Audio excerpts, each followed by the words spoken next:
downtown and drove north on the highway. I promised myself I would never return, and I kept that promise for 10 years.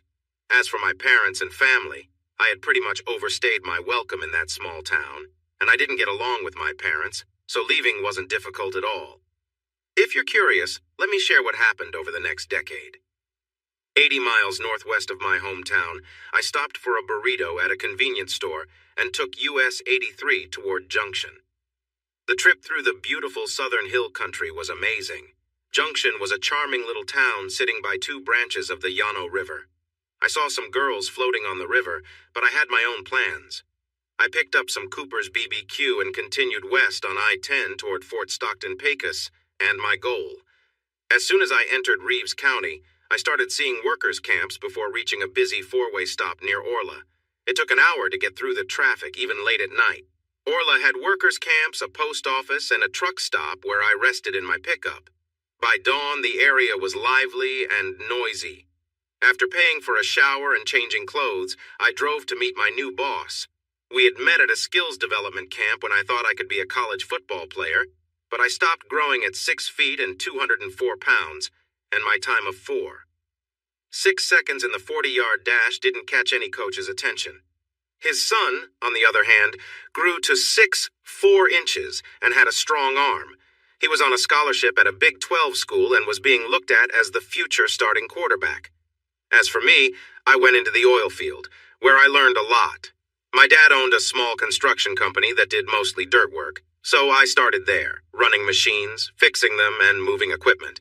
I worked my way up from front loaders and backhoes to dump trucks, road graders, bulldozers, earth movers, and other machines. River, which is his real name, owned a small oil field services company that did many different jobs, and I was helpful. I could operate any vehicle or machine he could buy or lease cheaply, and I could repair them if they broke down. Often, he'd get a good job, then purchase or lease the equipment and hire us to do the work. I learned quickly. We all enjoyed working for River, who spent a lot of time looking for new jobs, leaving Roberto in charge of the work crews. We didn't appreciate Roberto as much, but looking back, he was a decent boss for our diverse group. I was the only American among 6 Mexicans, 3 Salvadorans, 4 Venezuelans, and a few others from Central and South America in our group. They said they were born here, but I wondered if they all had the right papers. Honestly, I didn't care much. They were doing jobs that others wouldn't touch, even with all the advertisements promising free rides to work, free housing, free meals, and health insurance. I noticed many of them were careful to avoid trouble with the law. They didn't drive under the influence, they obeyed speed limits, and they behaved well on our rare trips to Odessa. This was quite different for someone like me who was known for being a bit wild, but I wanted to keep things smooth for everyone, so I followed their lead. I must admit that I learned the true meaning of working hard from these folks. They worked long hours, and they didn't complain like the workers my dad had, who always had excuses about the weather. No matter the weather, rain, shine, wind, or snow, we did what we were hired to do, and River started getting better contracts. The more successful he was, the better he treated us. Our camp was set in a rugged area between Orla and Mentone, where we could see Guadalupe Peak and the mountains in the distance. Unlike many others, we had water, sewage, and electricity. We slept in RVs that River bought from FEMA or at auction. We cleaned them up and fixed them, and they were comfortable. We had a food allowance, but we mostly bought groceries or used what River provided to cook meals with a touch of international flavor. I learned a lot about cooking outdoors, whether over a fire or on a stove, using whatever ingredients we had to make tasty meals. On their time off, many Americans went back home or enjoyed their freedom, while the rest of us stayed and worked as many hours as we could. At times, we went 3,648 hours without sleep. River would sometimes bring us a truckload of food and drinks from Sam's, so we rarely went out, and my savings grew from 3 figures to 5 and then 6. My bank had an investment advisor. River suggested I talk to her about my savings. I did, and though I tried to charm her, she was happily married. Still, she enjoyed my compliments and said she would reach out if things changed. Since my Spanish was better than the English of my Central and South American teammates, we mostly spoke Spanish and Tex-Mex while working for safety. Away from work, they asked me to speak English to help them learn the language of what they hoped would be their new home. Sometimes, after finishing a project, River would bring us some drinks and food for the grill. We would cook outside, listen to music, play guitars and an accordion, sing songs, tell stories, and share our hopes. Their hopes usually included becoming citizens, bringing their families here and living the American dream, even if it was just a small version of it. Others, especially locals, would come and go because this life isn't what many Texans dreamed of growing up. They would work until they had enough money or found the work too tough. And then they left. We migrants kept living our good life, saving money and reading books when we had some free time. I was happy with this life and could easily see myself doing it for the next 5 years. Then came the day when I was relaxing and reading a book when River arrived, asking me to go with him to Carlsbad. On the way there, he told me we were meeting with 3 ranch owners who needed help cleaning up oil spills, and the companies involved would pay for it. He was really excited about this chance, even more than usual. "Hey, Bossman, you sure you want me to talk to these rich folks looking like this with a few days of stubble, long hair, and old boots? They've heard my stories before. Just let them know we'll do the job right. You'll see when you meet them." That was all I needed to know. For the rest of the trip, we talked about football and his son's good year in junior high. When the meeting started, I was polite and apologized for how I looked. I stayed quiet, listening, and only spoke when someone talked to me. My father wasn't the best role model, but he taught me to respect those in charge, and these 3 seemed to appreciate that. Finally, it was time to make a decision, and they weren't convinced we could do the job. River looked at me, and I spoke up. "Sirs, we may seem like a small, unpolished team, but if you talk to anyone we've worked for, they will tell you we get the job done. We work hard, we respect your land, and we always leave things as we found them. We also ask for your feedback so we can improve. Mister, River here is the best boss around. He gets us what we need to succeed. We may not be cleanup experts yet, but we know all parts of the process, and will be your best option in New Mexico soon. We learn quickly. If you'd like, I can give you references from anyone we've worked with, and I promise they will say the same thing, even from the times we were just starting out. Who knows? Maybe they were already ready to move on. Or perhaps I helped them make the decision, but we got the jobs, and my guesses turned out right. We became the best in New Mexico." After that, River asked me to join him more often, and made me responsible for finding, hiring, and training new workers as we took on new projects. I learned a lot over the next few years, about people, about working efficiently, and about making money grow. Some of my investments in oil were based on information I shouldn't have had, and yes, I relied on River and some wealthy friends for advice, and I did take some risks. But in just 4 years after high school, my investments added up to $2. $6 million. So I bought a shiny red pickup truck and even got engaged. But hold on. I thought you knew me better than that by now. I did buy a share of River's company and paid for part of our equipment for a new government program focused on cleaning and reusing water. But mostly, I just kept working hard, like my mentor. It was his beautiful wife who encouraged me during my 2nd year to stop taking online courses just for fun and get a degree. Katrina seemed too young and attractive to be like a mom to me, but she treated me like one.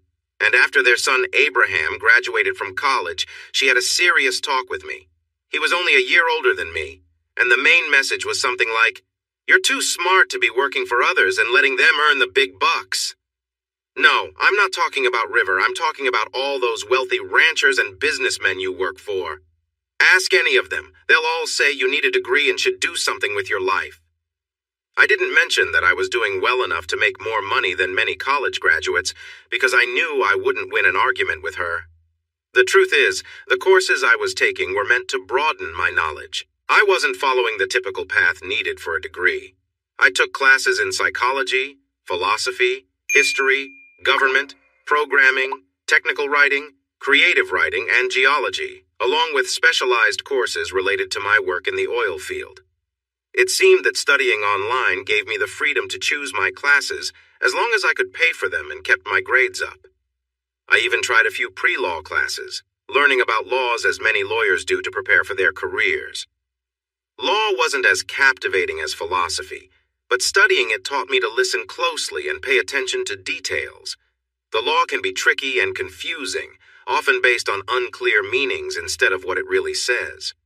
Legal agreements, like the ones we must agree to before using an app we just downloaded, often have complicated language. Now let's talk about Katrina. It seemed to bother her that I was living alone and enjoying life without any romantic commitments, yet I was still getting some affection. I didn't mention that before, did I?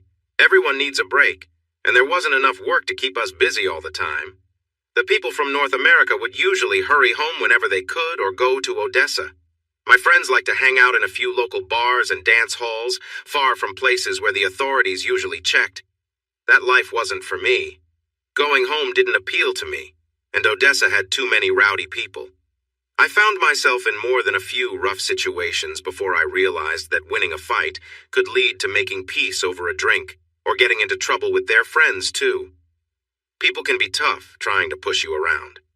After a bad encounter with a group of guys, I decided to turn an unused back room in the office into a workout area. I signed up for an online self-defense program, and it turned out to be a wise choice. It helped me learn self-control and how to handle tough situations. Feeling lonely, I began exploring smaller towns like Carlsbad, Hobbs, and Kermit, where I met Glenda. She was a wealthy woman who had been through a lot. A tragic accident had left her with injuries and changes in her life. With a good insurance settlement, she found herself financially secure and opened a cafe to keep busy, which is where we met.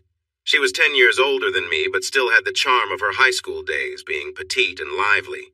Glenda hadn't been interested in the local guys for many reasons, mainly because her family was all around, and the local boys tended to be boastful when drinking. As an outsider, I won her over with my humor and light-hearted flirting, which she found appealing. While I had some past experiences, nothing compared to what Glenda taught me about building a connection. She welcomed me into her world, and I was eager to learn. I have never met anyone who enjoyed romance as much as she did. Through her guidance and a lot of practice, I changed from being a self-centered person to someone who genuinely wanted to make others happy. She was so proud of my progress that she encouraged me to help others, much like bees pollinating flowers across different farms. The first time was with her sister, who was dealing with a lazy and angry partner. She had married him because he seemed like the best choice at the time. Cindy and I spent a weekend at Glenda's cabin high in the mountains. Afterward, she hired a lawyer, and by the next week her partner was no longer on her property, thanks to some help from the law. Another time, she suggested I help a recently divorced woman named Tilly, who needed some support after her husband left her for a younger woman, leaving her with 3 teenagers. I listened to her, comforted her, and she cried for hours. The next day, we shared some special moments together, and by the time I dropped her off, she felt much more confident. Everything was fine until Tilly mentioned our time together to a friend who happened to be married to Tom Bean. Tom and his brother Jerry owned a lot of land in the area where we worked, and I was surprised when I got a voicemail inviting me to dinner at Jerry's place. I called my friend River, who laughed and said, "Who knows? Those guys are a little unpredictable, but my guess is the invitation came from one of the wives. Just show up well-dressed and polite. It might lead to more opportunities for us." I did my best to dress appropriately for the occasion, and was pleasantly surprised when both wives, Doris and Diane, noticed me. They were beautiful and charming, but I didn't want to jeopardize my professional relationships for a brief distraction, especially with other interests already in my life. I joked and flirted without crossing any lines until their husbands arrived and invited me to join them for some whiskey in the living room. I didn't know much about whiskey, but I was eager to learn. As they chatted about different types of Scotch and Irish whiskey, I listened closely, trying to soak in all the insights. I felt like I was surrounded by people who were a bit too fancy for my taste, but I tried to keep up by nodding and agreeing with what they said. The wives called us to dinner, and I found my seat in the middle of the long table, across from a young woman. She seemed distant, but I smiled and said hello.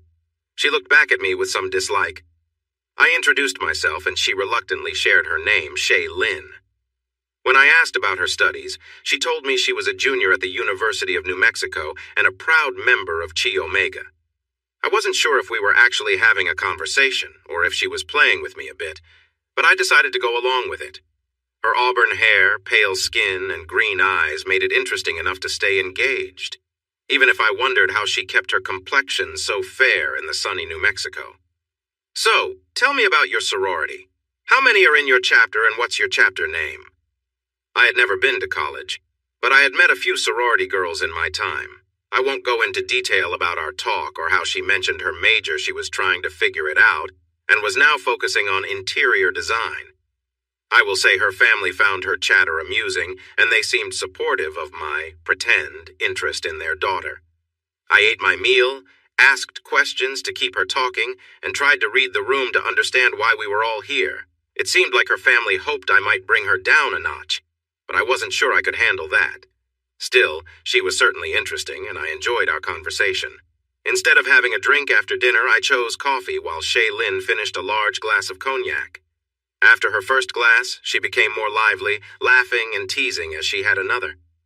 It was clear by the end of that second glass that she was warming up to me, although her family seemed to hold me in higher regard than she did. Once Shaylin started leaning on me, giggling, it seemed the older family members thought it was time to call it a night. I wasn't sure if the others agreed, but Shay did.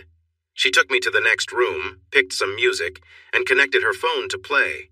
The music for slow dancing started playing, and she walked into my arms, putting her hands around my neck and leaning against me. I felt my hands resting comfortably on her lower back, and she didn't seem to mind when I held her closer. It felt too easy, and I started to worry, but then she looked up at me and kissed me deeply. I felt a rush of excitement. She responded by getting closer. I followed her down a hallway and into a bright, cheerful bedroom. She was very attractive, but she looked particularly stunning when she leaned in close and smiled at me with shining eyes. She was young, but her enthusiasm was undeniable. I enjoyed the moment, but I soon decided to stop and kiss her again. She seemed disappointed when I did this. I lifted her up to kiss her more, wanting to take things further. My pants were still around my ankles, so I was a bit awkward, but as soon as I reached to open her dress, she twisted away. She frowned at me, and I frowned back. "I didn't agree to let you take my dress off," she said firmly. "I didn't agree to this either," I replied. She looked taken aback. "But men love this kind of attention. And women who give that kind of attention don't mind being treated with respect," I replied. "I'm not that type of person. I don't rush into things," she protested. "This isn't really a date, but you were very forward," I said. She was about to argue, but I turned away, starting to pull my pants up and head for the door. "Where are you going?" she asked, surprised. "I have other options that seem more appealing," I replied. She looked frustrated, like a character from a cartoon, and exclaimed, "You can't just leave like that." I turned around, gave a slight bow, and said with a grin, "May I take my leave, my lady?" "No," she replied. "We're not done. You need to—" I interrupted playfully. "Well then, let's see where this goes. I'm definitely interested in spending time together tonight." Seeing her flustered was amusing. It seemed like she usually got her way with everyone, so this was a change for her. My boldness caught her off guard, and I could tell she wasn't pleased. "No? All right then, I'm heading out. Catch you around." In no time, I was in my truck, the house disappearing in the rearview mirror. Just before the dust clouded the view, I saw her standing in the doorway. Though I couldn't make out her expression, I had a good feeling it wasn't a smile. I laughed and sped up, knowing I'd reach Kermit in about 45 minutes if I took the route through Jowl. As the road stretched on, I wondered if I might have just lost a valuable business partner. But, deep down, I doubted it. This whole situation had been strange from the start. They had to know I wasn't one to put up with that kind of behavior. Besides, getting her to drink while I was sipping coffee was odd. It wasn't my style to take advantage of anyone, much less a young woman connected to one of our best clients. Life has its little mysteries, I guess. 20 miles to Glenda. 2 days later, River and I finally heard from the Bean brothers. Jerry called me up, greeting me with a laugh. "Boy, you sure got Queen Bee riled up the other night. What on earth did you do to that girl?" "Nothing much, Uncle Jerry. Maybe a kiss or two, but that's it. No one's exactly sure why she's so worked up, but we figure it had something to do with you coming off as a bit of a rough character." What can I say? She saw right through me. I've been called worse things plenty of times. "Well, she's back at school now, so why don't you come by next Tuesday night around 7 for a steak? Come early if you want to talk business." I agreed, though I couldn't shake the feeling that something odd was going on. Her family seemed eager to match her up with someone like me, a straightforward oil field worker, which didn't quite add up. But then again, it could be anything. Later, I headed over to Tilly's place. Her kids were out at a basketball game, so we had the evening to ourselves. We shared some laughs and caught up before calling it a night. That moment surprised her completely, and she fell onto me. "I'm sorry, I was just feeling really eager," she said once she relaxed a bit. "I'll take care of you in a few minutes." "Don't worry, I liked it too. But I've never had such an intense experience before. What did you so excited?" "Mostly it was just thinking about being with you again, but there's also this guy I met who caught my interest. I haven't been too involved with him yet because he seems to see me as someone serious, and I don't want him to think I'm too easy.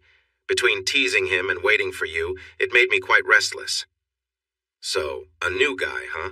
What's his story?" "His name is Troy Edwards. He's a lawyer in Midland. The place was so busy that I had to wait for a seat. He asked me to join him, and we got along really well. He's 40, which is a bit younger than me, and he has 3 daughters. His wife left 2 years ago, so now he's raising 3 of the sweetest girls, ages 16, 14, and 12. When I met them, they wanted me to go shopping, and the oldest asked for tips on how to look pretty like me." "Well, that sounds promising. How do you feel about him? Not about his kids, about him." "Oh, he's great.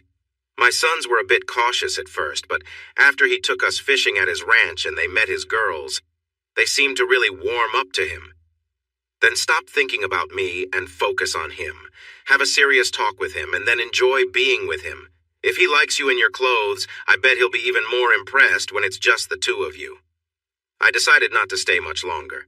Her mind was elsewhere and her kids would be home soon, so I gave her a quick kiss and left for the camp.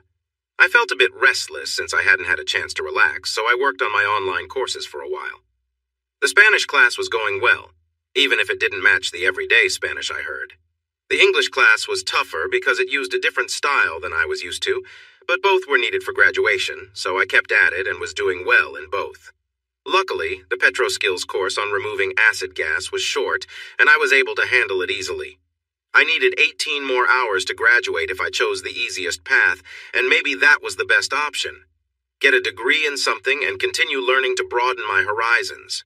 Or was I giving up? Katrina would be upset if I didn't finish my degree, even if it didn't matter much in real life, so I'd probably go for it and get that piece of paper. River showed up at 8 and told me to get ready because we had a new opportunity to check out. I was glad I did, as it went so well that we landed a contract right away, and it was big enough that I would need to find more people to help.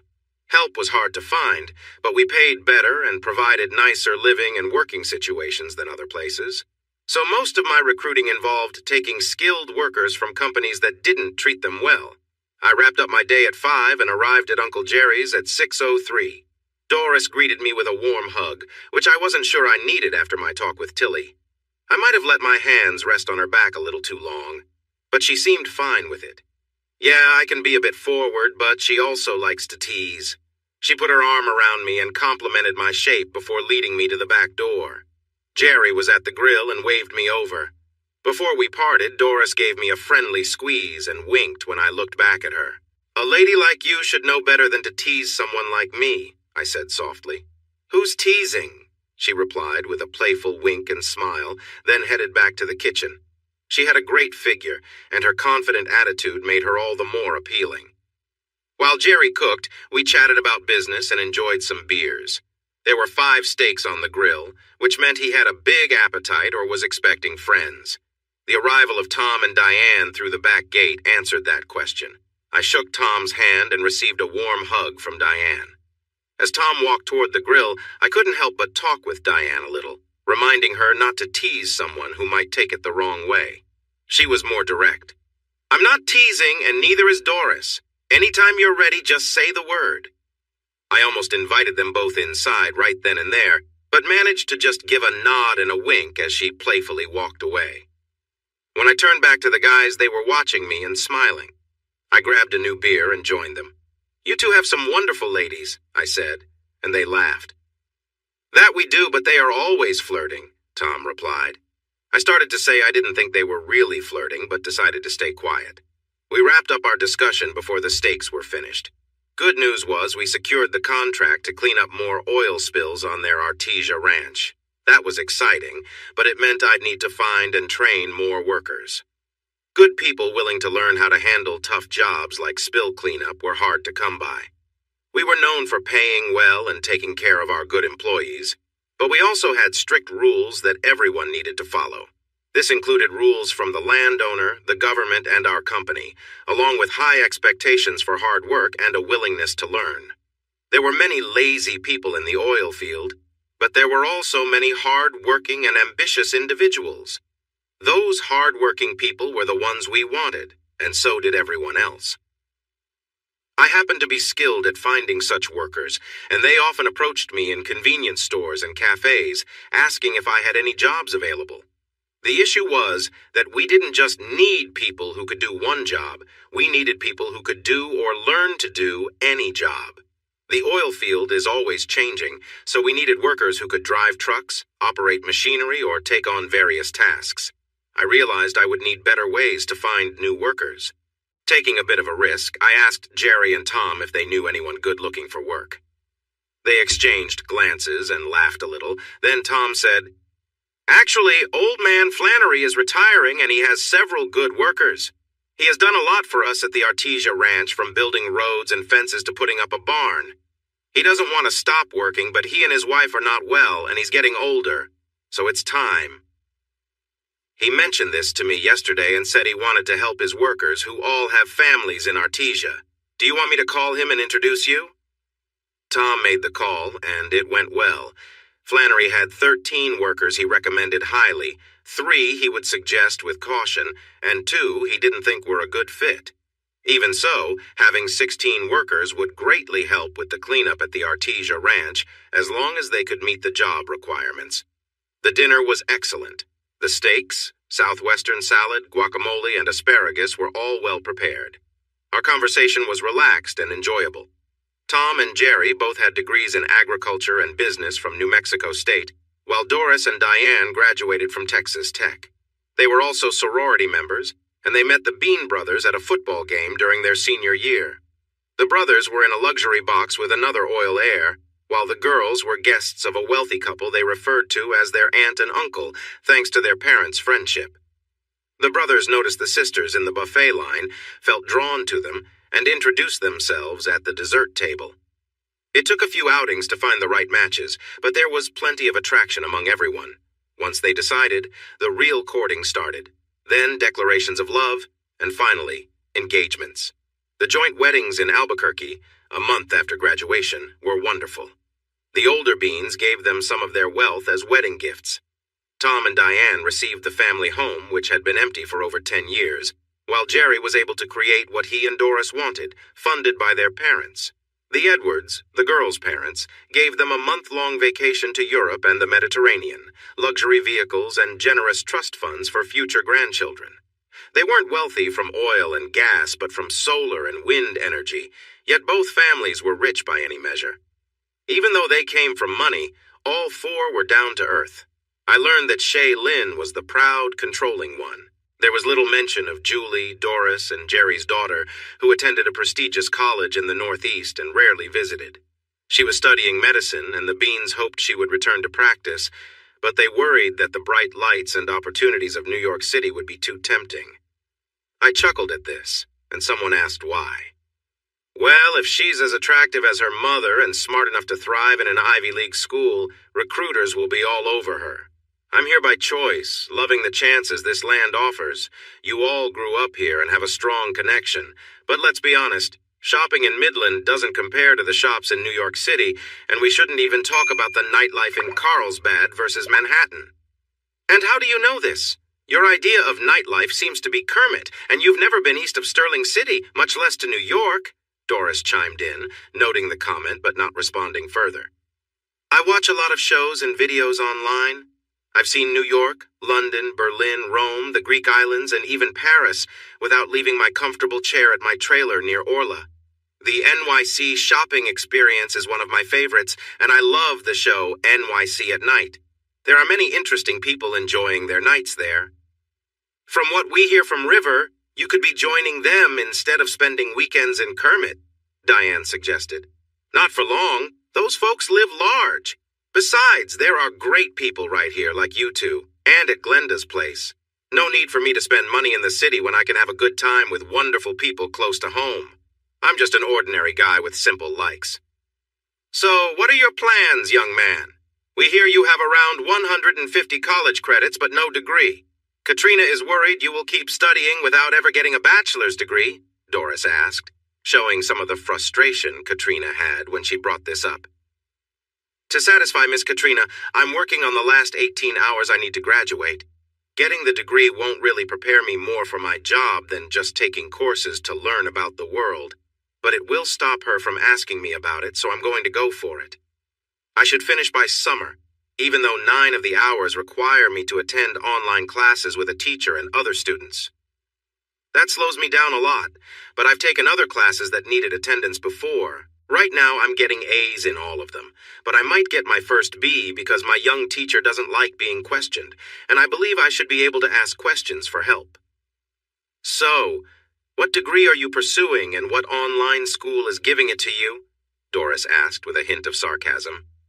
My courses are from several online schools, so I have options. Texas Tech is a bit more flexible, and they're giving me a degree in criminal justice with a focus on legal studies. It's a sort of preparation for law without actually going to law school. And let me explain useless. I don't mean the content is unhelpful. I mean the degree doesn't show I've learned more than if I had just taken these courses on their own. But since things have become so legal-driven in my field, understanding the law better will help me after I graduate, so I'll keep taking useful classes.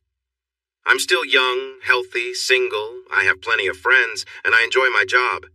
I don't spend much money, so I've managed to save and invest what I earn. I may have come from a poor background, but I don't plan on staying that way. As I often tell River, Miss Katrina isn't my mom, but I let her guide me into getting this degree. It doesn't really matter to River, Tom, Jerry, or anyone else I work with, and I won't feel overly proud about it. It's just a piece of paper showing that I did what they expected me to. It was clear from the looks around the table that I might be mistaken. Doris and Diane looked shocked, and Tom and Jerry seemed to think differently of me now. Doris spoke up first. So, you're getting a criminal justice degree from Texas Tech with a focus on law, and you have a perfect GPA? Does your favorite person know about this? Not really.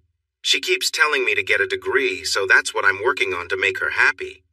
She said it didn't matter what kind of degree, so we haven't talked more about it, and I'd appreciate you not telling her.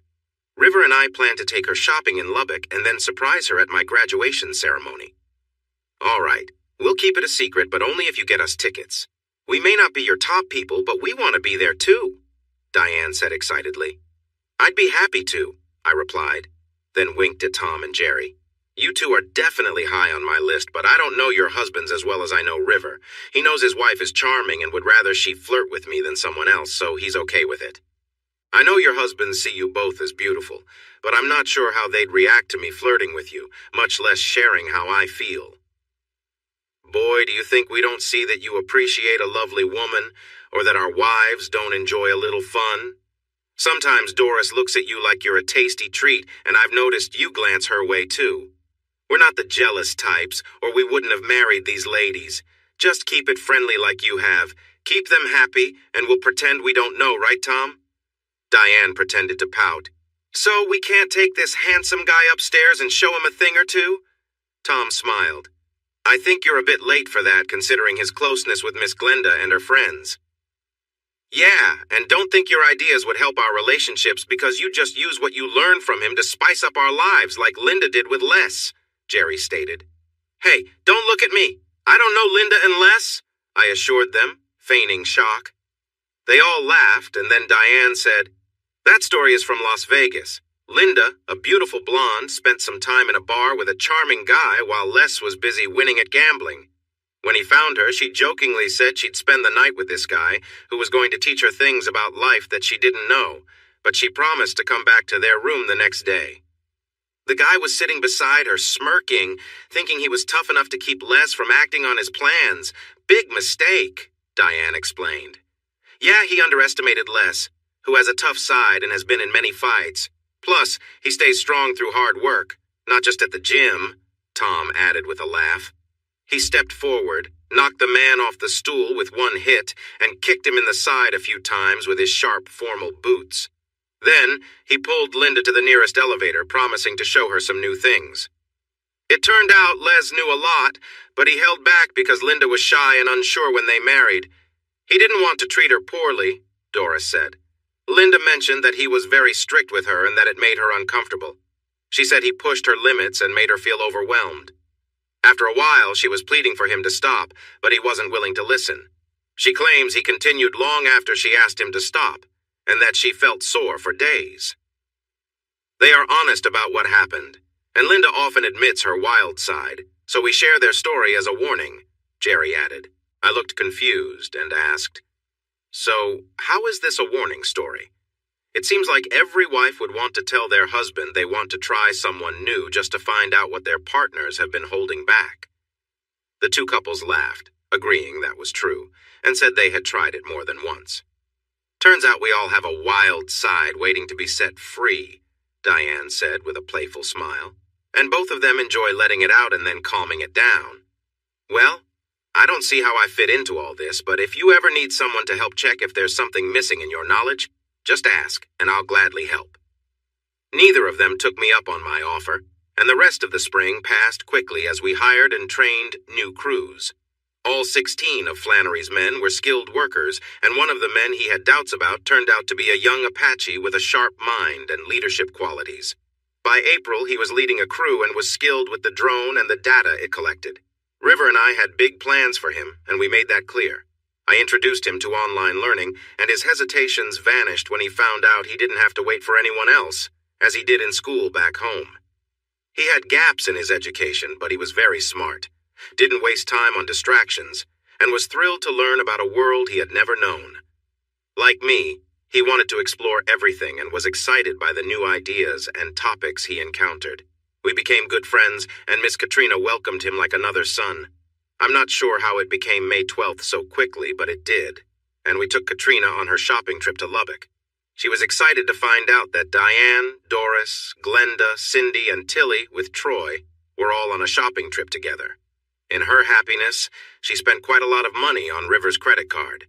But it turned out to be worth it when we went out to have fun in the Depot District. I can't say who looked the best since that's just personal opinion. I can say that they attracted a lot of attention from the men around us, and there were always dance partners available. I danced with each one a few times, and wow, those Edwards girls really impressed me. And later that night, I danced so much that I tired out Cindy and Glenda.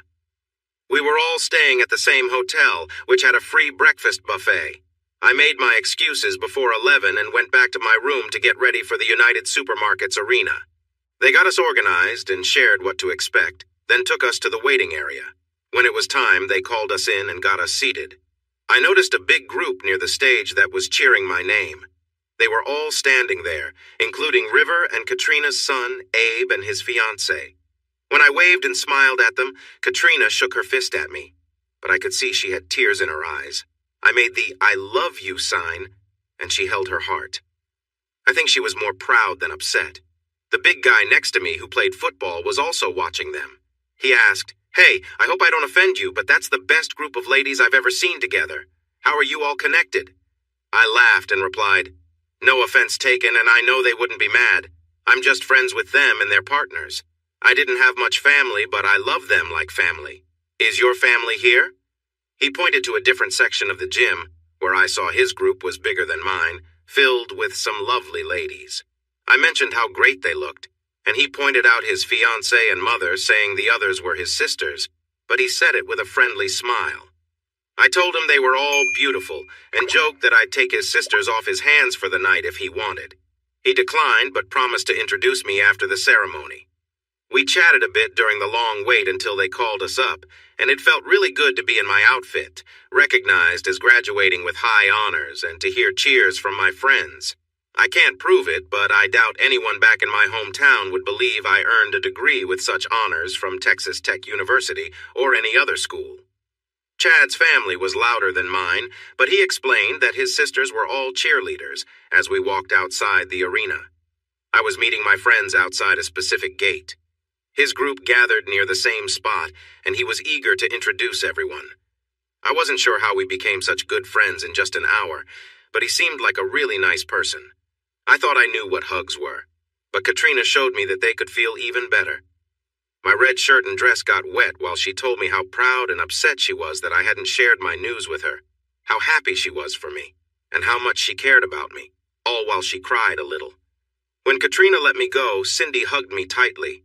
Glenda's hug was even stronger, and then I turned to face Diane and Doris. They seemed to enjoy getting close, which made me feel a bit awkward when I had to shake hands with the men and greet Abe's fiancée, Allison. Thankfully, I was more relaxed by then, but her warm presence made me feel all sorts of things again, and she smiled at me in a way that caught my attention. Katrina told everyone how she had encouraged me to get my degree, how I often brushed her off, and then I graduated with honors. Others mentioned that they had only recently learned I was studying, and Glenda said she thought I was just typical oil field work at first, so it surprised her to find out more about me. I thought we were all here to celebrate my graduation, but the mood felt more like a roast. Luckily, Chad brought his friends over just in time to shift the focus to introductions. He put his arm around me and said, "Everyone, meet my new friend Theo. Let's all introduce ourselves while I say hi to his family." Theo's dad was quite large and had played football, his mom was beautiful, and his fiancée was stunning. Then I faced three lively sisters. I reached out to the first one and was about to say my name when she jumped in. "Oh, we know who you are, Mr. Theodore Monroe Carr, magna cum laude graduate. It was on the big board before Chad. I'm Angela." Instead of shaking hands, she stepped in close, and I felt the surprise of her warm greeting.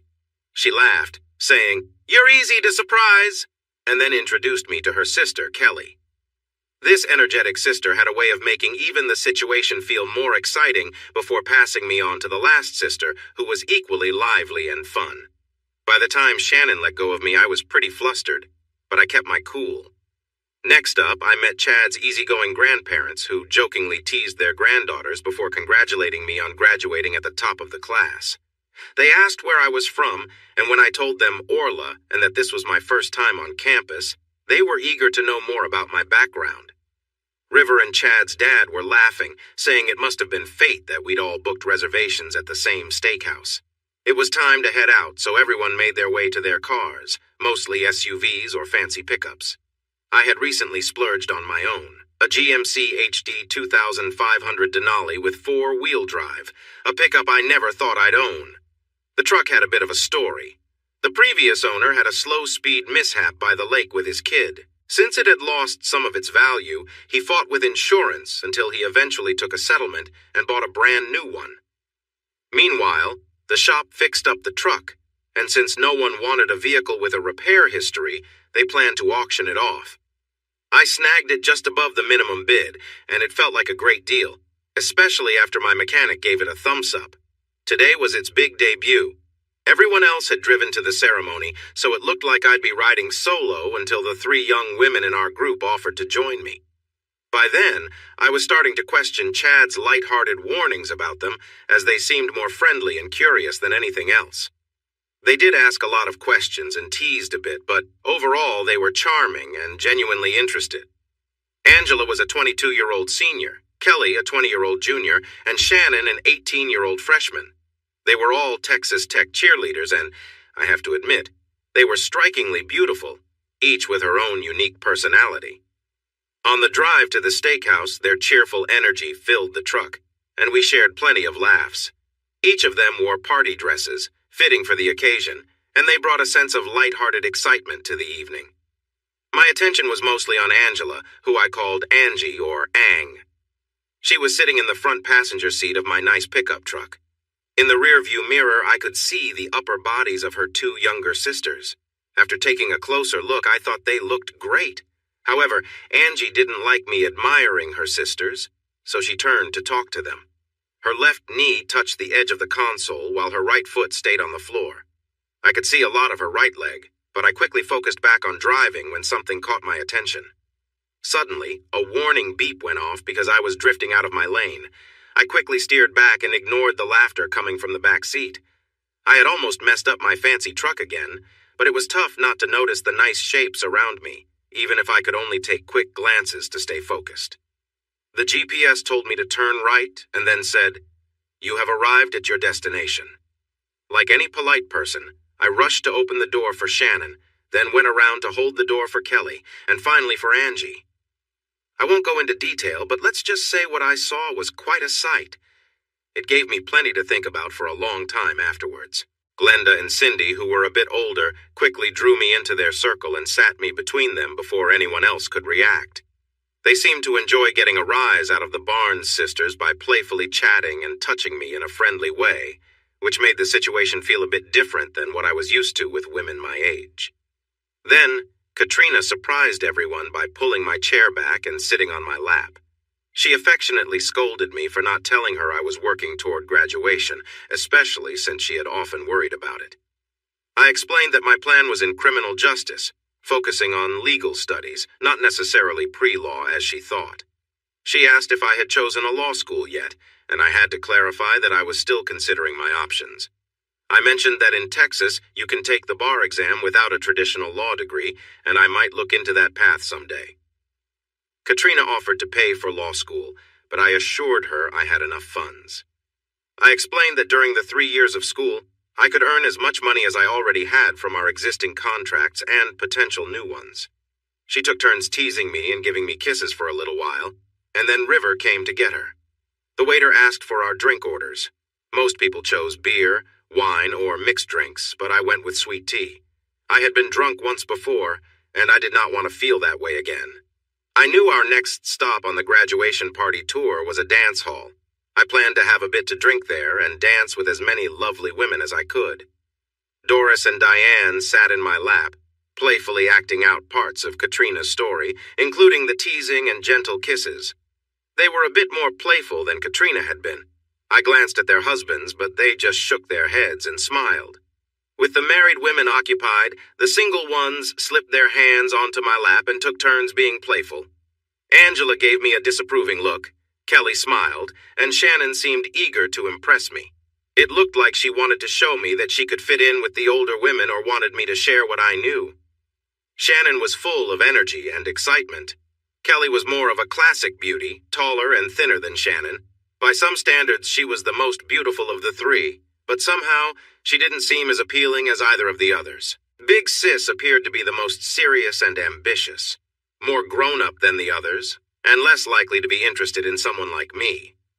Right now, she seemed curious about me, but I knew it wouldn't lead anywhere, and that was probably for the best.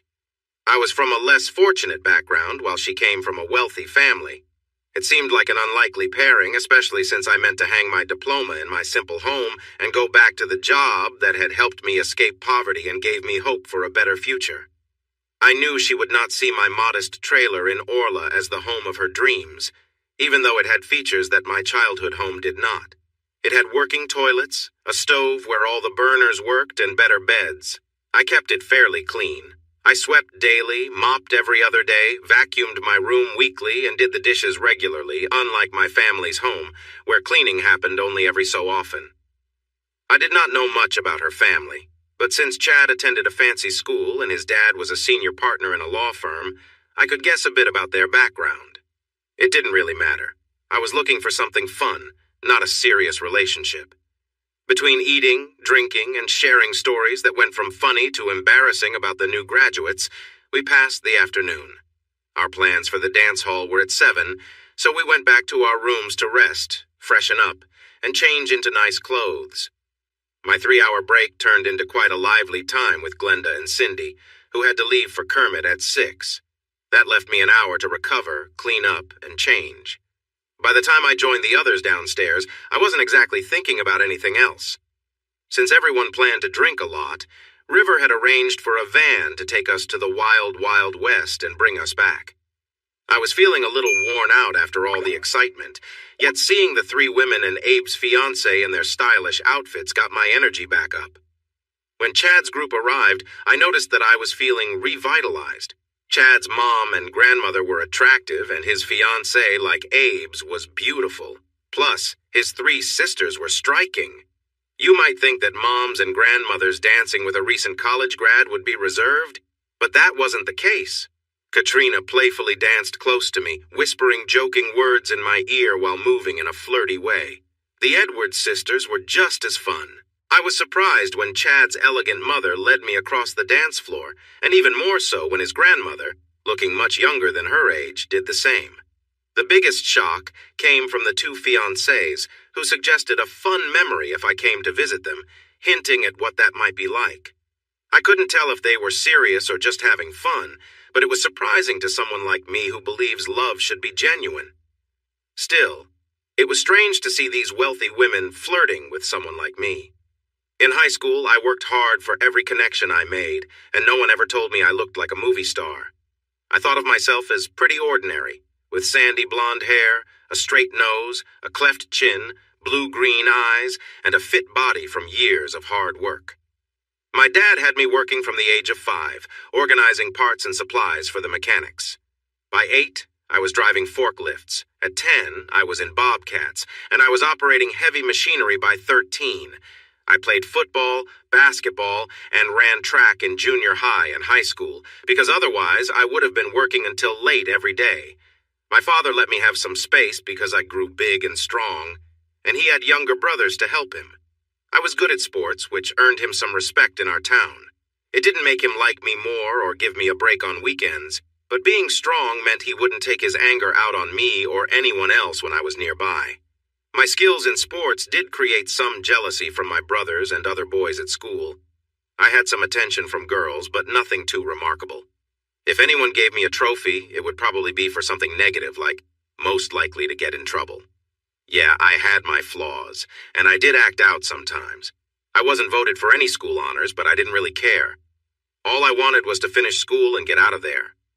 My mother, who struggled with alcohol, didn't show love to any of us. She had children out of fear and seemed unhappy, hoping for a better end. Once I got older, I was able to stop my father from hurting her and yelling at her. You'd think that would help her improve, but she just continued to cook for us and drank every night.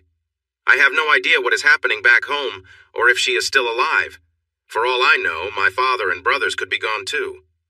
I haven't heard from anyone in my hometown since I moved north 7 years ago, and I don't want to. I'm focused on building my life here, and that's what matters to me.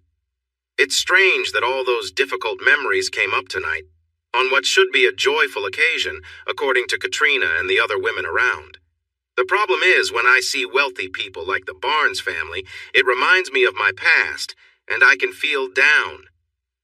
An hour later, I felt better after dancing with Kelly, Shannon, and Angie. I started to enjoy myself when things got chaotic on the dance floor.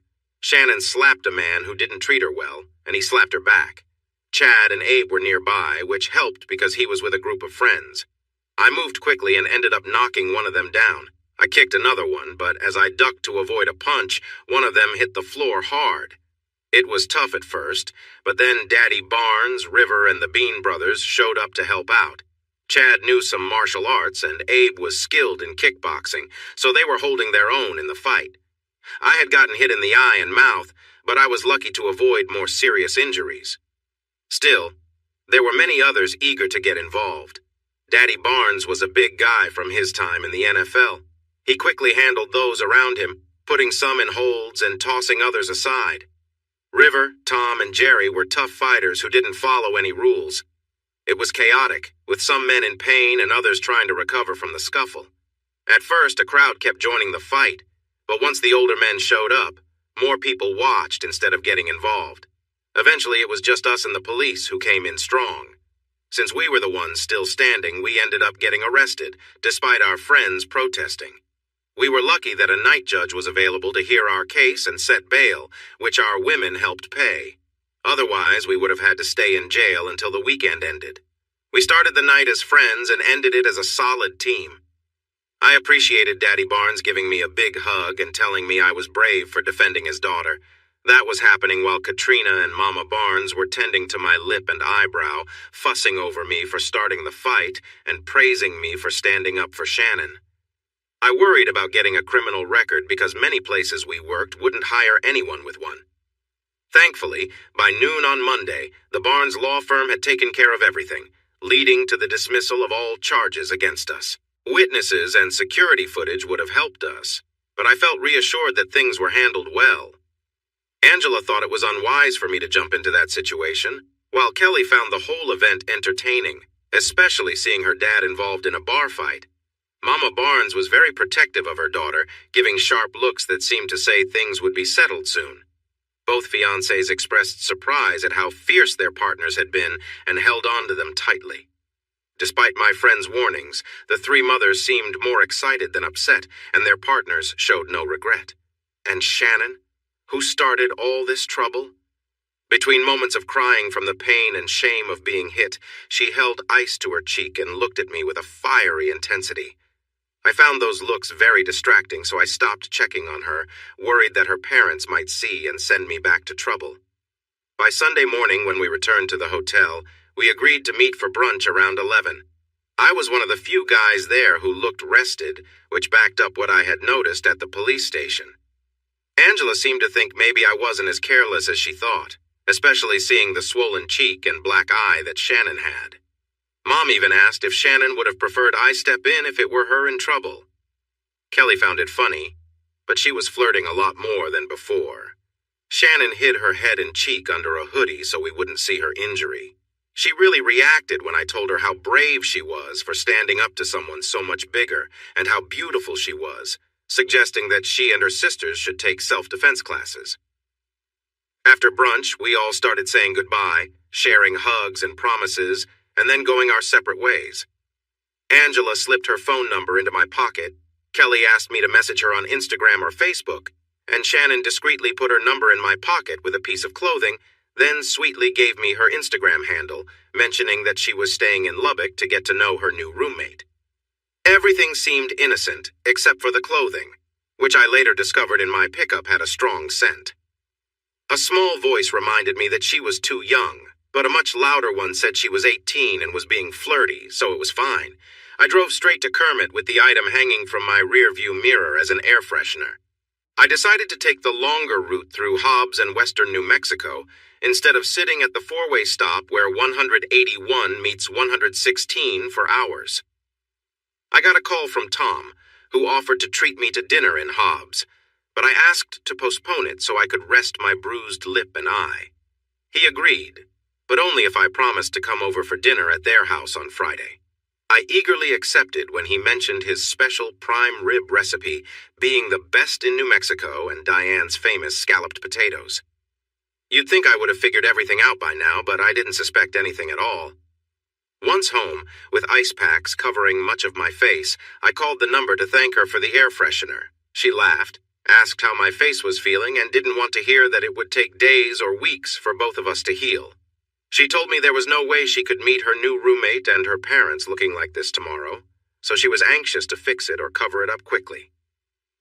Sweetheart, you're so beautiful that a little mark around your eye and some puffiness on your cheek only brings you down from a 12 to a 10. So don't worry. Just use some matching eyeshadow on the other side and cover the discoloration with makeup. You can say something funny about how you stood up for yourself and ended up getting pushed at your brother's graduation party, and how your brother, father, and some friends came to help you out. They will either be shocked that someone treated you badly and be proud of you and your family for standing up for you, or you may need to find a new roommate. You don't want to spend a year with someone who looks down on you for defending yourself. She liked that I called her a 12, even though she probably knew most guys would think her even better, thanked me for my ideas on hiding her bruises, and mentioned she might go to a spa tomorrow morning to let a professional do her makeup.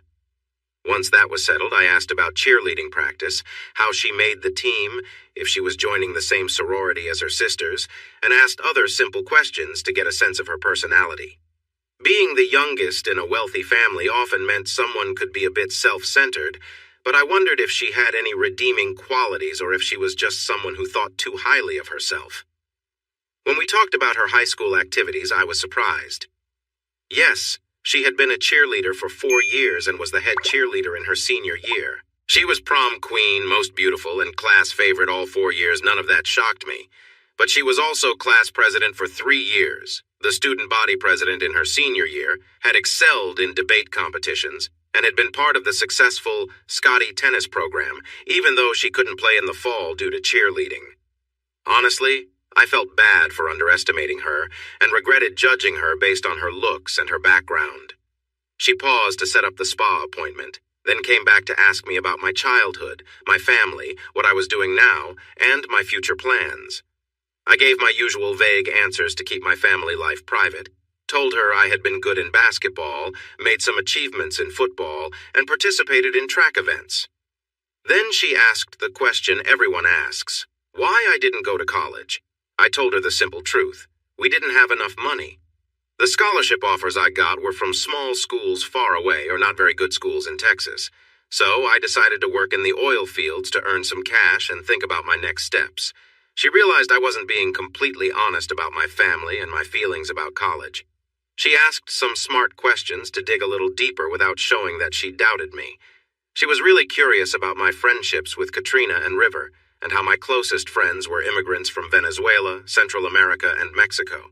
She also saw through my story about the Beans being clients celebrating my graduation. She joked about my attempts to describe Glenda and Cindy as friends I made while eating at Glenda's Cafe in Kermit. I said, even if there was more between us, I wouldn't say it. I try to be a gentleman, even if I come from tough beginnings. They are special women I care about, so let's leave it at that and talk about something else. She quickly changed the topic and started asking about my online classes. She couldn't believe I could earn credits for so many tough courses without a teacher or assistants to help. Shannon, everyone learns in their own way. I do best when I'm alone, solving problems on my own. I look at schoolwork as a way to grow, not just to get grades. Many people like classrooms, but most of mine at home felt like a waste of time. I prefer to work at my own pace on challenging subjects that have real-world uses, except for topics like philosophy, history, or social sciences that make you question your beliefs. She really engaged with that, and we spent the next hour discussing things back and forth, with each of us considering the other's views before disagreeing. She was young and hadn't done this much, but I could tell she was intelligent and had a sharp mind. Before I knew it, it was midnight, and I had an important job to start in just 6 hours. We said our goodbyes with a promise to chat again, and I went to bed wondering about the unexpected situation I had gotten into. The job started off well, mostly because I had a great team, not just because of my leadership. I left when the 5 o'clock whistle blew, feeling good. I was surprised to see a black Jeep Wrangler parked by my trailer with a couple of friends sitting on my back deck, having a good time with a woman who seemed like a goddess. My grill was on and there were covered dishes on the table suggesting a feast waiting for me. I parked in front, checked out the Jeep, and walked around to the back. Welcome, my friend. Your guest arrived early enough for us to clean your grill and make some sirloin burgers for the party you're hosting to introduce your friends to this lovely young lady. I'm sorry to say she got here right when we finished at 2, so we had time to clear up most of the misunderstandings she had about you. Not all, but most. Now greet her and start on the burgers. I'm really hungry. I walked right into the first question. How did you find this place, Miss Barnes? Well, there's a map program that showed me Orla and how to get here through Kermit. Everyone at Glenda's Cafe seemed to know you. Some even knew things about you that I wasn't aware of and were willing to share. I would have been here by 1, but they kept telling me your life story. The owner gave me step-by-step directions too. And here I am. Welcome. But I don't think you want a welcome hug before I shower and change clothes. Meanwhile, you all can put the burgers on since you organized this party. Lazy as always. I went through the house, shaved, showered, and dressed nicely for the occasion. When I came back outside, my backyard was filled with tables and chairs, and a mix of people, including Katrina, River, Abe, and Isabel, his fiancée, were chatting and enjoying drinks. Shannon was on the deck, helping to host. I even noticed a sign in Spanish congratulating me on graduating from college. What is going on? Then I saw the smile on Katrina's face and River's big grin. I walked over and hugged both of them, then greeted my unexpected guest. I looked at her with a raised eyebrow and she explained, I wanted to make sure we could talk in person tonight, since last night we spent too much time on my phone plan. Meeting all your friends is just a bonus. Okay, but since you are here and I'm cooking, you're going to help me feed everyone. So wash your hands, put on an apron, and let's get to work. No, we were just teasing you. I'm the cook and everything is ready. Alexandro jumped in. Sit back with the lovely lady, enjoy a drink, and relax. This is about us and El Jefe, who made a stop at Sam's on the way home yesterday. I guided the lovely girl to a couple of tables where Katrina, River, Abe, Isabel, and several men were sitting. I reminded her that she got herself into this situation and then sat her down. The story of the bruise and black eye on her beautiful face got everyone talking. Abe and his dad shared how I had suddenly left the table, rushed to where a large cowboy was bothering Shannon, and how I took him down with one hit. From there, a crowd began to surround me, and I found myself fighting back as more and more people joined in. River then shared how Abe and Chad ran ahead to help, joined the fray, and began to take on the group, with Chad, a former football player, throwing people across the room. Abe told how a few of the older men, including River and the Beans, were handling their younger opponents until only our group and a bunch of officers with drawn weapons were left standing. Katrina and Shannon talked about the police handcuffing us and how the women stepped in to rescue us by convincing the officers that we were the good guys. Shannon, with tears in her eyes, shared her story of being harassed on the dance floor, breaking free, slapping the man, and then getting hit back. Her story made the police reconsider blaming us. Her recounting brought a lot of support from others who wanted to stand up for her. By 10 p.m., I had shared everything with Shannon, even if some stories were stretched a bit, like the tale of the big fight at the Wild Wild West Corral. If she wanted to keep talking after all that, it showed something special about her.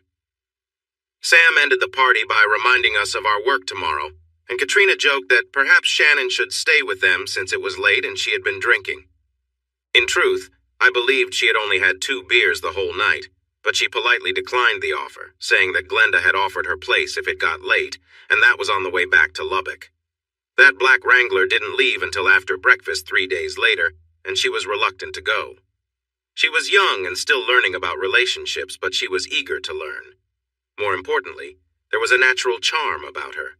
Her face was lovely, framed by strong shoulders and a graceful neck.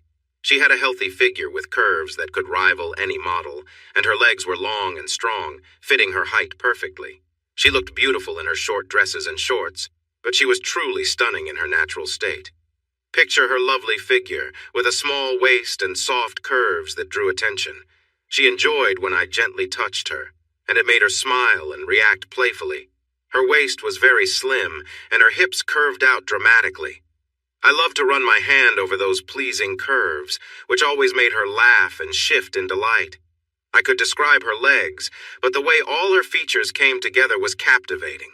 It felt wonderful to explore those perfect lines, and she often giggled when I did. She had a lovely scent, and it was hard not to be drawn in by it. All of these pleasant sensations made me feel good, but I also had a thought that held me back. She came from a wealthy family and had a bright future ahead of her. I knew that someone like me didn't often end up with someone like her, even if I enjoyed the moment. Still, I focused on enjoying the time we had, rather than feeling sad about what might never be. As for the area in eastern New Mexico, it was vast and full of life. The land was known for its oil production and mineral wealth, especially potash. I shared this information with my work partner, who was dressed for the hot weather. On her first day as my intern, her outfit definitely caught everyone's attention. People at each place we visited paused to admire her, especially since they'd already met her at my party. On the second day, I received an invitation to visit Jerry's house to go over some final contracts and enjoy some cold drinks and burgers. I told Tom I would be happy to help, but my intern was with me and we were both dressed too casually for a party, even a laid-back one. He said that wouldn't be a problem. I was sure he and Jerry wouldn't mind, but I wasn't as confident about the 2 women. They were beautiful, but I worried that their bright clothes and shoes might be a bit much. I really didn't know. The young woman wanted to go back to the trailer to change, but we were at a work site far from there, so I had to say no. Then she insisted that I take her somewhere to buy clothes, so I told her to find the nearest store on the map. She did, pouted, and warned me I would need to stop somewhere so she could freshen up or else. I took a detour to a small truck stop /store/eatery, let her go inside, and filled up the tank. She rushed through the store, turning heads as she went, and headed to the restroom. When she came back 10 minutes later, everyone was watching her. She smiled at them, walked up to me, and asked, "Well?" I looked at her shoes and matching socks, then her shorts and shirt, finally meeting her gaze. "You looked different before, but now you look great. Ready to grab some dinner?" She playfully hit my arm, called me silly, and waited for me to open the door. "So now I'm supposed to get special treatment just because of a little makeup?" I teased while opening her door. She couldn't hold back her laughter, climbed in, adjusted the visor to check her reflection, took a quick selfie, then slid into the middle seat. With a smirk, she asked, "What's this weird scoring system you have for women? I've always been told I was perfect until you showed up." "I look at looks, brains, and personality, each up to 4 points plus a bonus for being exceptional. You can figure that out." She thought about it as I drove quickly to our destination, then lightly pinched my leg. "So, where am I not good enough? Looks, brains, or personality?" "Oh, you're great in all areas, but I have to take off points for being 18 and a new college student. Before you asked to ride with me, I was unsure about you because of your age and your background as a homecoming queen from a wealthy area in Dallas. But after spending 2 days riding through western Texas and eastern New Mexico with you, I've changed my mind a bit. You ask thoughtful questions, seem interested in what we're doing, and can talk to the rough oil field workers and a wealthy landowner with confidence. That's pretty impressive for someone your age. You really like to judge, don't you? So, how did I go into a store restroom and come out a different person? I hate to say it, but I had to break my own rules and give you bonus points for your looks." She punched me lightly on the arm, called me rude, laughed, and rested her head on my shoulder. I didn't say it out loud, but I decided she also deserved points for her nice personality. When we arrived, everyone was in the backyard. That included River and his truck, so I knew Katrina was here too.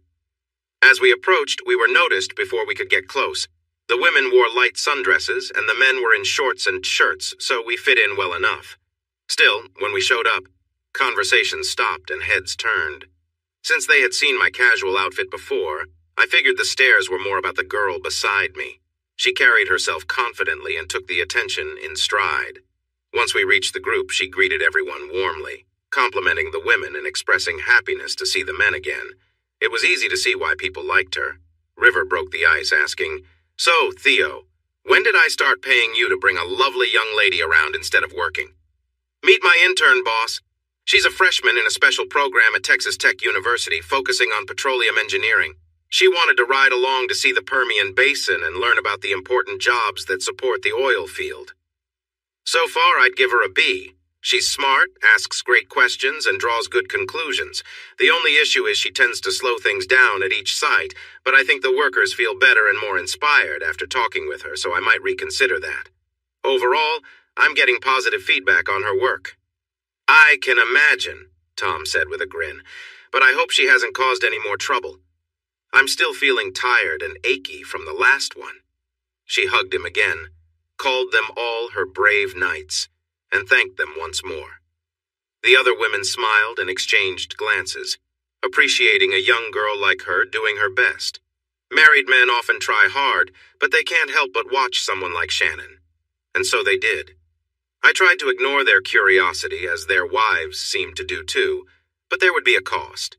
It could be gifts, a nice outing, or a period of extra chores at home, but there would be a price. Still, they watched, thinking it was worth it. Shannon understood this. Her life had always been like this. People had been stopping her family for as long as she could remember to tell them how beautiful she was. She had a unique mix of qualities that made her stand out. She was used to the attention, winning competitions, and being the chosen one.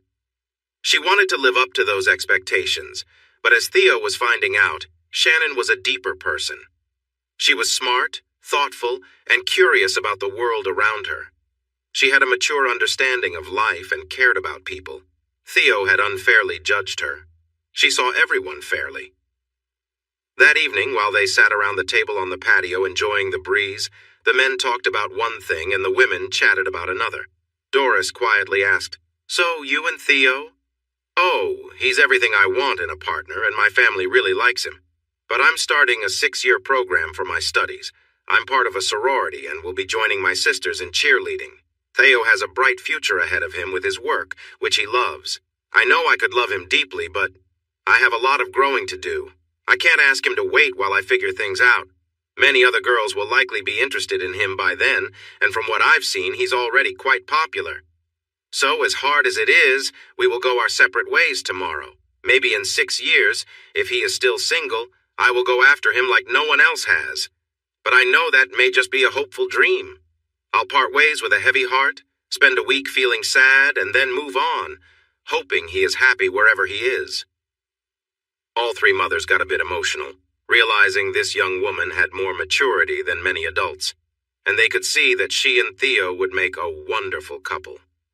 If only. That made the mood at their end of the table turn serious. The men were running out of things to talk about, so they decided to call it a night. On the way home, I asked her what happened down there, and she opened up. Doris asked me, and I told her. That was a chat I had been dreading, but she took care of it for me on the ride home. I almost argued, but her points were solid, so I just held her close against me until we reached the trailer. We only had that night together, but we made the most of it. The next morning she left feeling sad because I had shared with her a special way of connecting that she hadn't experienced before.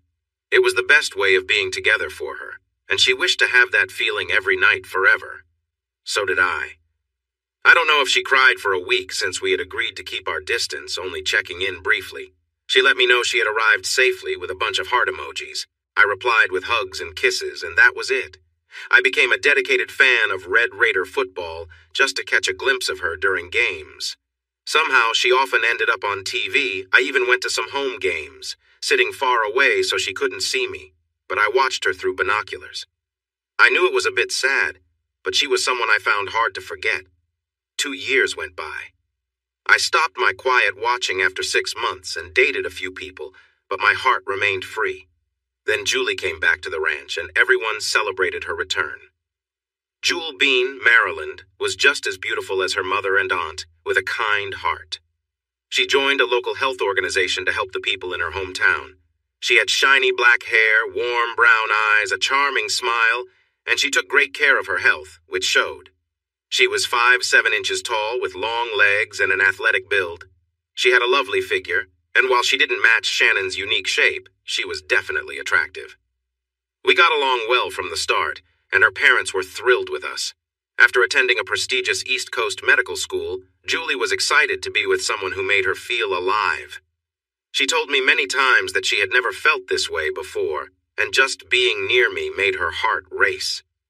It wasn't the same intense connection I had experienced with Shannon, but I never expected to find that again, and I hadn't even with my previous relationships.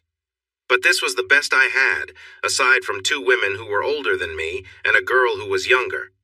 I enjoyed being with someone so smart and ambitious, as well as thoughtful and caring to those around her. She was attractive, clever, a good person, and she loved me. What more could I want? We went on small trips to nearby places because working in health clinics and emergency rooms in Hobbs, Artesia, and Carlsbad didn't give her much free time. We loved hiking around Guadalupe Peak, had a fun weekend in El Paso, and enjoyed a 4-day break in Big Bend National Park, where our campsite in Chisos Basin became our home base. When I finally proposed a year after we met, she said yes with excitement. Doris and Jerry, along with Diane and Tom, had been planning that special day all year, so the busy doctor didn't have to do much for her dream wedding. I was happy to let others handle it since I didn't know much about weddings. The trailer in Orla wasn't a good place to live and wasn't very central, so I spent some money on a nice 4-bedroom, 4-bath house on 2 acres in Carlsbad, and we settled in together.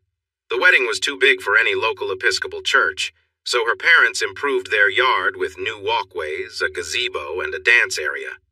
Katrina and River were like family to me since mine wasn't invited. They organized the band, set up the rehearsal dinner, and rented tuxedos for me and my groomsmen. I would have been fine with only my best man, River, standing beside me, but Julie wanted to include Shay Lynn, 2 old high school friends, and some of her sorority sisters, so I had to think a bit more deeply about my groomsmen. Aside from River and the Bean brothers, I was closest to Abe, who gladly accepted my invitation. My friends from work, with whom I still spent time, politely declined, knowing it would cause quite a stir. I decided to reach out to Chad, who I had kept in touch with from time to time. He was my investment advisor, realtor, landman, and lawyer. Although we weren't best buddies, they were all young, single, or divorced, and they appreciated the invite for various reasons. Mostly, they were hoping to meet interesting people who could become future clients, so they thought it would be worth their while. Chad described the bachelor party at the man camp, where my coworkers could celebrate my marriage, as unbelievably lame. For my friends at the man camp, having kegs of beer, barbecued goat, beans, rice, and tasty brownies made with Mexican chocolate was a feast, and the start of a great celebration. Chad and other more sophisticated guests held their bachelor party in Las Vegas, which included more elaborate entertainment, or anywhere with entertainment and excitement. But Las Vegas, where Julie's bachelorette party took place, was the best choice. The next morning, they all woke up with bad headaches from the drinks the night before. They remembered that many stories were shared about the groom, even if they couldn't recall any details. Julie's friends returned full of energy, but Julie was quieter and more reserved than usual in the week before the wedding. Her friends came back to the ranch on Thursday, and everything was prepared for the rehearsal on Friday and the wedding on Saturday. I moved forward toward my destiny, but Julie felt some strange doubts and nerves that her mom, aunt, and maid of honor helped her with. On Friday, she pushed those feelings aside and moved on, looking beautiful and often reminding me of her love for me. The rehearsal and dinner went perfectly, although some of the speeches by the Bean brothers and their wives were a bit much for those visiting from out of town. The toasts from Julie's friends hinted at things that happened in Las Vegas that probably should not have been mentioned. This made me feel uneasy. By the end of the night, it was clear that the people from West Texas and New Mexico and those from New England were very different. The Easterners looked down on the Westerners, who found their attitudes amusing. Julie was caught in the middle of it all and wasn't enjoying her own wedding as much as she had hoped. I tried my best to support her, but she seemed almost shy about my help. I hoped the dismissive attitude would go away when the snobbish guests left. Here, a man stands by his partner, and she stands by him too. The wedding day went smoothly, and after the previous awkwardness, only a few select people were allowed to speak at the reception: the parents, the maid of honor, and the best man. No wild rants or secrets were shared this time. River spoke last, and there were hardly any dry eyes left when he told his story of a determined young man who had started with nothing and became a successful businessman, making both him and Katrina proud. The few guests who didn't tear up often rolled their eyes. Those who grew up with privilege and only mingled with each other didn't appreciate tales of hard work and success like the Texans and New Mexicans did. Their own stories, or those of their families, were probably more similar to mine. Those who had been with me for the last 10 years, like Glenda and Cindy, felt proud of the man I had become. We spent our honeymoon along the beautiful west coast of Mexico and Baja. During this time, Julie discovered that letting go of her hesitations could lead to more enjoyment and surprises in our relationship.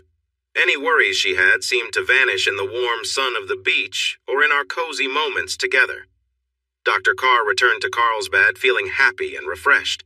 She was ready to help people in need, whether they were struggling or well off, in the community health clinics of New Mexico.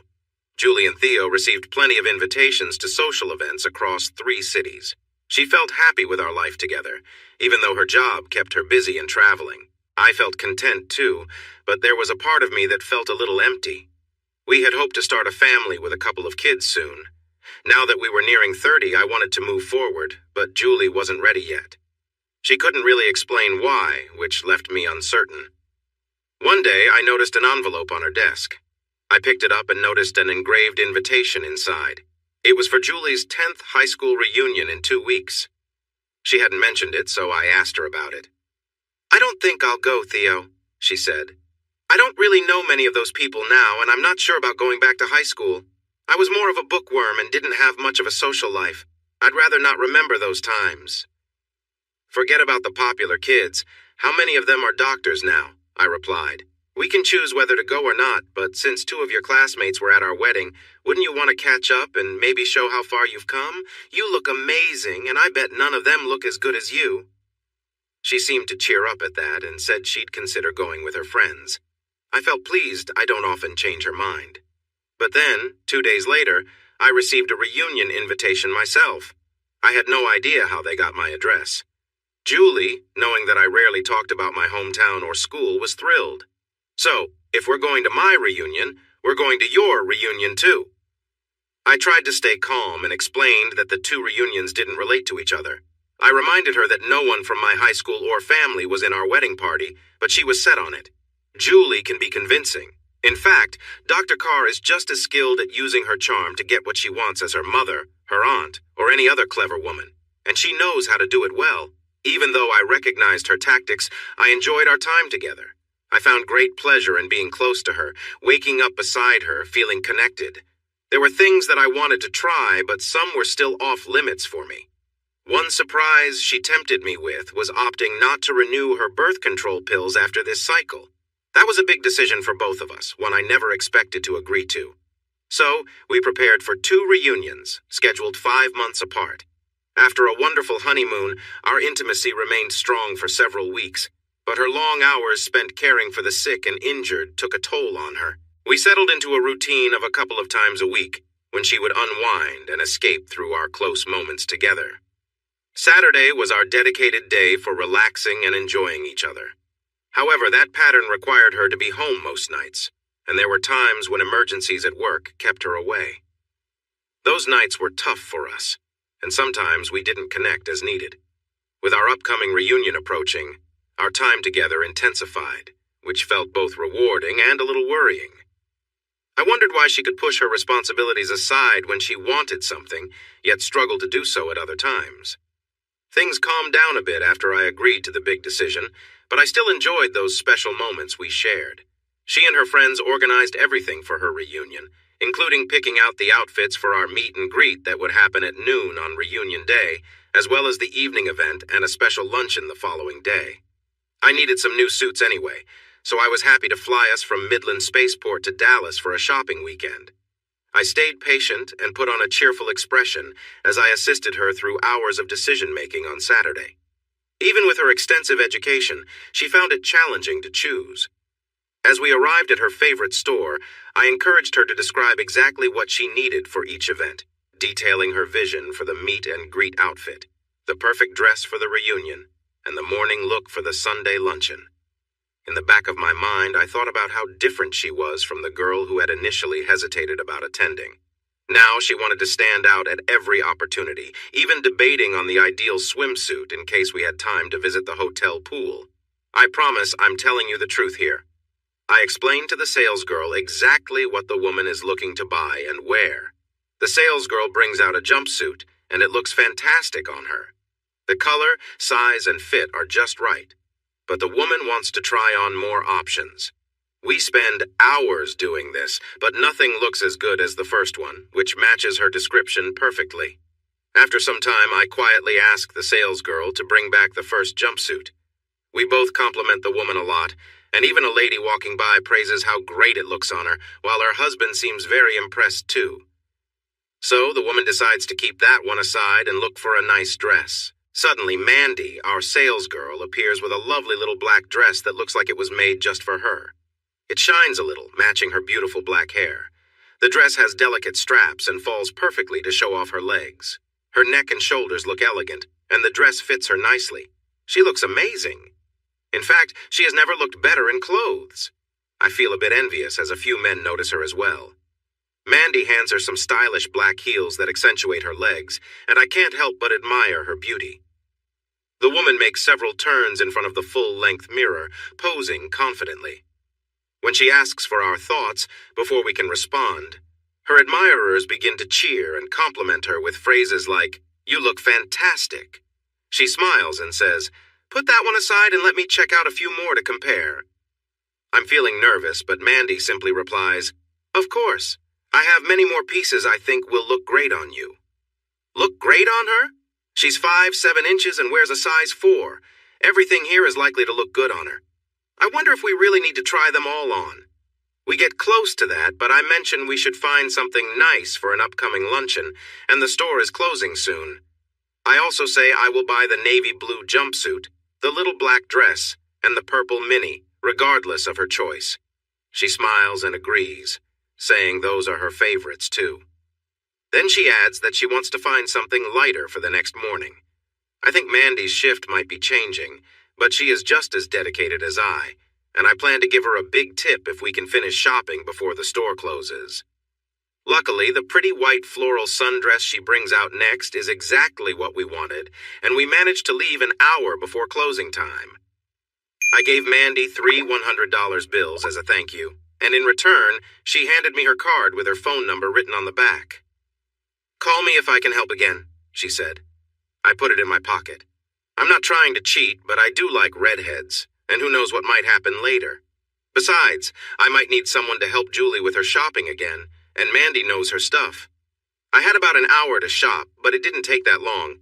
To my surprise, Mandy agreed with all my choices, even the 2 suits I could pick up tomorrow after they were altered.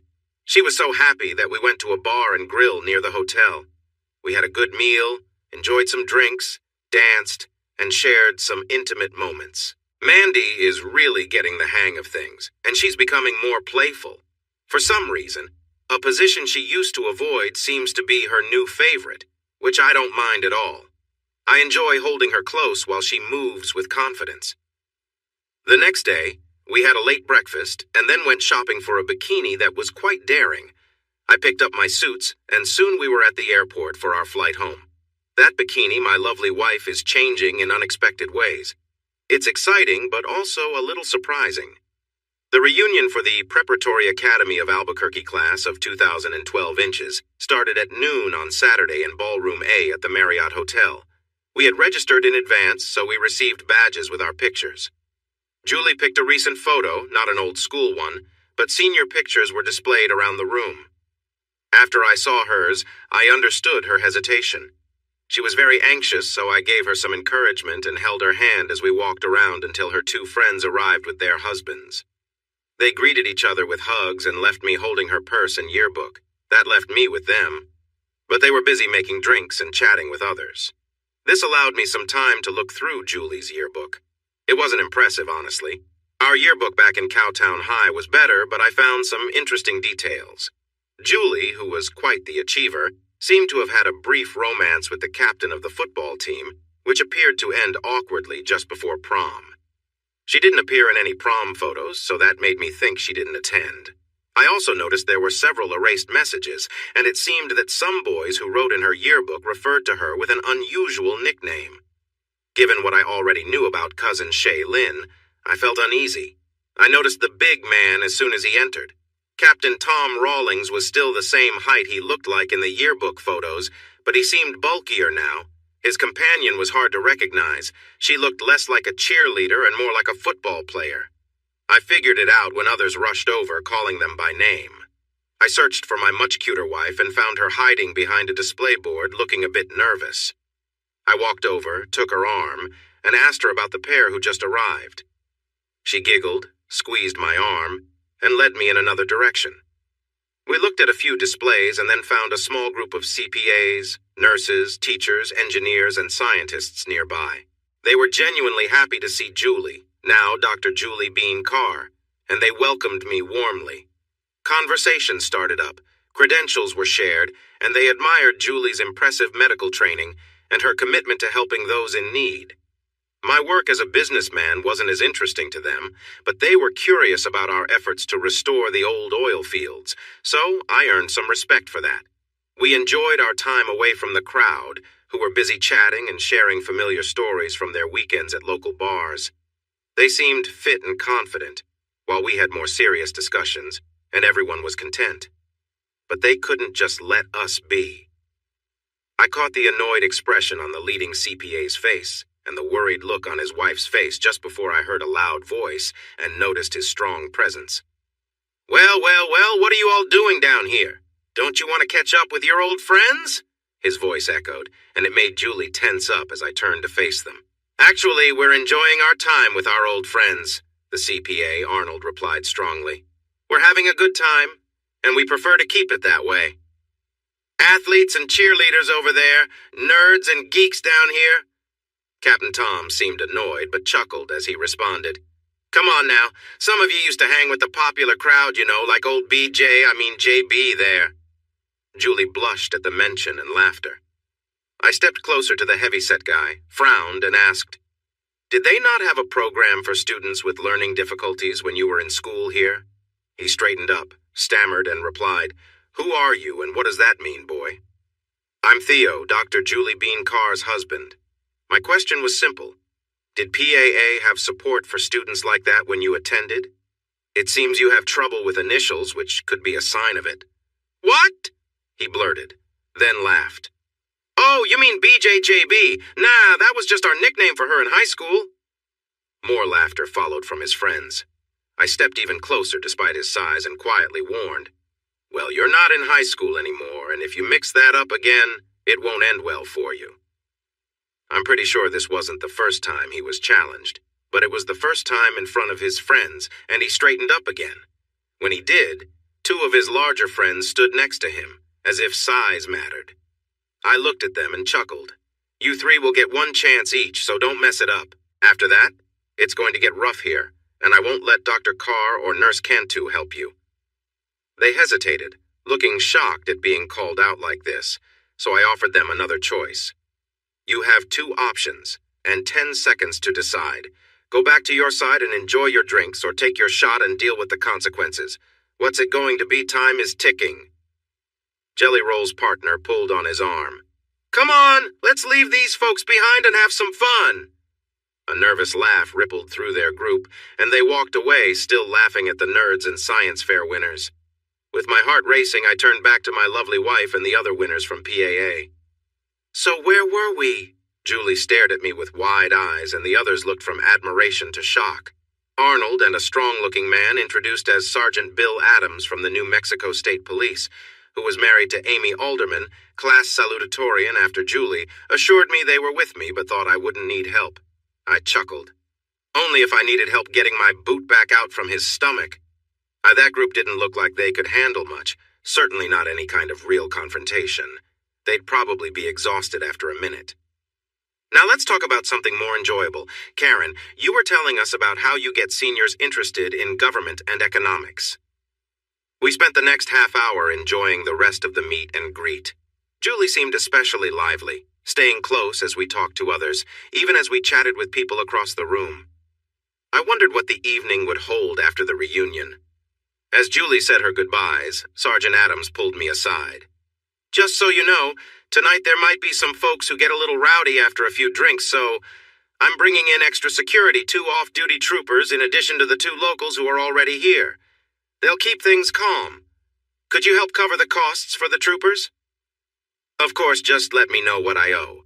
And just so I'm clear, I assume if someone gets physical or is disrespectful to one of the women, especially my wife, I'm within my rights to respond?" "Exactly. I'll also check with my wife about why some folks seem to have it out for your wife. Let's exchange contact info," he said, handing me his phone to save my number. Dr. Carr, usually reserved and professional, seemed particularly happy to see me as we headed up to the room. It reminded me of how people sometimes react when someone stands up for them. They feel supported and grateful, even deeply connected. She was my partner, and I knew her professional reputation mattered greatly. Some people we'd run into tonight might not know how much she'd grown since her school days, but she was now a respected physician, serving 3 communities. Meanwhile, many of those who looked down on her had chosen other paths and weren't doing quite as well. It felt important to me to show respect for her hard work and accomplishments. No one, least of all people with grudges from the past, would get to insult her or question her success. Julie broke into my thoughts as she took a moment to unwind, getting comfortable as we settled in, both of us ready to relax before the reunion continued. Neighborhood cats gathered outside, drawn by the sounds of a stray cat. It was the first time since we met that she had truly worn me out. I decided to take a nap while she enjoyed a relaxing bath and got ready. When she woke me, I shaved, showered, put on aftershave and deodorant, and dressed in my new black pinstripe suit and dress boots which had pointed toes. She took a little longer to prepare, but when she finally appeared in that lovely black dress, my heart skipped a beat. With her shiny black hair in curls and wearing elegant stockings and heels, she looked stunning. She noticed my amazement, turned around to show off the full look, and playfully asked, "What do you think?" "I think that gorgeous outfit is going to turn heads when we arrive. Are we fashionably late? Or do we have time for a quick moment?" She smiled and promised that tonight would be even better than this afternoon. Just as she reached for my arm, I jokingly asked, "Are you wearing something special?" She laughed and replied, "No, but they are very small and almost invisible, so it might look like I am. Now stop teasing and let's go. We're already late." With her poise and flair, she was the star of the evening. I felt like a regular guy with a princess by my side, and I loved it. I really appreciated my thoughtful partner, but sometimes it's nice to be with someone so glamorous. Petunia, the head cheerleader, looked unhappy, and her friends seemed surprised. Captain Tom, who used to date my friend, was not pleased to see her looking so good while he was with someone who had changed a lot since high school. However, I could see admiration and envy in the eyes of his friends. Two women from her wedding party were mingling with some familiar faces, but when they spotted Julie, they quickly switched their attention to her. They hadn't gained too much weight and looked better with someone so charming instead of hanging out with past heroes. The crowd was much bigger than earlier in the day, and I was pleased to see a variety of people there. I looked forward to meeting some of them. As it turned out, I already knew a few. I recognized some fellow researchers and several familiar faces from 2012 who had grown and succeeded in their lives, including two I had known before they got married. Julie and I found ourselves at the center of a lively group, enjoying great conversations, sharing stories, and getting to know one another better. When the awards started, it was clear who would win Most Changed. She enjoyed her moment in the spotlight, drawing attention and inspiring mixed feelings among those around her. I wasn't sure she really earned it, unless the cheer team from 2011 had been quite different from what I expected. Instead of calling her out, Julie took home the prize. I had spent enough time in tough oil field bars before giving that up for Lent to feel ready for this kind of event, yet I almost missed Julie's discomfort as she looked down and turned away. I caught a glimpse of a man in the mirror who was mostly unremarkable. He was of average height with brown hair and eyes, and despite this, people moved aside for him as he made his way to the bar. He got a drink and wandered our direction, stopping to chat with others on the way. The band played, but only a few danced. Most people seemed more focused on catching up and meeting new friends. The man approached my wife, tapped her on the shoulder, and said, "Let's dance." She closed her eyes briefly, but then found her strength and turned to take his hand. I stepped in front of them. "Hold on a second, I'm Theo Carr, and that's my wife. Where I'm from, a gentleman asks the husband first before inviting the wife to dance. Did you miss that part, or were you raised differently?" He seemed more annoyed than angry. "Do you know who I am, Mr. Theo Carr? My grandfather was a governor, my father a senator, and I don't need your permission. Now step aside or you'll regret it." I laughed at his reaction, which turned red. "I must have missed your name and all those achievements, son of a senator. Go on, give it your best shot." He turned his head slightly toward a large man nearby. This man shook his head and came over quietly. "Mr. Higgins, that is Theodore Monroe Carr T.M. Carr, the owner of Secure LLC, and that is his wife. Maybe you should ask someone else to dance." The look he gave this man was one of clear disagreement, and then he turned to me with the same look. "I don't care who he is. I'm going to dance with Julie, and you can either move aside or find a new job." "No problem. You can call your security firm and replace me if the owner agrees. I wish I could say it's been nice, but it hasn't. Good luck with what you plan to do next." "You ungrateful fool. I made sure he would never work in security again." I laughed, and Eddie joined in. Higgins turned a deeper shade of red. A group of onlookers moved closer, probably hoping to see me get into trouble. That was when Julie slipped by me and said, "Please, Theo, there's no reason to be rude to Mr. Higgins. He is a very important person in New Mexico. I can dance with him, and that will settle everything without harming your reputation." "You know, Julie, I might have agreed to one dance if he had simply asked. Now there's no chance of that happening." Higgins scoffed and shouted, "You poor excuse for a person. Julie is from a good family, and we will be married as soon as she divorces you. We've been together for months, and we are in love. Why do you think she stays overnight in Artesia so often? She's with me." That hit hard, but somehow it didn't shock me. There had been signs along the way, and my mind had quietly pieced it all together. I looked at Julie and realized he was telling the truth. Tom and the group of onlookers started making noise, but I ignored them. I talked to Eddie. Why does he think he's so tough? He's been training in karate since he was a kid. He has a colored belt. Okay. Let's keep this group out of it, and we'll see if karate beats a good old fight. I turned back to Higgins and said, You can have her, but first, let's see who comes out on top, here or outside. Julie started to protest, but Higgins took off his jacket and tossed it aside. As I expected, he tried a surprise kick, thinking he could end it quickly. I blocked it and sent him spinning. He had good form, but he was not very strong. I laughed at him as he pretended to kick and aimed a punch at my face.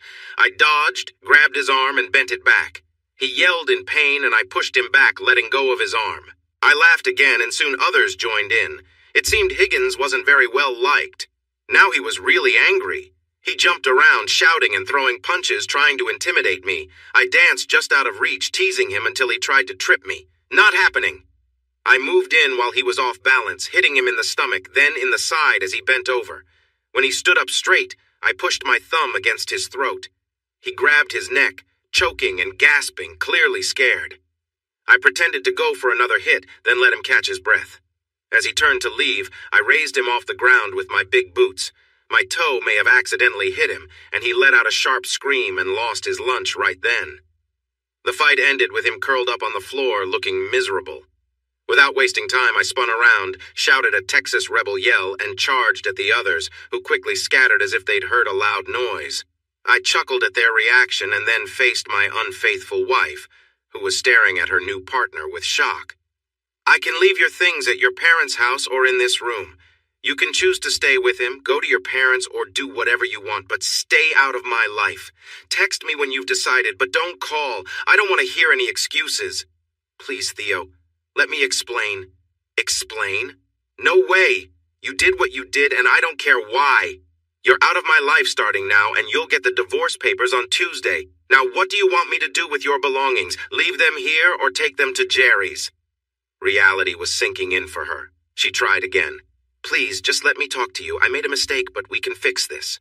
No talking, I replied. That time has passed. Since you can't choose, I'll leave your things in the room. You can call your parents and tell them why you're stuck in Santa Fe.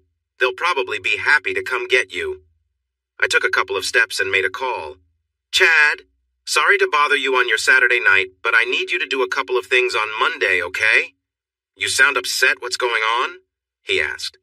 Not much, but I just found out my wife has been unfaithful, so please call the liens on this man's property and stop all donations to his father's campaign. Redirect them to his opponent. Anyone who raises someone like him doesn't deserve my support. Let me repeat what I think I just heard, Chad said. Your wife is having an affair. You want me to call the liens on his property and stop his father's donations? Is that it? That's it for now. Let me know when it's all done, please, and send my regards to your family. Talk to you Monday. The group was back in their corner, drinking quickly and saying how they could have handled me but felt sorry for the situation with my wife. The others who had gathered around my confrontation with her and him had backed away, perhaps afraid I might take my anger out on them. Except Arnold and Sergeant Adams, who stood firm with smiles on their faces. Bill Adams reached out and said, I checked up on you this afternoon and they weren't joking. That was really something. That guy can't do anything right. He must practice with little kids if he thinks he's tough. We shook hands, and then I also shook hands with Arnold, who smiled and said, just in case he tries to take action, I recorded everything on my phone except the last few seconds. I missed that part. I'll send you a copy. Eddie joined me as I left the ballroom. I tried to tell him, boss, but he thinks he knows it all. I know, Eddie. I'll make sure your next job is with someone who is worth it.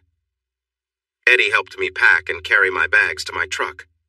As soon as I got on the highway heading east, I called Jerry to share my story. He was shocked by his daughter's actions and had me tell Doris, too. She didn't seem as surprised as he was, but she did apologize. I decided to look into that later. If she knew about her daughter's trouble, our relationship could be tough moving forward. The anger and energy kept me going all the way to Carlsbad and kept me awake for a while until I decided to just let things be. This was an issue I didn't cause and couldn't control, so why stress myself out? I slept until 10 and thought about going to Glenda's for lunch, but decided it was best not to get in the way of her and the man she liked. He seems like a good guy, and I wish them well. Still, I could use a friend, and I didn't want to involve River. So, I ordered a lot of pizzas, buckets of chicken, 3 cases of soda, and headed to my trailer at the man camp. I had friends there, and they would appreciate a big Sunday meal. They really did. I shared my story, and we all had a great time until it got dark. They helped me back to the trailer and laid me down on the bed, but they took my boots off. Monday was rough, and my headache was just one problem. Tom and Diane called to get my side of things. It turns out their niece had a different story. I sent them Arnold's tape and suggested we could talk later, but I needed to call my divorce lawyer. They didn't call back, and neither did Jerry and Doris. My divorce lawyer, who was recommended by my best man, was glad to have the tape. He mentioned it would be helpful to have more evidence since cheating can be a reason for divorce in New Mexico if there's enough proof. I told him I had a team ready to look into this right away, and he explained the basics of community property in New Mexico.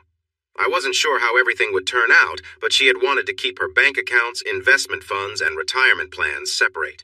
She thought some of my business moves were too risky. I had never finished studying for the law exam, let alone taken it, but I understood enough about the law. I took some time to read up and felt good about my knowledge.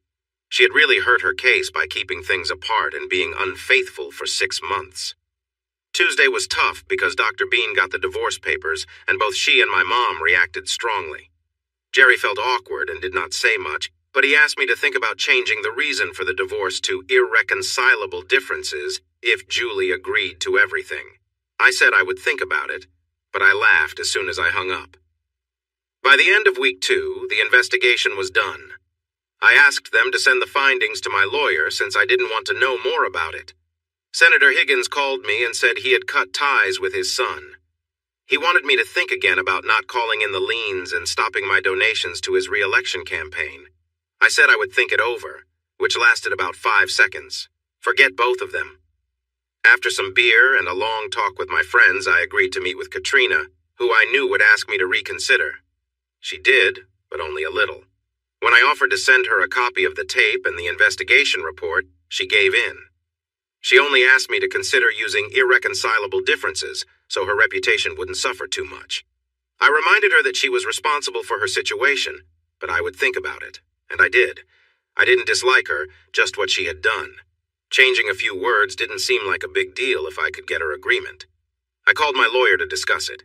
2 days later, a courier brought me the signed divorce and settlement papers. I just had to wait 30 days for the judge to sign the decree. I got drunk that night too and listed the house in Carlsbad for sale. The trailer was all I needed, with offices in 2 states and River's credit card. Ironically, when I checked the mail at the house before I left, I found a receipt and tickets for 2 people for an event related to my old high school. I chuckled and tossed it in with the other mail to look through later. No way. 3 days after my divorce was finalized and 4 days after I started my work at the state capitol, I came home to find a brand new black Jeep Wrangler parked in my spot. It looked a lot like a truck that had been parked there a few years ago, and my heart raced as I got out of my pickup and noticed a party happening in my fenced backyard. The grill was hot, chairs were scattered everywhere, and a group had gathered around a woman with shiny blonde hair sitting on a table. I dusted off my clothes and casually walked around back. "Hey there! I thought I was going to do all the cooking. We prepared a big feast, so grab a drink and help with the food. The lost daughter has returned." And sure enough, she had. I couldn't believe how good she looked. Grown-up Shannon was so stunning that I hesitated to approach her. She didn't greet me at all. Her expression was neutral, and her body language said I didn't matter to her. Finally, I said, "So you've grown up. How do you feel about older men, particularly a recently divorced older guy?" "That depends. I know quite a few divorced older men, and I don't judge them. Anyone can make mistakes. But I do hold a grudge against old friends who completely disappear for 5 years, whether divorced, married, or single." "I thought that's what you wanted when you left." "Really? Then why did you keep an eye on me and come to football games with binoculars without saying hi? Remember what you said before? No contact? I was 18 and you were 24. Why were you letting me decide?" A stream of Spanish words came out from Juan, mostly scolding me to stop being foolish and admit I was wrong. Shannon echoed his sentiment. "When did she start speaking Spanish?" She still had a serious look, but I noticed the hint of a smile on her face. That was all it took. In 2 quick steps, I was next to her, wrapping her in my arms and admitting I had been a fool. She giggled and said I should remember that, then pulled me closer, resting her head on my chest. Standing there in the dry, dusty plains of West Texas, holding the girl I've always dreamed of, surrounded by friends who were happy to see her back, my heart overflowed with joy and gratitude. I could only see a few familiar faces, but those I could were either tearing up or smiling widely. I think I experienced both. We had a little too much beer, ate a bit too many ribs, and shared way too many stories about the time after Shannon left.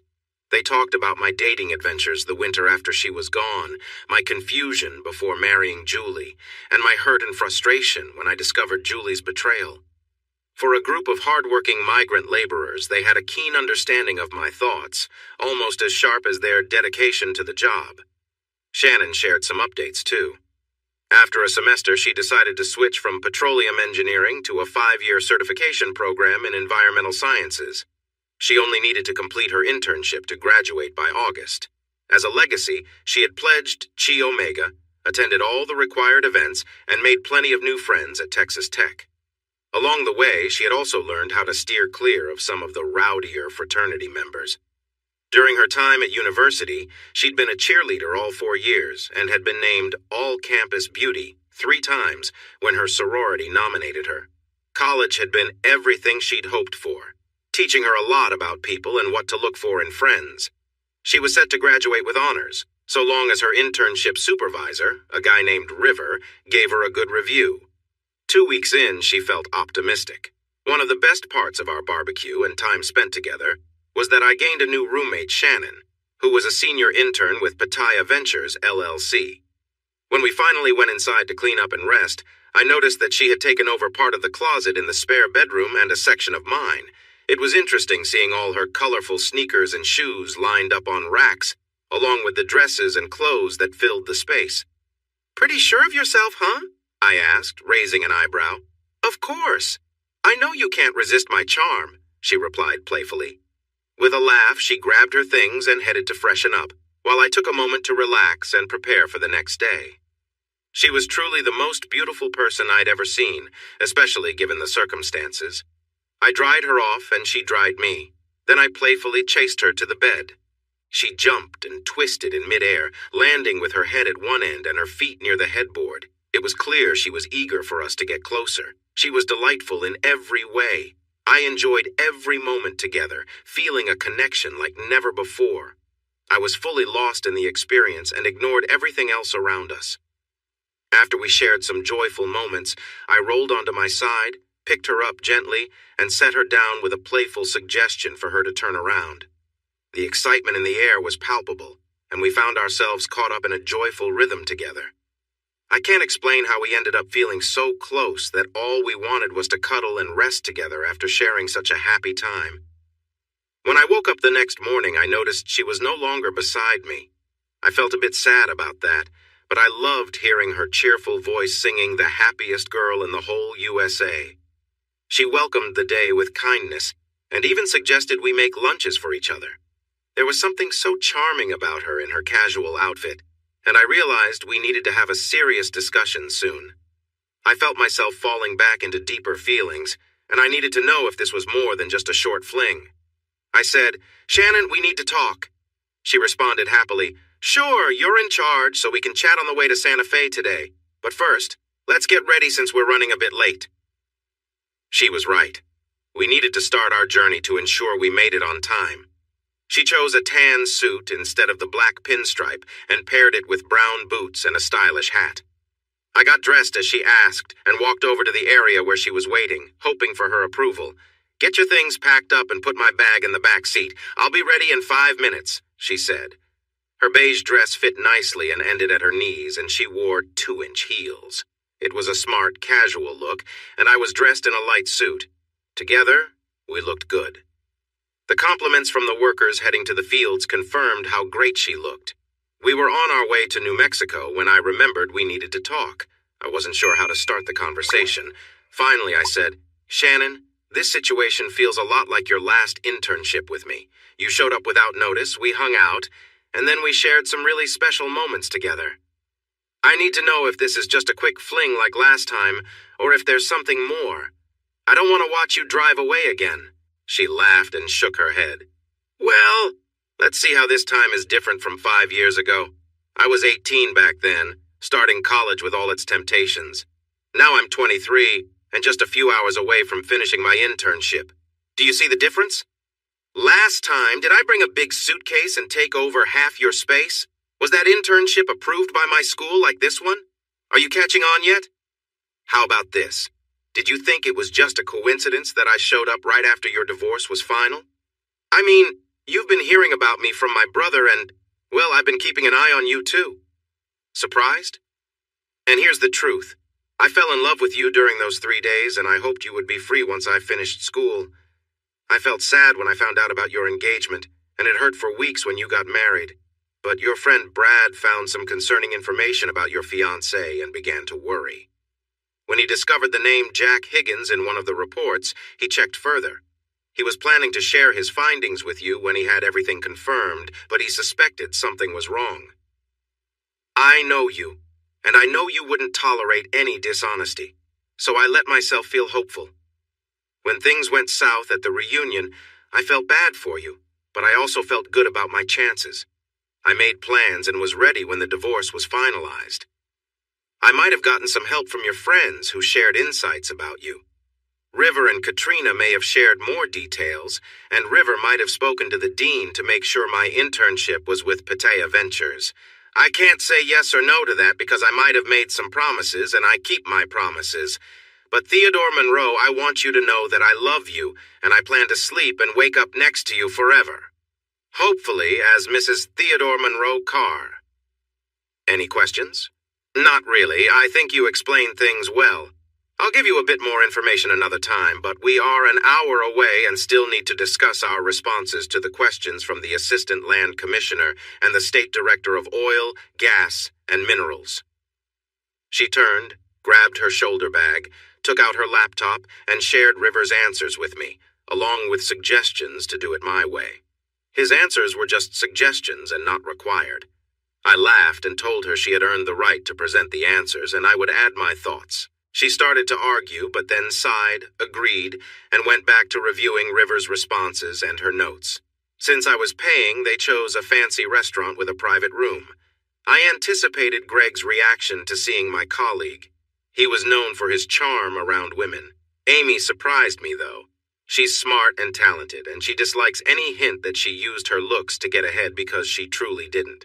She is the most skilled and knowledgeable person I've encountered in OGM, but she does like to dress stylishly, showing off her legs to get what she wants.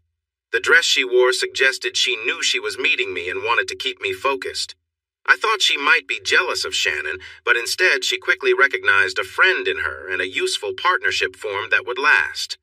Greg seemed a bit lost for words. Maybe he was stunned by seeing Amy. It didn't really matter. Even though he ranked above her as director of OGM, she would have the final say unless this turned into a political meeting, where Greg could take charge. We enjoyed a drink and a nice meal, and then Amy opened her laptop. As you know, we received $47 billion to fix and clean up orphaned wells. Pitaya Ventures has been working on cleanup projects in New Mexico for years, and is the top choice for many landowners in eastern New Mexico. You are the last group we are consulting before we prepare the bid specifications, and we have several questions for you. First question, should we separate the bids into 2 parts, one for capping and plugging, and another for cleanup operations? What do you think? Shannon looked at me and I nodded. She began our response based on River's thoughts, and it was a strong reply. We at Pitaya Ventures, with our extensive background in cleanup tasks, alongside oil and drilling companies, believe the turnkey approach will best support the state, landowners, and the environment. No, we don't just plug and cap, but we work with various companies that do, and we have successfully completed projects with them before. When the work is shared among different businesses and issues pop up, the tendency is to blame the other team. If one company is in charge, the state knows who to hold responsible. We think that company will be more careful in planning and managing every site, so we highly suggest going with turnkey offers. Amy glanced at Shannon for a moment, then at me. Theo, do you have anything to add? No, ma'am. I think she said it all. What about the numbers? Are there enough companies like yours to handle a project this large? I answered. A project of this size needs to be split into smaller parts. Set priorities and offer the most important ones for bid first and see what you receive. If you can, consider the location because moving workers between far sites can be more expensive and take more time. We expect the state to know who will likely bid because all of us must pass an exam and be approved by you to work here. If you're asking whether we or any group can manage the entire project all at once, then no. We don't have enough dedicated and trainable workers for that, and neither does anyone else. We can take on parts of it, sure, but not the whole project at once. And don't let anyone convince you otherwise. Shannon, do you have anything to add? She simply replied no, and Amy moved on to technical details that River and I mostly understood, with Shannon pretending to follow along. Greg must have had the afternoon to himself because he kept socializing and enjoying the scenery, which I also admitted I did while they chatted. The difference was, he was leaning over the table, focused on them. From my angle, pushed away from the table and at a slight angle from Shannon, I had a good view of Amy's legs under the table, with Shannon's nearby. As the afternoon went on, their demeanor relaxed. Dresses hiked up a bit, and more skin became visible. It felt almost like they were in a playful mood. Then I caught their knowing glances and realized I'd been noticed. I apologize, but honestly, it's quite rare to see two lovely displays like these at once, and I momentarily lost my focus. Since neither of you has ended the show, I have to believe you aren't very upset. That broke Greg's focus. He quickly pushed his chair back to get a glimpse, but the performance ended just as he moved. He frowned, looking let down, but Amy winked at me and gave a little smile when he looked up. Then she exchanged winks with Shannon and they giggled like young girls. It was after 4 when we got back to the truck, so I suggested we get a room for the night and enjoy Santa Fe.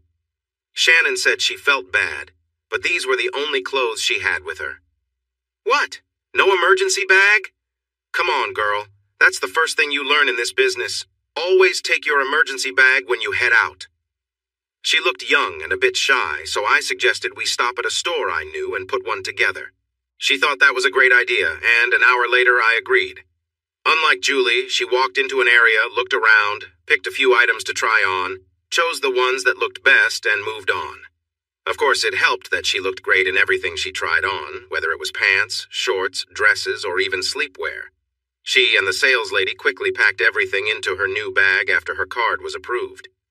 I booked a room in my favorite historic hotel in Old Town while she was in the changing room, and that's where we went after she bought some toiletries at a nearby store.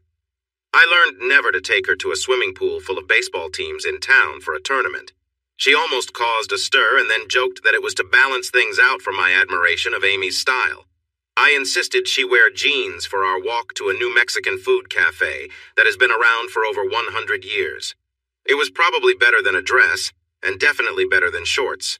But she still got attention, and people chatted and flirted with her right in front of me. It bothered me at first, until I began to accept it. We were waiting for a table, surrounded by fit young men from the baseball teams, when our names were called. She apologized and were led to our table. I was following Shannon and the waitress down an aisle when they turned right, and I found myself face to face with Jack Higgins and my ex. Julie looked surprised. Higgins looked shocked. Seizing the moment, I called Shannon back, brought her to their table, and introduced her. Shannon Barnes, this is my ex-wife, Julie Bean, and this is her partner, Jack Higgins. Or are you two engaged now that I'm no longer in the picture? Not that it's your concern, but we're engaged, Higgins replied. Shannon looked at Higgins and then reached out to Julie. She shook her hand with enthusiasm and said, I want to thank both of you from the bottom of my heart. I thought I had lost him forever, but you freed him again, and now he is mine for good. Thank you both. She shook Higgins's hand with excitement and then suggested we head to our table. Once we sat down, she asked, Is she really a doctor from Johns Hopkins? Anyone who would trade you for that guy must not be very smart. Then she gently pulled my face close to hers and shared a kiss that made everyone around us notice. The waitress stood nearby, waiting patiently, until Shannon finally leaned back in her chair. The waitress, who looked to be in her late teens or early 20s, smiled at Shannon and said, "I'm sorry for watching, but I couldn't help it. You are the most beautiful person I've ever seen, and I mean that respectfully." "Thanks, but you are very pretty too. Do you live here, go to school, or what?" "I grew up here and I'm taking classes at SFCC to save money. If I earn enough from my 2 jobs, I hope to go to Texas Tech next year. I want to study environmental sciences, and they have some great programs. My dad has a tough job with a small company that works on old wells, but it's far away, so he's gone a lot. The pay is really low for the amount he works." "Sorry for sharing that. Let me take your drink orders," she said. She returned with our drinks and took our food orders before hurrying off to the kitchen, feeling a bit shy after chatting with us. I noticed how determined she seemed, and I felt for her situation. "You would chat with her if I wasn't here, right? She's cute." "Not really. If you weren't in my life, then maybe. I'd help her find a better job, too. She's had a tough life and has been looked down on by some people, but she makes up for what she lacks in confidence with her strong will. She'd be a great worker until she goes to Lubbock." Shannon gave me a charming smile and playfully touched my leg under the table. I smiled back until she looked at me with a playful warning, saying, "You need to stop that right now, or I might get embarrassed." "Go ahead and let them see," I replied as I playfully continued. She gently pulled my hand away, sat up straight, and looked at the couple next to us, who were smiling knowingly. I took my hand from under the table and gently wiped my mouth and chin, taking a moment to enjoy the smell of the food. The young woman watching us turned red and crossed her legs. The man next to her chuckled but shook his head, keeping his hand on his drink. It seemed like everyone was in for a good night. The friendly waitress came back with our food. After she served us, Shannon asked the waitress, "When do you finish work tonight?" "Not until 9, the waitress replied. "I don't have to close up, but I'll be here during the busy hours. We're just across the street at the old Santa Fe Inn. Why don't you stop by? We might have an idea to share with you." She looked from Shannon to me, her cheeks turning a brighter shade of red. Leaning in closer, she whispered, "I don't have a lot of experience. I'm worried you might not be happy." Shannon smiled broadly, trying not to laugh. "I really don't think that's the case," I said. "But I don't think that's why we want to talk.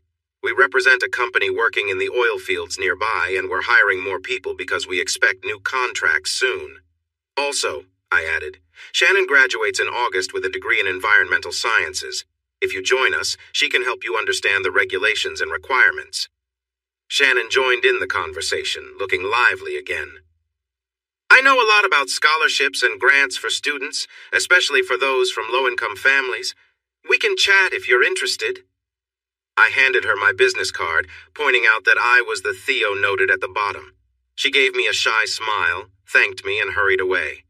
"It's your charm, Shannon," I teased. "You could make any topic sound appealing. Just tone it down a little when chatting with younger folks." I felt a sharp pinch on my leg, reminding me that Shannon had been quite excited just moments before. I realized the poor girl might have misunderstood the situation. After that, we enjoyed our meal. The green chili enchiladas and stew were incredible. We paid our bill, generously tipping the waitress, and then strolled through Old Town as Shannon planned our itinerary for tomorrow. Just as we entered our hotel, I received a message from Amy asking if we were still in town. I confirmed that we were and suggested the restaurant we had just left for lunch. She responded with an enthusiastic wink and said she would be there at noon and to reserve a table. Shannon laughed and asked if women often showed interest in me. I replied that I thought both Amy and Norma, our waitress, were talking about her. She playfully pinched me and said, "Did I forget to tell you about my experiences at school? You know how sorority girls are, always curious to explore. You did forget, but I'd be happy to listen to all the details when you're ready." She pinched me again and laughed, saying, "Typical guy." Then she suggested, "We should change into comfy pajamas to make our guest feel at home. It might take a little while, but I bet she would be comfortable pretty quickly if you encouraged her. Still, that might not be the best way to start a professional relationship." "Why not?" she teased back. "It worked for us." Just then, we heard a light knock on the door around 9:10.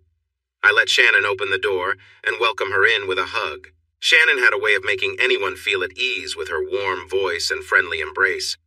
When she stepped inside, she looked around and was happy to see the table, desk, love seat, and chair. She was about to take the chair, but I got there first, leaving her on the love seat with Shannon. Shannon noticed that Norma seemed a bit nervous. We shifted to more serious topics, discussing her high school and community college grades, her test scores, and her interests. She mentioned her extracurricular activities, which had stopped when she turned 16 and began working to help her family of 6. We also talked about her plans for the future. As Norma relaxed, her true personality shone through, and I found her engaging and charming. She and Shannon even started teasing each other, with Shannon joking about the challenges innocent girls face in sorority and fraternity life. Norma playfully replied, "How do you know how innocent I am?" with a wink. Shannon picked up on it and said, "Maybe we should return to that other topic we left at the restaurant," while casually resting her arm on the back of the love seat. This caught the 18-year-old a bit off guard. She blushed and quickly said, "I need to call my mom at 10 to let her know when I'm getting home." I was about to offer to take her home, but Shannon wasn't done. "Just tell her tomorrow in time for class," she suggested. Norma thought it over, and I could see her uncertainty. It was time to wrap this up.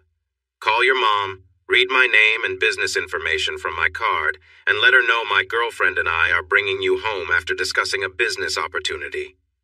She pulled out her old iPhone and made the call. Mom answered quickly, and Norma followed my instructions. Mom said she would be waiting. We all climbed into the front seat of my truck, with Shannon sitting in the middle. Norma gave me her address, and I entered it into the GPS as we headed to her home. Before Shannon could say anything more to upset her, I told Norma, "If your dad is a good worker and doesn't use drugs or alcohol at work, he should call River Peyton. That's the other name on the card." We have crews working throughout New Mexico, though none are near Santa Fe for commuting. We have RV trailer camps near the work sites where he can stay and eat for free. The same applies to you. We could provide a laptop and some training online, but eventually you would need to move to our new office in Orla, Texas. You can take college courses online for less than a community college, and if you're a good worker, River might help pay for it like he did for me. "What do you think?" I asked. "I think tonight could be the luckiest night of my life. You've given me hope when I had very little. I can't wait to talk to my dad and call Mr. Peyton." "I believe we'll feel the same way a few years from now. We were lucky to meet Shannon, too, and she's been doing well so far. She's only been working for a few days, but she impressed everyone today at the meeting. We are living at the man camp in Orla, so we can help you if you decide to move down there." Her home was an old trailer in a rough part of town. Despite that, there was a small lawn and a couple of flower beds, along with an old but well-kept pickup in the driveway. It reminded me of where I grew up, minus my dad's old trucks and tools scattered around. When we pulled up, Norma's mom opened the door. Norma started to get out but paused.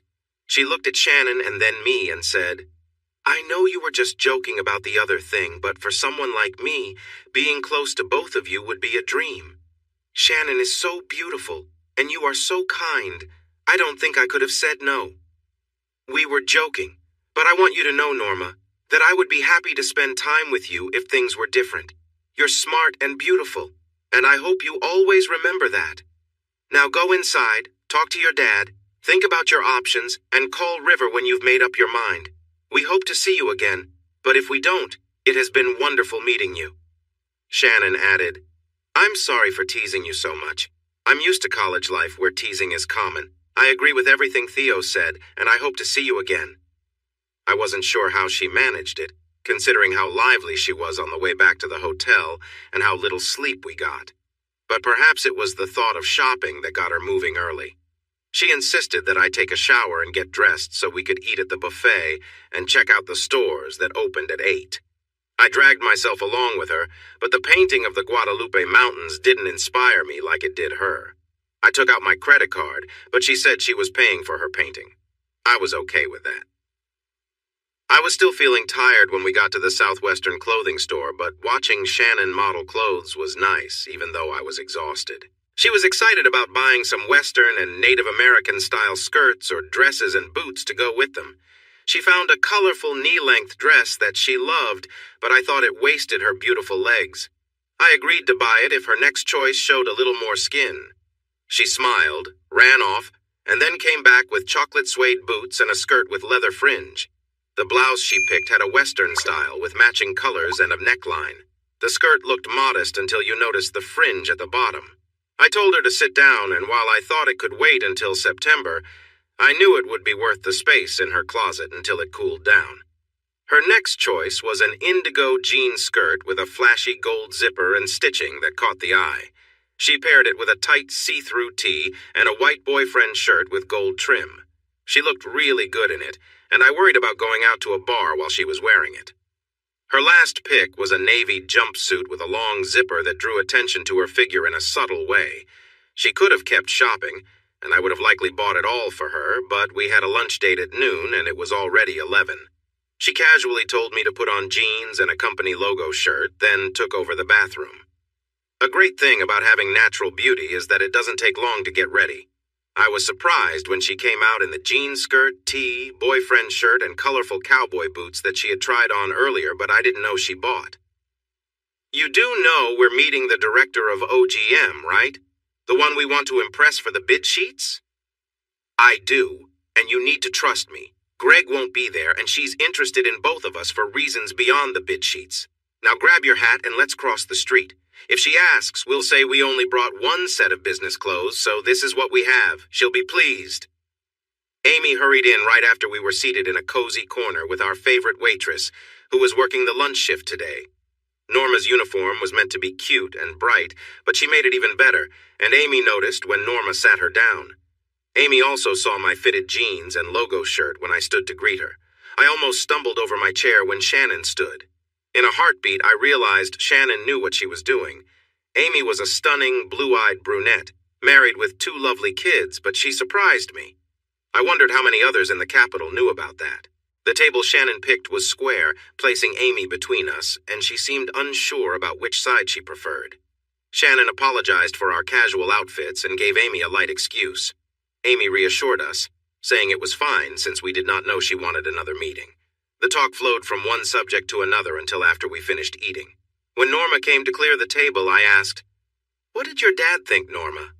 She perked up, saying, "Thank you so much, Mr. Carr. After he spoke with Mr. River this morning, he felt like a new man, so happy and full of hope. He starts work in Orla on Monday, so we're driving down on Sunday. Mr. River is letting our whole family stay in a nice RV with plenty of room." Shannon asked, "So you'll be going too?" "Yes, ma'am," Norma replied happily. "My professor said I could join through video call, just like the way students did back in 2020. I'm so excited I can barely keep track of everything." "And what did River say about your office manager training?" Shannon asked. "Oh, right. I start training on Monday with Miss Katrina, and I will get paid. He also offered to pay my mom to help keep the office and any empty trailers clean and make the grounds look nicer." "Isn't that wonderful? You changed our lives in just one night. I can't thank you enough." Shannon winked and joked. "Oh, we'll think of something," which made Norma blush red, and she quickly got back to cleaning. I added, "That's fantastic to hear, Norma. Tell your dad to spread the word to other hardworking, responsible people to apply. We always need good help, especially in a few months." Mr. River said the same thing, and my dad started a list right after the call. "You have my number. Call me when you know what size U-Haul you need, and I'll help arrange it. We'll cover your moving costs, okay?" She paused her cleaning. Her eyes filled with emotion and began to cry. Shannon got up to comfort her, giving her a hug and words of support. Soon Norma calmed down, took a determined breath, and came to my side of the table. She leaned in, wrapped her arms around me, and gave me a quick kiss on the cheek. Shannon smiled brightly at this, and then Norma said, "You are like a kind savior. I shared my struggles, and you made everything better for me and my family. I'm feeling so excited that I can't focus, but I can hardly wait for Sunday. Thank you again, you amazing guy."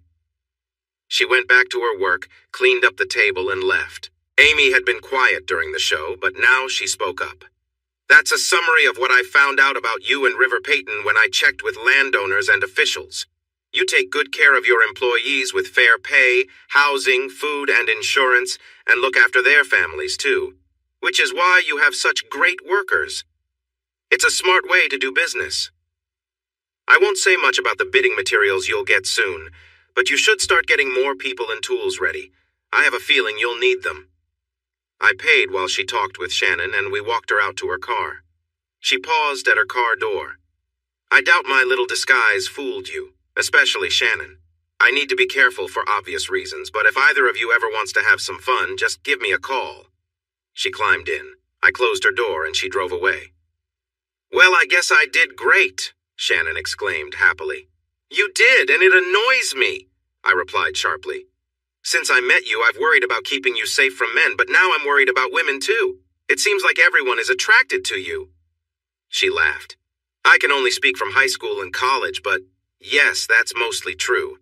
I do catch the attention of a lot of different people, and some are not the best, so I really need your protection. I stopped at the desk to pay for a late checkout, then endured another round of playful teasing from Shannon before we packed up and drove away from the sunset. We got back around 11, so we dropped our things in the other bedroom and went to bed. That simple act would lead to an important change in our lives the next day. I woke up first and enjoyed watching her sleep. Her soft golden hair framed her beautiful face, and the sheet covered most of her body. I could have watched her for hours. To me, she is as stunning as famous beauties like Elizabeth Taylor and Grace Kelly. I know my opinion is shaped by love, but it means the most to me. I also know I'm right, based on how others react to her. When her bright green eyes opened, she stretched and then pulled me in for a kiss. She moved closer to me, making those little happy sounds I love, and deepened the kiss. Understanding that we needed to leave soon, I gently pulled away from the kiss and reminded her, we have a breakfast meeting with Katrina and River in Pecos at 9. We should clean up, get dressed, and head out soon. She sighed and got out of bed, rushing to the bathroom for a shower. I needed to step outside too, so I went to the gravel parking area to take care of things. Living in a small community lets you do that without worry. She emerged from the bathroom, wrapped in a towel, and called for me to hurry. I laughed, took my shower, and moved some things around in the cluttered bedroom to find my boots from the night before. I accidentally uncovered some papers, although I didn't notice at first. What is this? She asked, holding up the tickets to a reunion. Something I foolishly let Julie talk me into. I forgot I even had them. You can throw them away. No way! You never tell me about your hometown, family, or high school.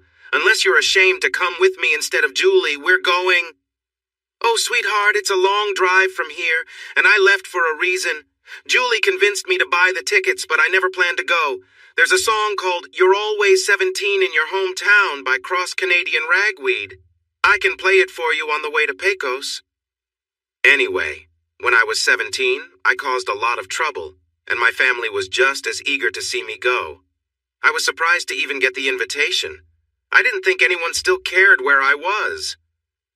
Let's get going to Pecos, she insisted. But I don't care who you were at 17. You're 28 now, a successful businessman with a wonderful girlfriend, and you look great. I want to show everyone how far you've come. Her encouragement made it sound appealing, so I played the song for her. She wasn't swayed. That's not you anymore, and we're going. It's the third weekend of September, so we have time. By then, I'll have graduated, and I'm hoping to find a nice guy to settle down with, too. I need to find someone who loves me for who I am, and I believe I can do it. With that, it seemed like we should spend some time online looking at rings to understand her taste. I knew I wouldn't let her change her mind this time. Katrina made an amazing breakfast. There were pancakes with honey or 3 kinds of syrup, thick bacon, sausage patties, and scrambled eggs. Casual talk over breakfast turned serious when we moved to the office with our coffee. I let Shannon share what happened in our meeting with the assistant commissioner and director. Then I informed everyone about a meeting we planned with Amy the next day. River chuckled and said, "You two make a great pair. You have a way with the ladies and Shannon impresses the guys. Katrina and I have done that a few times, right, honey?" She smiled and laughed, and I was curious about what she meant, but instead I corrected River. "You're right about Shannon impressing the guys, but it's not just the guys. A certain director made a move on her just yesterday." I said it to tease Shannon, but her quick reply made us all laugh. She simply shrugged and said, "As we say in Chio, why not include everyone?" Once the laughter settled and Shannon confirmed she was teasing, admitting she had been approached many times by women, we shifted to discussing the Alanis family. Mom Karen, a striking blonde with blue eyes, had been estranged from her family after her second year in college for marrying someone they disapproved of. She and David raised 4 kids in 8 years, with the oldest being Norma, and she had never gone back to work. However, checking with her past employers showed she was a good worker, so River was looking into other opportunities for her, beyond just cleaning and landscaping. Since she had studied botany in college, that might be her calling. David had done every job in the oil field except cleanup, and River was impressed by his intelligence and eagerness to learn. With the right training, he'll be a great help in a few weeks. I've already received 6 inquiries about jobs from his co-workers. We didn't talk to Norma for very long, so we're relying on your assessment of her skills. Katrina will introduce her to our systems and software next week, and we can go from there. Any thoughts? Theo and Shannon looked at each other, and then Theo spoke up. First of all, she's quite attractive, so keep that in mind. Secondly, we found her to be smart and quick thinking, and we believe she has the work ethic needed for the job as well as for her studies. She is easily embarrassed, but she's a young woman ready to grow, so this job and support for her college should help her. We suspect she has faced some difficult moments with those in positions of power, but she showed great strength for her family's sake. We think her confidence will grow with her success, but she can get nervous and may shy away from intimidation. Shannon saw that when she jokingly teased her the night we met. That could be a problem when dealing with angry suppliers, competitors, and stubborn government offices, so keep that in mind, too. She'll be a project, but it's likely she'll become a very good and loyal employee that we can rely on for years. Katrina replied, Wow, I'm impressed, Miho. You focused on her feelings and emotions instead of just her skills or looks. That's a big change from the Theo of a few years ago. Well, having you, Glenda, my wife, and the one I still think about, reminds me to be more aware of the ups and downs of how women think. I may never truly understand it, but I try. Shannon, do you want to add anything? I just want to know who the one you still think about is. Go look in the mirror, I joked. She jumped up, walked around, and sat in my lap. She gave me a playful kiss, and this one lasted until River said, Okay, that's enough. If you keep this up, we won't get anything done today. And as your internship supervisor, I can assign you to someone else so my partner can work? She quickly stood up, saluted, and said, Yes, sir. I'll behave better in the future, sir. River started laughing, and Katrina shook her head. She knows you well, honey. You have no chance, so don't even try. Shannon smiled at Katrina, but then looked serious. Can you tell me why he is so hesitant to go to his high school reunion? With his success, I would think he'd want to show off a bit to his classmates. Brad certainly did a few months ago. That's not my story to share, sweetheart. But I can say his connection with Norma and her family is very personal. You two should discuss that. But he is reluctant to talk about his family, school, or hometown. I'm right here, you know, I said, playfully scolding them. Are you? Or is some of you here and some of you hiding? Shannon challenged. I looked at Katrina and then at River, asking, So what does our day look like? All I had planned was this breakfast meeting. Sure, we could sit here, drink coffee, and chat until 5. But the real purpose of this breakfast was to hear about your meeting with Amy Wentworth. All I've heard is that she made a suggestion to our intern. Did anything else important happen? Actually, she predicted we would be very pleased when the bids came out, and we should recruit like crazy, so we'll be ready when the bids are awarded. That's my take on her message, right, intern? Maybe a bit stronger than she put it, but she was being careful with her words, Shannon agreed. Great! That's exactly what I wanted to know. Shannon, are you ready to make the biggest sacrifice if that's what she asks for? River asked without changing his expression. Oh, for sure. I'll have that tough lady asking for help and giving all the work to us if that's what it takes. Everyone listened closely to see if she was joking or serious. She kept a straight face for a while, but then a small smile crept onto her lips. Okay. I thought you were joking, but you really had me guessing. I don't think I'll be inviting you to our poker nights, River said with a laugh. Then he looked at me, sighed, and asked, Now, partner, what are you thinking? I took a deep breath and slowly let it out before speaking. Shannon, that rundown trailer of the Alani's family we saw yesterday? Imagine that as a small, falling-apart shack with old and broken vehicles around it. The mom who stood in the doorway was like my dad, always drinking, and my family was the same. My mom drank too. I guess it was the only way for her to handle the beatings from my dad, which he sometimes gave to me and my younger brothers as well. I went to school many times with black eyes and aching ribs. Yes, he would aim for the ribs because they didn't show bruises, but the pain lasted for days.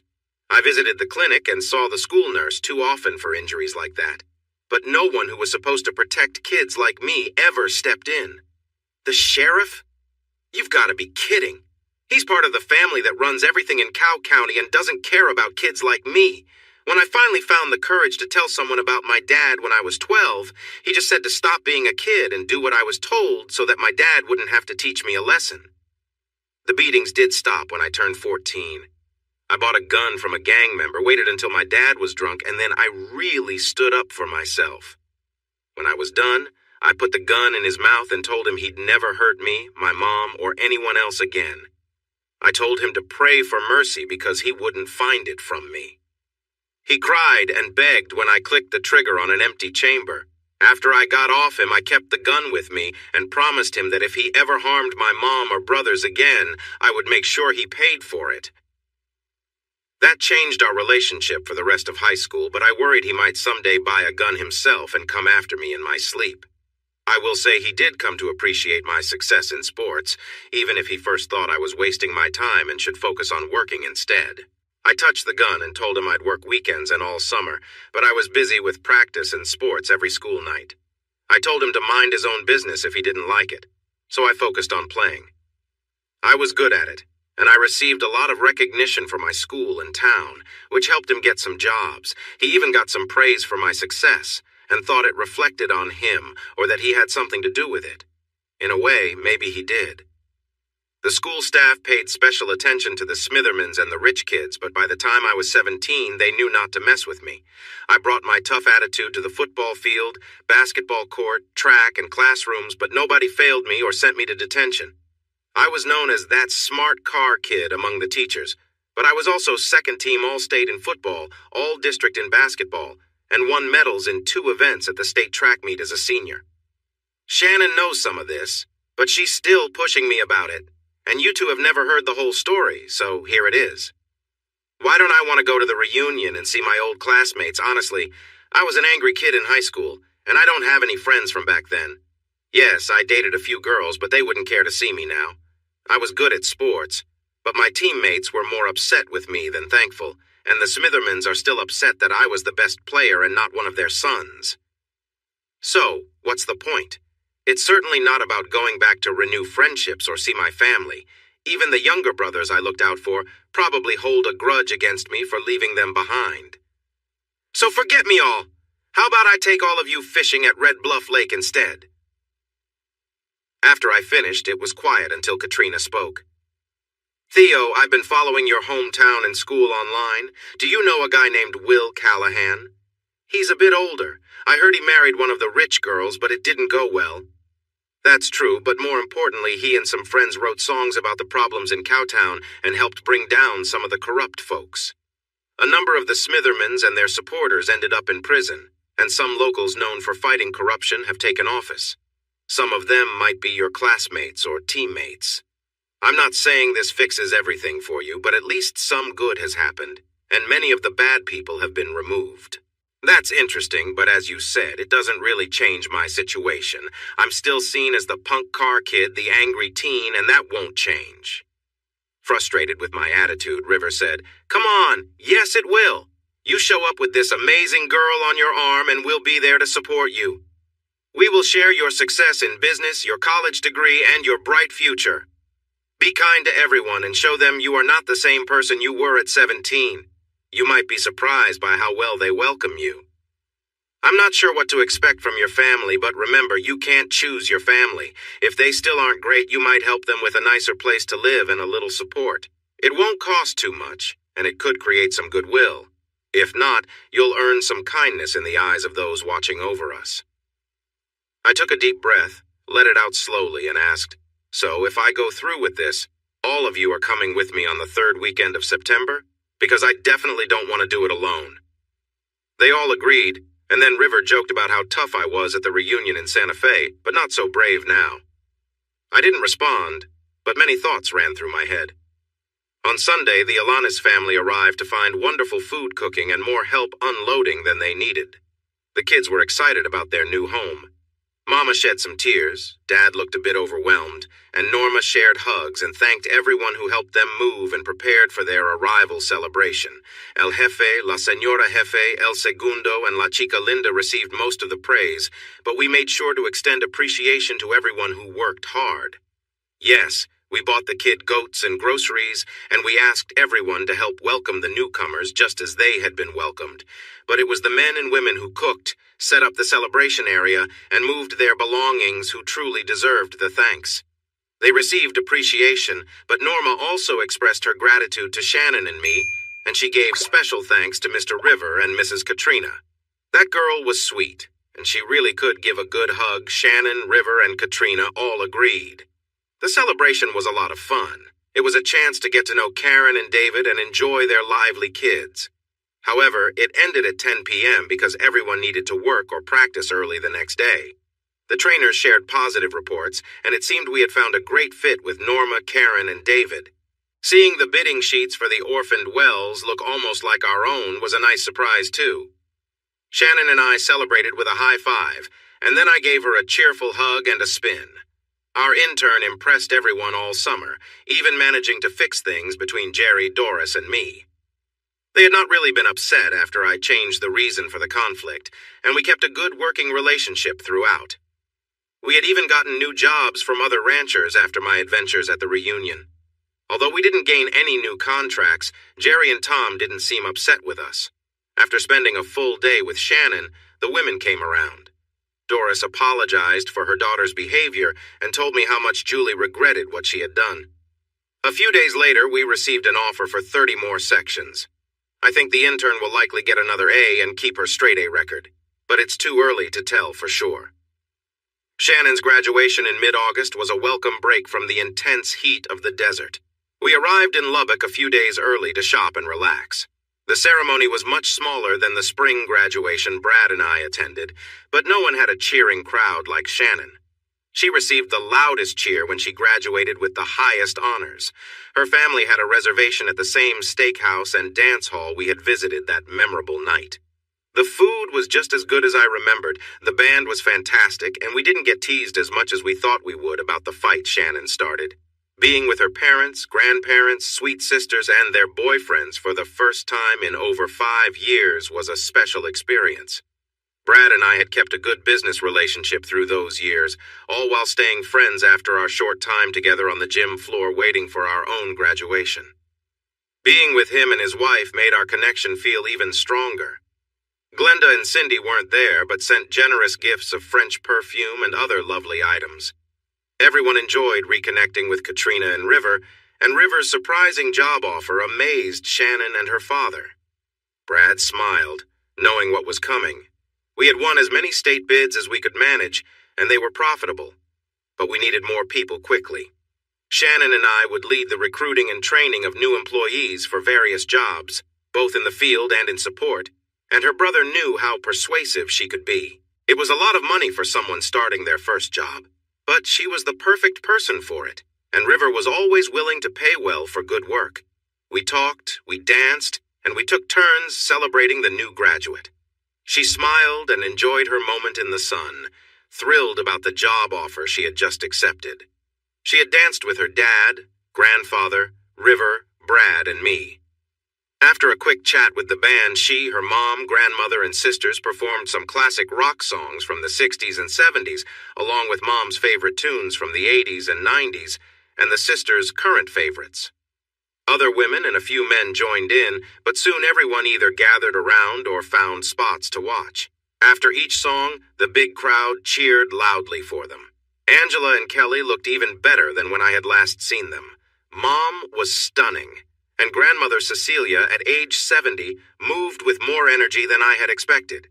If Susan and Cecilia were a glimpse of Shannon's future, her future husband would be very lucky. It had been a fantastic afternoon and evening until a tall, confident cowboy walked right up to us, completely ignoring me. He reached out his hand and asked Shannon to dance. We had danced with others all night, and Shannon had danced with some of her friends, but this man's attitude was off-putting. Everyone at our table noticed me getting upset, and I spoke up before Shannon could reply. "I can see you think you can just walk up here and ask my fiancé to dance without asking me first. What makes you think that's okay?" Shannon placed her hand on my arm as soon as the cowboy appeared, and she heard my reaction. Brad, the new boyfriends, and Dad had already moved their chairs, ready to step in because they could tell I was not happy. Strangely, River just sat there smiling. Shannon, however, was not worried about my reaction. Instead of warning me or confronting the cowboy, she looked right at me and said, "Fiancé? I don't remember you asking or me saying yes, and I don't see a ring on my finger, so I can dance with whoever I want." She turned to the cowboy with a bright smile and stood up to dance. I could hear everyone at the table holding their breath while the cowboy grinned. I knelt down, holding something in my left hand and reaching for her hand. I caught it and looked up at her. "Shannon Alana Barnes, the one true love of my life, would you do me the honor of marrying me? I don't deserve you, but no one else does either, and no one could ever love you as much as I do." She looked at me with a smile, then turned to the others at the table before fixing her bright green eyes on me. Suddenly, she knelt down. Her face grew serious, and she said, "You saved me on this very dance floor over 5 years ago, and I've loved you ever since. I can't tell you how many times I wrote Mrs. Theodore Monroe Carr in my notebooks during class, or how many nights I dreamed of being close to you while we were apart. You are my soulmate and my partner for life, whether or not we have a ring. But I'm honored to accept your marriage proposal and this beautiful ring that I haven't seen since last Thursday at the jewelry store downtown." The first part of what she said seemed prepared but heartfelt, though her last sentence had a playful hint, showing me that she knew what was going on. We kissed while still kneeling, then stood up, and I introduced the tall and handsome Miguel Alaman to everyone. He shook my hand and hugged me to congratulate me, and he happily returned Shannon's hug, thanking him for his role in the surprise and promising him the second dance of our engagement evening. I let her show the ring to everyone else for 15 minutes, then signaled the band leader and led Shannon to the dance floor for our special engagement dance. The song played was our first dance from long ago, Silver Wings. Miguel sat in my place and greeted River and Katrina, asking how they were. When we returned, Shannon grabbed Miguel for a dance as the band played Amarillo by Morning. That handsome cowboy seemed like a better match for her than I did, but she came back and sat on my lap, smiling. Her dad asked, "How did you know, Shannon? Brad and I were talking and completely fell for it. We were even ready for a fight." Angela nodded in agreement, and my now fiancé explained, "It started Thursday when he took me shopping, and we ended up at the best jewelry store in town. The first clue was when the jeweler showed us this unique ring that was clearly custom-made. It had a beautiful oval diamond surrounded by pieces of turquoise, agate, and topaz that were said to be from West Texas or New Mexico.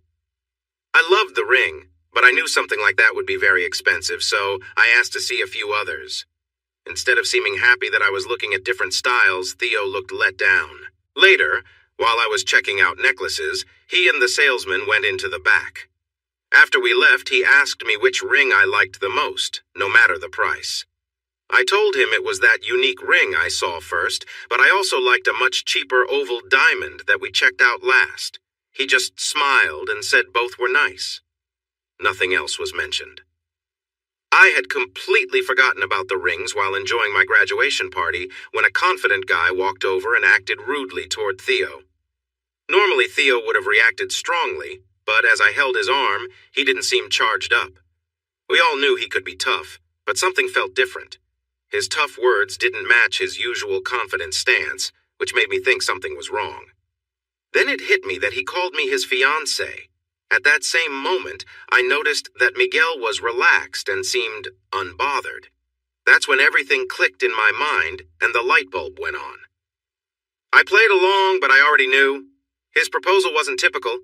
It wasn't a cheesy moment on a mountain at sunset, but it had to do with our first meeting. I had to give him credit for creativity, but I wasn't fooled. She smirked when she said this.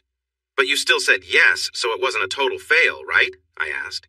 She grinned and said, "The chance I would have said no to you is 0, so don't feel too proud. Still, I have to admit it was sweet, especially considering how we met. I love you even more for planning it, and I'll always remember your proposal." "And now the real planning begins," Mama Susan announced. "Shannon, ladies, we need to meet tonight or tomorrow morning." Shannon snuggled deeper into my lap and replied, Not tonight, Mom. I have other plans." There were knowing laughs and smiles around the table, and Susan said, "Okay, right after breakfast in my room. It's a Mustatin meeting, so don't party too much tonight."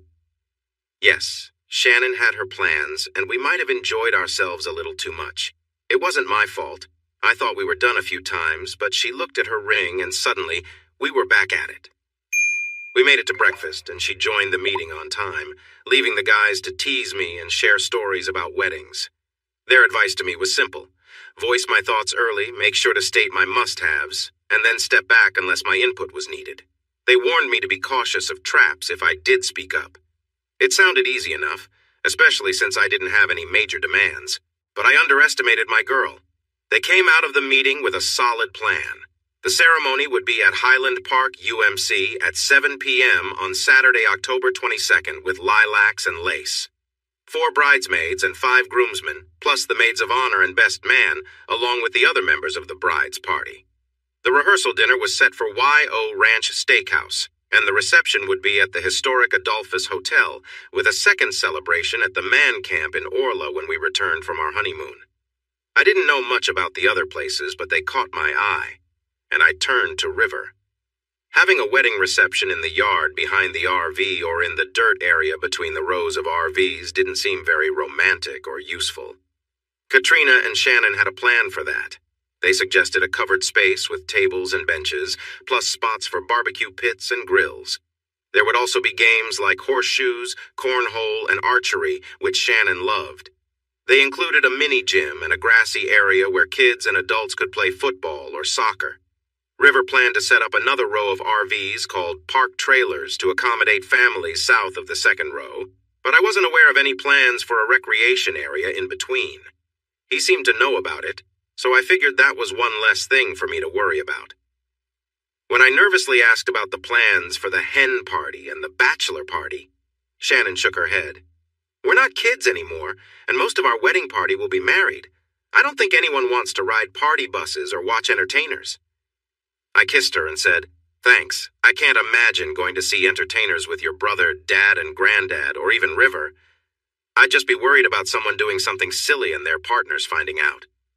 She laughed. "And the same goes the other way. I'm sure my grandmothers could party well being rock and rollers from the 60s, but I don't want to see that or think about my mom in those situations." Her words made me laugh even more, and I hugged her tightly. Shannon rode back separately. I took my pickup while she drove her shiny black Denali XL with tinted windows. Her Wrangler was still there, and if she kept getting new vehicles, I would need more parking space. I learned that Katrina and River had a plan for that too. My trailer and the next 2 in the row would move to the new area to the south. They would set up a new portable office where my trailer had been, and add 2 parked trailers with extra space and porches in the next spot. This would let Shannon and me host guests, like her parents, while the third trailer would be for visitors or recruits, since the nearest hotels were quite far away. The old office in the back, where my gym would be moved, was going to become Norma and Katrina's business office, with a corner office for River if he ever sat still long enough to use it. The new office in front would be the main hub for our hiring efforts and serve as a meeting space for state and national officials, inspectors, potential clients, and others. Soon, we would become a small community, and I was glad we had drilled that deep well. We got back to work, hiring across 5 states, including Oklahoma and the Dakotas, and from our competitors. Our best source was our current workers, who invited others to apply. They knew people who were good, reliable workers, and soon we had enough to start on our first contracts, which we completed just days after training them and getting the equipment ready. New teams meant we needed new foremen and team leaders, and we had many qualified candidates among our experienced workers. Having more foremen and leaders added another layer of management, so we set up a mix of in-person and video meetings to stay connected. We were working in a large area of about 86,000 square miles, which is roughly 250 miles wide and over 300 miles long. We set up fenced equipment yards and temporary living spaces near the farthest sites, relying on generators and drinking water delivered daily by a company that specialized in transporting water, another profitable venture. With Texas politicians holding hearings about the issues of abandoned wells and oil spills, even the toughest oil companies began to show some concern. As leaders in our industry, oil company executives and their legal teams visited our offices or called us to hear our proposals. I smiled at some of them, and River even laughed at a few. Word got around that we were not the people to call unless they wanted a proper cleanup and were ready to pay. Many lined up to work with us, while others tried to cut corners and ended up having to pay us to do the job right after the inspectors arrived. We were doing well, and the camp was adding another row of trailers. But that came after the reunion. The Eagle Ford Shale project had started before I left. So many hotels were built near the convention center where the reunion was held.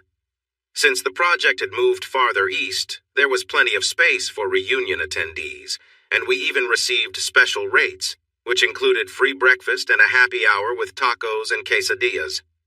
We stopped a dozen times during what turned into a 9-hour drive after crossing I-10 and seeing hills with trees, spring-fed creeks, rivers, and lakes. It would have been quicker to go through Del Rio and take the river road south, but I wanted everyone to see the Nueces and Frio Canyons, Leakey, Garner State Park, Concan, and Uvalde. We took a break at beautiful spots where we enjoyed the fresh air, listened to the gentle sounds of the water, and made plans to come back for a swim. Maybe we would come back next summer when it would be warmer. From Uvalde, we traveled south through a place called the Winter Garden. This area used to have rich soil and plenty of water for farming, but many farms struggled when cheaper crops were brought in from southern countries. HEB helped some local farms come back to life because people loved buying fresh organic vegetables, but most of the land was still overgrown with weeds and bushes. As we drove further south, we entered the brush country. The name quickly made sense as we saw the thick brush. Cowtown was not far now, and I began to feel a bit uneasy. I had a lot of bad memories from this place, and only a few good ones. Pitaya Ventures? Asked a young woman at the front desk. That sounds like you're from around here. Not many people know what a pitaya cactus is, but I haven't heard of that company. Oh, I see you're here for the reunion. What's your name? She said, her expression brightening. This is Katrina Payton and her husband, River. This is my fiancée, Shannon Barnes, and I'm Theo Carr, I replied. Oh my gosh, 46! My dad is going to be thrilled he loved watching you play. Let me give him a call. He's in the back doing the books. I noticed everyone smiling at me, and Shannon joked, so maybe not everyone dislikes you? The young woman and a man around 50 came out from the back. The daughter was laughing as she brought her father over. Guess who this is, Dad? He studied me for a moment with a serious look before it turned into recognition. He exclaimed, Theo Carr, 46, the best football player from Cowtown High. Wow! It's great to see you, Theo. He shook my hand with excitement and introduced himself as Kenneth Hauser, then shook hands with the others, too. Happy hour just started in the bar and breakfast area. We have drinks and a taco or quesadilla bar if you're hungry after your trip. Let's take your luggage to your rooms and then please join me and my kids in the bar. We'd love to catch up and share what's new in your hometown. As we went to the elevator, the light-hearted teasing directed at me actually lifted my spirits. It seemed Kenneth Hauser might be the one person here who didn't think poorly of me, which was a nice surprise. Katrina and Shannon took only a few minutes to get ready and came out looking fantastic in their stylish jeans and shirts. They smelled wonderful too, which was impressive after our long day of travel. I sprayed some cologne on myself but still felt like I didn't smell fresh. When we entered the Horseshoe Lounge, I saw Kenneth, his lovely daughter, a young man who looked like him, and a few others gathered around some tables they had pushed together. I quickly recognized two of the men and one woman, my old teammates Bobby Flores and Frankie Garcia, along with Frankie's sister Nita. They jumped up, ran around the table, and all hugged me tightly, excited to see me. They kept asking where I had been. Nita was a bit more reserved, but I certainly remembered her warm hug and greeting, which made Shannon raise her eyebrow. I introduced everyone, and they warmly welcomed my fiancé and friends before leading us to the table for more introductions. An older couple, around Kenneth's age, recalled my intense basketball skills. Your numbers were 34 at home and 35 away. Remember when you were down by 6 to Cougar High at home with 2 minutes left? You knocked the ball from the point guard, picked it up, and scored. When they threw the ball in, you intercepted it and scored again, staring down the player who was taking the ball out. Their coach called a timeout, and you walked by their bench with that confident look we all remember. Can you still do that? Probably not. I was just trying to throw them off back then, but it didn't work much. They completed a clean pass to their big player. Yes, but you were right on him as soon as he caught it. He faked you out, then tried a tough shot, but you blocked it. You were only about 6 feet tall going against a player who was 6'7". Then you grabbed the ball from his teammate and dashed toward the other end. Their 6'5" player tried to stop you, but you nailed an incredible dunk, drawing a foul. You made the free throw, stole the ball right after, and scored again. You turned a 6-point deficit into a 3-point lead in just over a minute, and you outplayed their 6'5" guy with that awesome dunk. Then his wife chimed in. But you weren't done. You fell back into a zone with your teammates, making them waste a lot of time. Then you intercepted a pass and showed off your ball handling skills, keeping the ball away from them. It was exciting, but with 10 seconds left and your coach shouting, "No, don't shoot," you powered through 2 defenders and scored again. You built a 5-point lead with just 6 seconds left, and they didn't even try to throw the ball in. You helped take down the number 2 team in the state in the second round of the playoffs. That was an amazing game, just like our first game in the regionals. In the finals, we faced a tough opponent, the defending state champions, who went on to win 2 more games after us. That's true, but they had to team up on you to take us down, she said excitedly. Yeah, we could spend all night talking about him knocking players down and how he fiercely tackled anyone who tried to stop him, Frankie laughed. But nothing shows what Theo Carr is all about like his self-taught pole vaulting. We didn't even have a coach, and the only pole we had was old and around 10 feet long. We did have a good landing area, and Theo had watched other vaulters at meets during junior high and our first year of high school. He asked some of them how to do it, learned on his own, and ran fast down the track to soar over the bar at 8 feet. He set the bar a foot higher than the pole and flew right over it. He was moving so quickly that it seemed he might miss the landing area, but he caught Coach Cano's attention, and soon Cano had a book on pole vaulting that he read to Theo while he practiced. That had to help, right, TMC? Actually, it did. We were both learning, and looking back, I'm surprised I didn't hurt myself, so I welcomed any help, even from a book. Who finally bought you a new, longer pole? A car dealership? I think that was it, but they just told me someone donated money to the Booster Club, and they used it to buy me a couple of new poles. They were longer and more flexible, and I didn't really know how to use them until district. And then you set a district record at 15 feet, went 15. 6 at regionals, and cleared 16 feet at state. When he got ready to vault, people would gather around the landing area and slow down to watch. TMC looked like a brave knight charging into battle.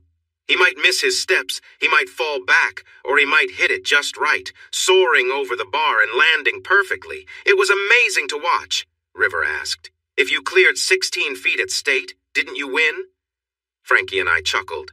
No, the winner went 17 feet 9 inches and was upset he didn't make it to 18. He went on to vault in college and the Olympics. I think he reached 19 feet. We continued chatting through happy hour, which Kenneth extended, and then they began telling me about the cleanup that happened after Will Callahan and his bandmates caused trouble with the local government. This went on until the young parents had to pick up their kids, and we agreed to meet again for the reunion tomorrow. The 4 of us were the only ones on the elevator to our rooms on the 4th floor, and Katrina started nudging me just as I expected. No friends. Everyone looked down on him. He wasn't great at much. Okay, but I never said I wasn't good at anything. I wasn't terrible at sports, but I didn't remember Bobby and Frankie being such close friends. Shannon laughed. Maybe they were, maybe they weren't, but Nita sure cared about you. I saw how she hugged you and looked at you while we were there. Don't try to convince me she was just a maybe friend. She had a point. Nita and I had shared some special moments, and I was her first love. If I had stayed, we might have even been married. Seeing her again brought back many memories. How could I explain that to my fiancée? I was about to make up an excuse that it was nothing, but stopped. I was going to say it didn't mean much, but I can't. You're right. Nita was important to me. I can't say for sure what would have happened if I had stayed, but we were close. But I didn't stay. I moved west, met River and Katrina, was charmed by an 18-year-old who left me, made some mistakes, one of which was a big one, and then fell in love with a 23-year-old version of the girl who first charmed me. Oh, and she convinced me to come down here, and now she's upset that I had a girlfriend in high school. River opened the door and Katrina said, "Be careful, Shannon. You might have a 10-year reunion soon, and there could be an old boyfriend or two there that you don't want to see." Shannon paused, turned, and jokingly gave Katrina a playful gesture, then started laughing. She was determined to keep my mind off Nita, Pam, Joni, or any of the other girls from my past. It was unnecessary, but I appreciated it. She had taken their place in my heart long ago, but a man always enjoys when his partner shows how much she loves him. The wake-up call was not needed, but still nice. I ate a big breakfast because I needed the energy, and so did Shannon.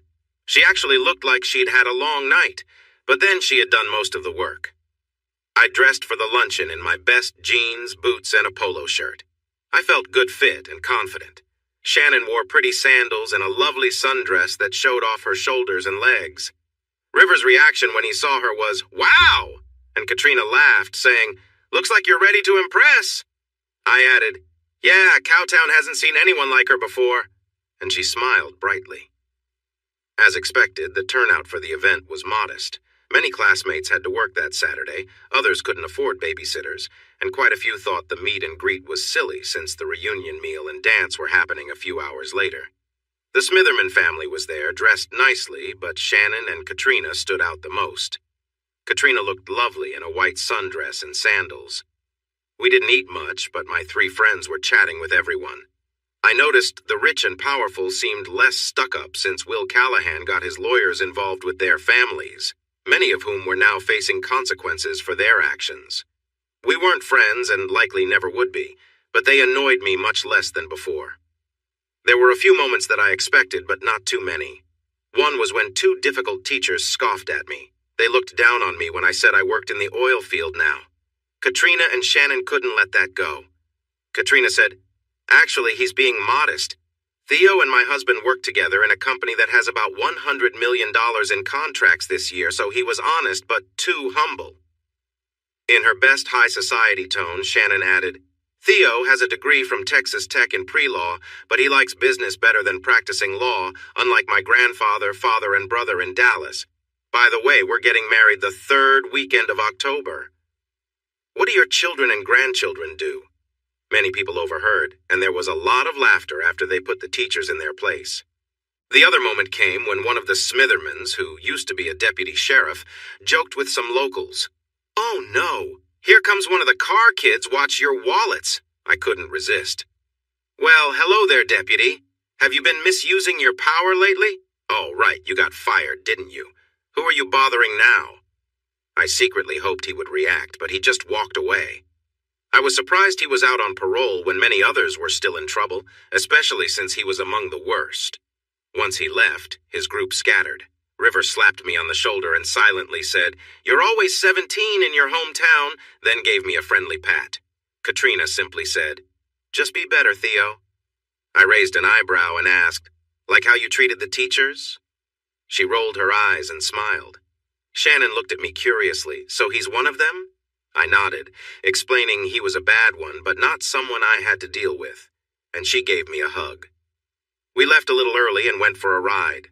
I showed them around town, pointing out how the Eagle Ford discovery changed things, and the historic sites left in what was once a wild frontier town. I was driving, and though no one mentioned it, I turned onto Johnson Road. I passed a rundown house with old road graders and dump trucks outside, just like I remembered. What surprised me was a new double-wide trailer a short distance away, marked with the name Car Electric on 3 vans. There was also a new equipment yard nearby that had another similar trailer. A sign read, "Car Earthworks Road Building and Maintenance Site Prep Pad Construction, Fencing, and More." and a nice pickup was parked in front of the trailer. Maybe I didn't appreciate my brothers as much as I should have. "Is this your family?" Shannon asked softly. I nodded, and the ride back to the hotel was quiet as we both thought. River and I dressed up nicely with our best boots, hats, and suits for the evening event. We even wore some silver and turquoise on our belt buckles and watches.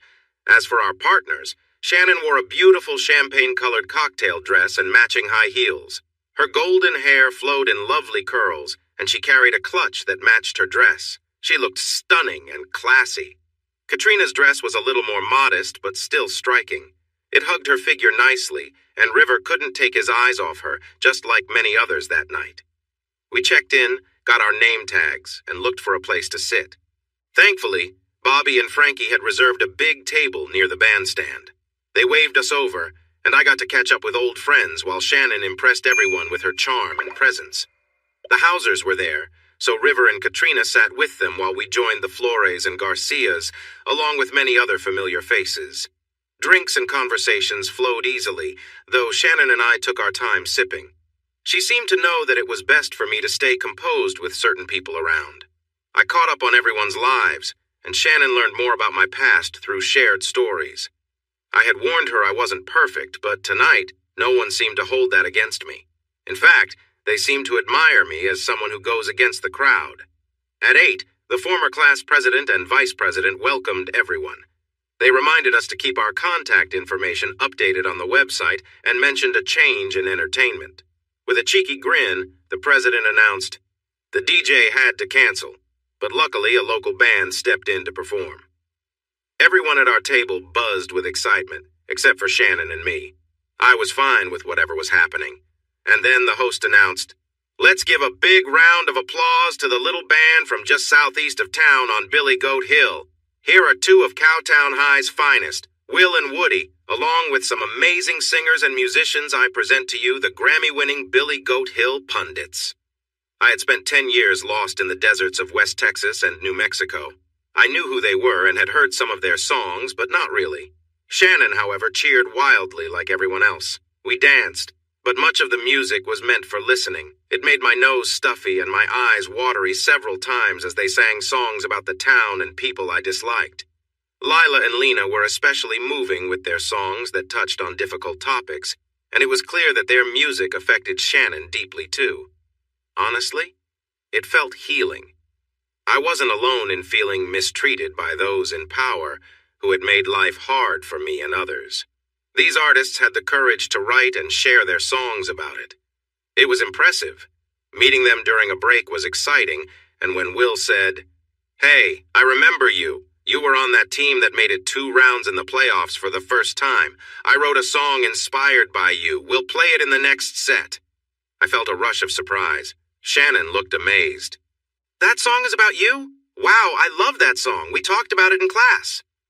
I made my way back to the table in a daze, surrounded by friends who were curious if I knew the song was about me. I didn't even know it existed. The second set was less focused on protest songs and more about upbeat dance music. This band could play just about anything, and they did it well. Woody, Lila, and Lena took turns singing both lead and backup on a series of rock and country rock songs that got everyone dancing. If Shannon wasn't already the most admired person there, she definitely was after this set. She, Nita, Joni, and a woman I didn't recognize were having so much fun dancing that Lena jumped off the stage to join in. She was a great dancer, but there were others just as good, like Nita. The night felt carefree. We were all friends from high school, so it was easy to dance with anyone. I considered asking someone else besides Shannon, who was already dancing with many of my classmates. It took me 2 drinks to gather the courage to ask someone other than her. I chose Pam because Shannon didn't know our background, and Pam was quite attractive.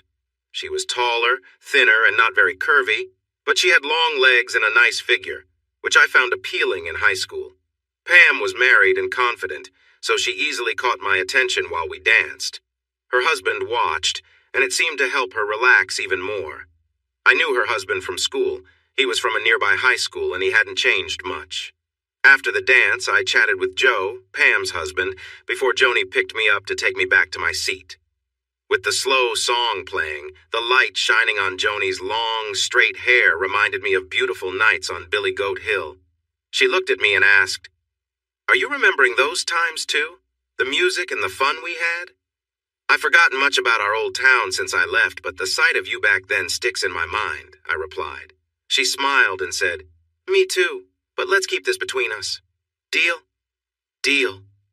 As we danced, Joni leaned in closer and whispered, "Sometimes I dream I'm back there, T.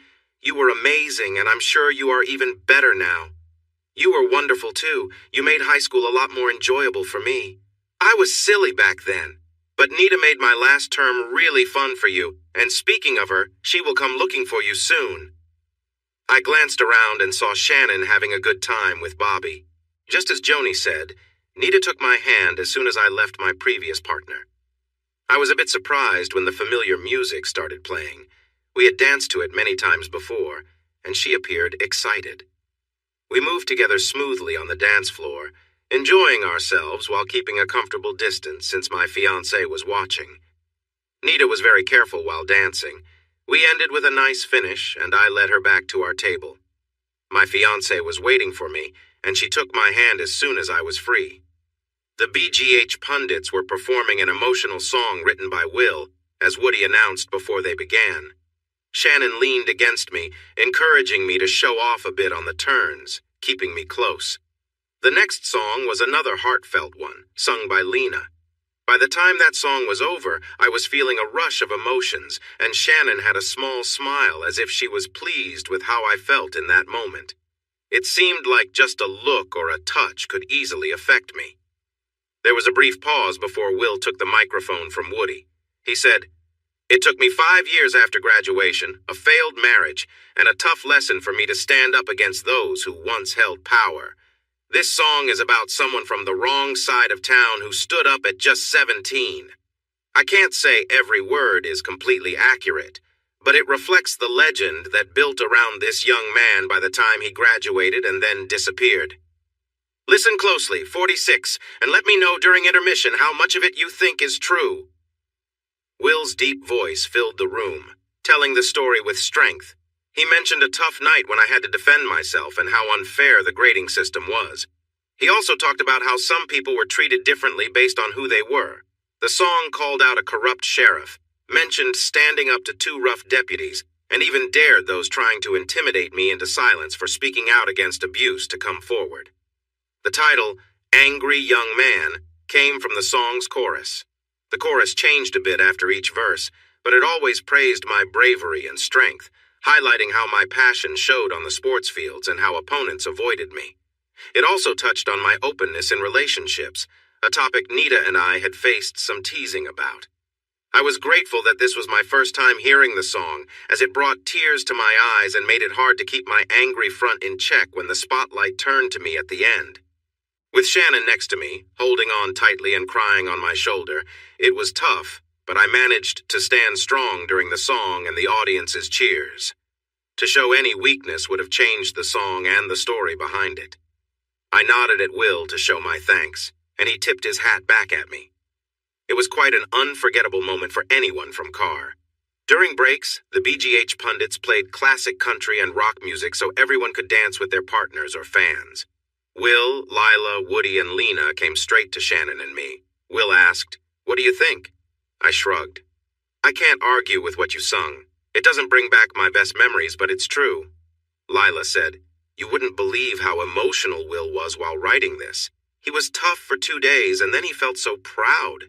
We debated having what some called protest songs on our 3rd album, but Will shared the story and made us listen. He played and sang with so much feeling that we all got caught up in it. Even Woody got teary-eyed." Lena added, "When he finished, Will looked at Woody and said, 'If only we had the bravery to stand up back then.' Woody admitted he didn't have that courage and was just glad we made a difference with our first 2 albums. As you probably know, this became the first #1 from the 3rd album and even made it to #2 on the pop charts. Will is an amazing songwriter, and to create something this strong in about 18 hours, wow." Woody quietly said, "Lena, this is the first time he's heard the song. He's been away in the oil fields of Texas, and there aren't many radio stations there." She covered her mouth in surprise and asked me, So what do you think of the song? I'm not asking if it's true like Will did. What do you think about it? I looked at her for a long moment, trying to gather myself to answer without getting too emotional. Shannon's hold on me had loosened, but she tightened it again and said, I've been holding him through the song, and I can tell he's moved, but you might not get the response you want in a crowd. He's usually more controlled around others, even though he's a big softy with me and his friends. That helped me find my words. She's right, like always. I was really touched inside. I had no idea anyone understood what I was feeling, and I only came back for this reunion because she and Katrina told me I was scared for avoiding the place I disliked and the people I thought didn't like me. Turns out they were right. There are a lot of good people here, and thankfully, my old classmates and teammates don't hold grudges. I know I wasn't easy to deal with in high school, but a lot of that anger Will wrote about hit home for me. I think I was really upset and afraid to show anyone anything but my anger. I saw everything through the eyes of an angry young man. I gave up a lot by acting that way, but it helped me get through every day and night. Did you really think we looked down on you? Frankie said, sounding surprised. No way, we admired you. You did and said things we wanted to, but didn't have the courage to do. When Will began to fight against the bad leaders here, we had to choose whether to join him or stay quiet. And that's where you came in again, Bobby jumped in. We got a group of hundreds together at Billy Goat on a cold winter night. Sierra, Tim, and a few others stood in the back of a pickup and encouraged us to stand up and fight. Someone first said like TMC, and it became our rallying cry. Honestly, if we seemed shy, it's because we respected you, not because we didn't like you. You were what we didn't have the guts to be, but really wished we could. Nita then spoke, her voice shaking with emotion. But we did it when it mattered. Every corrupt adult from Smitherman is either in prison or on probation, and now the good people run this town and the school as they should for everyone's benefit. We weren't as brave as Theo in high school, but at 23 we finished what he started. Wow. I guess I was a legend, even if I thought it was just in my head. I hugged Bobby, Frankie, and his little sister with Shannon, and softly said, I care about you guys, but please don't tell anyone I said that. It might ruin my image. When Nita responded with, we care about you too, it might have sounded a bit too emotional, but Shannon didn't seem bothered, so I didn't either. Gary and Danny came over with 2 trays of drinks, so we invited the band to join us and pulled up more chairs. After finishing a drink too quickly, Shannon asked Will to dance, and Lila joined in too. I have no idea what my fiancé said to Will, but he looked really interested. I hoped it wasn't anything too forward. Will is a big guy, married and famous, but he might still find it hard to say no to her. Lila and I danced well for the first time. She moves gracefully and follows like no one I had danced with before. Lena took her turn next, playfully teasing me about being a recluse without any radio stations around. She made me laugh. She was so charming. How was she not married? Shannon was dancing with Woody now, having had a turn with Will and Gary while Katrina danced with Will. River entertained Lila with his moves and charm. I turned, caught Nita's eye, and extended my hand. She smiled, stood up, and came over to me. You gave a great speech, little girl. Where did you learn those big words? She proudly answered, I graduated from the University of Texas, which is way better than your small degree from Texas Technological College, or whatever you call that place in the middle of nowhere. Well, you were always smarter than me, so I'm not surprised. But calling a great person like you a longhorn just seems off. A great person? Really? I remember when you said you didn't care what anyone thought because I was amazing and worth any trouble. I thought you might. Will thinks I was brave, but you were the best person at CHS, no contest. What he saw as courage was just teenage feelings.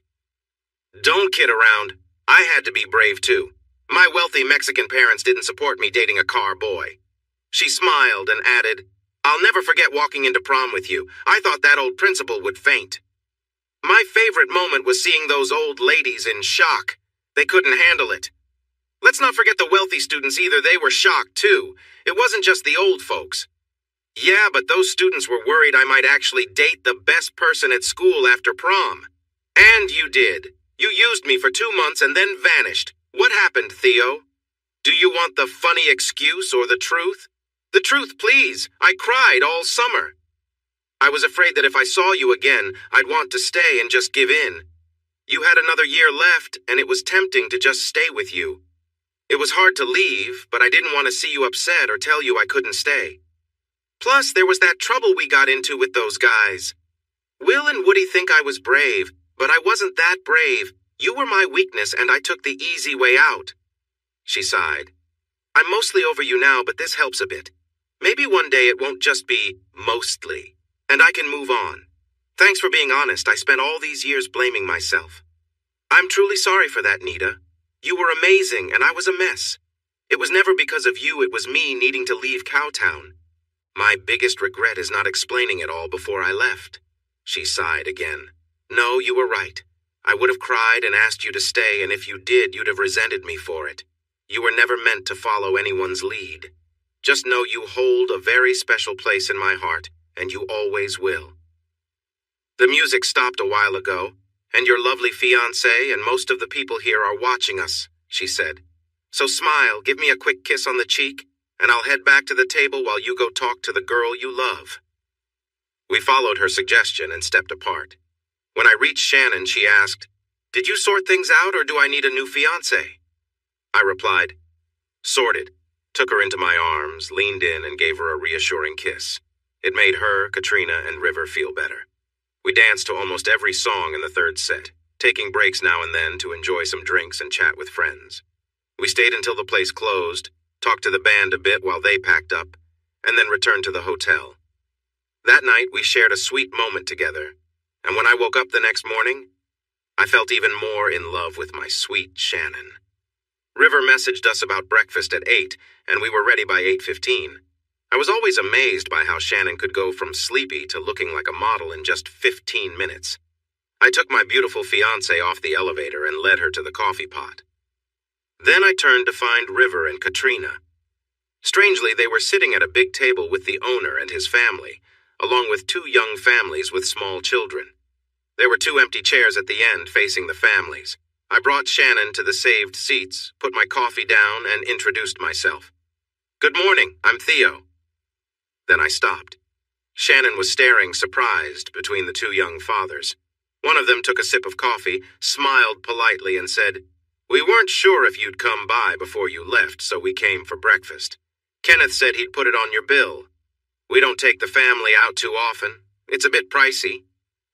Shannon seemed just as surprised as Katrina and River to see them there. I'd know you 2 anywhere. You look so much like Theo. Which one is George and which one is William? They both stood up, shook her hand, introduced themselves, and talked about their wives and children. I stood there amazed. They were very good-looking, if not as tall as me, and each was married to a smiling young woman. Each had a boy and a girl in opposite order of their ages. You aren't as chatty as I remembered, Theo. Does your fiancé do all the talking for you now? Will asked, smiling as I stood still. He had a point. I needed to take a moment to gather myself. Ignoring the adults, I walked around the table, knelt down by the children, smiled, and introduced myself as Uncle Theo. I asked Will's little boy and girl how old they were. I'm almost 5. My name is Monroe, and my daddy says I'm named after you. Ted is too, he said, pointing to Alex's little boy, who looked about 2 years old. The little girls were cheerful and curious, but Ted was holding on to his mommy. And what are your names, sweet girls? I asked. The youngest, a curly-haired blonde, beamed at me and said, I'm Katie, and I'm 2. This is my mommy. Her name is Kathy, but she doesn't like me to say her age. I laughed, shook Katie's little hand, and looked up at her mommy. Kathy, also sandy blonde, wore shorts and a snug shirt, and from my view, she looked great. She smiled at me, and I reached out to shake her hand as she stood. Come on and give me a hug, big brother. You might not remember me since I was a shy freshman with braces when you graduated, but I've been with Will since I got rid of the braces and grew up, she said as she hugged me warmly. I felt happy to see her again, and told her I did remember her as Katie Ferguson. She let out a joyful squeal, hugged me again, and couldn't believe I remembered her. Well, I have a good eye for potential, and I definitely saw it in you back then. I'm glad Will noticed it too, I replied. She laughed and said that Will barely spoke to her until she blossomed over the summer before their junior year, and then he wouldn't leave her side. I stepped beside her, offered my hand to her husband, and pulled him into a strong hug. "It's wonderful to see you, brother. Your wife and kids are beautiful. You've done an amazing job." He hugged me back tightly and said he was proud of his wife and children and the life they had built here. We let go of each other, and he grinned, saying, "I still have the old rifle. When I found it with me and noticed your truck was gone, I knew it was my turn to watch over things." Just as I was about to ask him what had happened after I left, I felt a little tug on my shorts. I looked down to see the cutest little girl with blue eyes. She reminded me of Nita, but she was a bit younger. I quickly knelt and held out my hand to her. "I'm your Uncle Theo, little angel. You must be my brother Alex's oldest child. What's your name?" "You called me Angel, but my name is Angela. I'm the same age as Monroe, who we call Bubba. My mom is Brooke and my brother is Ted, but he's a bit shy, so he's hiding behind her. Can I get a hug from you, Angel? It would really make me happy." She smiled and ran to me, giving me a sweet hug. I wanted to hold her forever, but I needed to meet Brooke and my little brother, who was in the 8th grade when I left. I thanked Angela, which made her laugh again, and then I stood up. I looked at my sister-in-law and said, "As you know, I'm Theodore Monroe Carr. I'm very happy to meet you, Brooke." She looked familiar, but I knew it couldn't be. She was in junior high when I left, and the only kid I really noticed there was Alex, who was a great football player. She smiled knowingly and said, "Are you trying to remember me? You might not, but you might remember my older sister, Dee. You dated her for a while, and I saw you when you came to our house to pick her up." "You're Dee Hill's little sister? Wow, you do look a lot like her, maybe even a little prettier." She grinned and said, "She always said you could charm anyone. Now I see what she meant. But thank you, even though I doubt that's true. She was named All-College Beauty twice at Texas Lutheran." "Did you go to TLU too? I bet you won beauty contests there as well." She stood up, showing her baby bump, and hugged me. "I hope you stick around. You really boost my confidence even with my baby bump." I held her at arm's length, looked her over, and said, "Bump, you look amazing, and that glow you have is beautiful." She laughed, rubbed her tummy, and shook her head. "Okay, stop flattering my wife. Just like when we were kids, you'd distract me and take my food." Brooke moved aside, knowing what was coming. "Come over here and say that again. You were always tricking me into doing your chores." G.A., as I called him, stepped forward, pretended to punch me, and then hugged me. "I missed you so much, big brother. It wasn't just the chores I fooled you into doing, it was having you around to help us, knowing we could count on you for anything. Will and I knew you had to leave, but we missed you every day." I felt tears in my eyes as I held him tight. I missed them just as much, but I knew I had to make a hard choice, so I prayed for them every day. It seems like my prayers were answered. Will came over and joined us, and we made space for him. The 3 Carr brothers shared a big group hug that brought tears to our eyes and to those watching. So much feeling was released in that simple hug, easing years of fear and worry. Our 3 partners hugged their man from behind, and the kids found legs to wrap their arms around. Angela chose to hug mine, which nearly made me cry. Ken shouted with joy, "I knew this would turn into a hug fest or a brawl, and I'm glad it's a hug fest. We have Sunday specials in the dining room at 11, and I want to see all of you there. There will be roast beef with gravy, potatoes, and green beans, or roasted turkey with stuffing, gravy, and green beans, along with the best rolls you'll ever taste. While you wait, you can grab a breakfast plate and use that conference room over there. It seats 12 around a big table, and the kids can play on the fenced playground just outside. Moms, you can keep an eye on them from the conference room, so relax and catch up. It's been a while." As we settled in, Will smiled and said, "You probably didn't know we were there last night when Will Callahan talked about you and sang that song. We work with Bobby Flores on construction jobs, and he told us when to come. It was special knowing a popular song was written about our brother." G.A. Alex added, "Yeah, but he sort of skipped over the reason you left. By the way, the new district attorney knew you back in school at Dogtown. She asked me to tell you that the time has passed for any worries about those 2 deputies you had issues with, and they are in prison for 20 more years anyway, so you're welcome to be here without worry." "Thanks, bro. The truth is, I studied criminal justice and legal studies at Texas Tech. Some call that pre-law, but I never planned to go to law school. I just wanted to understand the law better for me and River, so we don't get taken advantage of in all those contracts that come our way. I knew that time had passed for those issues, and Katrina told me that the two I caught are no longer with the sheriff's department, so I wasn't too worried.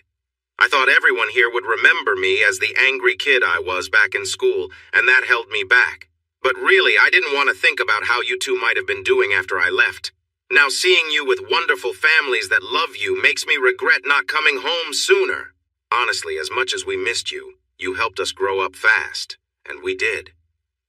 The first time the old man came in drunk and angry, I took out my gun and reminded him that the rules were the same whether you were here or not. I told him if he hurt anyone or treated us badly, I would defend myself, just like you taught me. So since Dad isn't causing trouble anymore and you all have given her these dear grandchildren, did Mom start to come around? Their faces turned serious and Alex replied, "Not really. She still drinks a lot and often doesn't seem alert. Sometimes she interacts with the kids, but not always.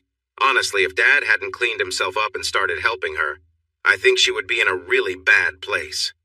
Wanting to avoid diving deeper into our mother's struggles, Brooke cheerfully asked, "Did you ever wonder how the reunion committee found you?" "I actually did. How did that happen?" Alex hired a heavy equipment operator who had worked for a company called Pitaya Ventures in New Mexico. Your brothers remembered how you used to pick pitayas every May, make them look like strawberries, and serve them for dessert. So Alex asked Renee about the man he worked for. He said River hired him, but he worked under someone named Theo. We searched online and found your company along with some newspaper articles. It mentioned you had been married to a doctor, divorced after a situation with a senator's son, and that you secured big contracts from the state to clean up old wells. The state comptroller lists contact details, so I called your business number, and Katrina answered. She said any mail sent to the company would reach you, and we chatted a bit. She agreed to help encourage you to come to the reunion, and the committee, well, Nita, told me you agreed to join us. Kathy and I checked in with Katrina now and then, and a few months ago, Shannon answered our call. We talked for a while. She mentioned you weren't sure about coming, but she would try to convince you. 2 weeks ago, she called to say she had booked rooms for you here, and we started making plans with your brothers. Ken called when you checked in, and then I saw that nice Denali go down our road, turn around, and head back to town.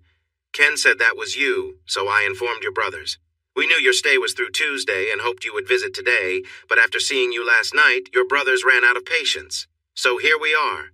Well, thank you for being creative and persistent. I should have reached out years ago, but I was too upset and disillusioned to make myself do it. I believed Will could handle Dad.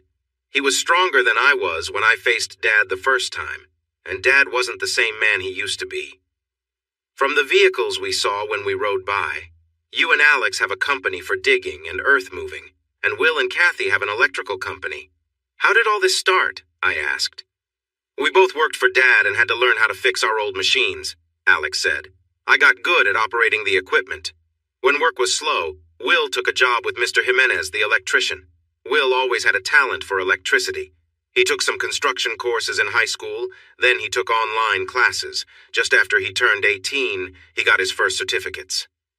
He bought Mr. J's business when he was 19, and I started my business right after graduating. You may have noticed our companies both have car in the name. After you left town, we thought that might seem risky. But when the Smithermans were gone, it became a sign of strength and defiance in the area. We really didn't care much. We aren't very proud of our parents, but we are your brothers and we won't back down. Brooke changed the subject. Kathy told you she and Will were high school sweethearts and got married at the courthouse when they turned 18. Our story is similar. We got married when I turned 18 and had Angela, as you call her, 7 months later. We thought it was an accident, but it turned out to be the best thing ever, and we're hoping for a third child soon. It's another boy, so maybe we can have a girl next time. Don't look at us, Kathy said when I raised my eyebrow. We are happy with our 2 kids, although we might decide to have another someday. Now let's talk about you and your Playboy bunny fiancé, and don't give me that look. That's what Katrina called her when she sent us her picture. When and where are you getting married? And where will you live? Shannon shot Katrina a playful glare before laughing. I could tease you about that, but honestly, I've been called that before. I was Miss December in 2 calendars. Then she looked at me and said, "Don't worry. I just wore one of my cheerleader outfits, but I won't say which one. Anyway, we're getting married in my hometown of Highland Park, the one in Dallas, not Amarillo on October 22nd. Your invitations are in my luggage at the hotel, and I have rooms reserved for you and your kids. We'll happily fly you from San Antonio to Dallas Love Field." Love is much closer to the hotel and church than the airport. Mom and Dad are lending you their big car so you don't need to rent one. We already have a daycare team ready to watch the kids during the reception if you want that, so that makes things easier. Oh, and it's still safe for you to travel then, right, Brooke? Brooke smiled, nodded, and said she was excited to go. After that, the conversation shifted to other topics until River offered to share some work opportunities since we partner with companies in the Eagle Ford area.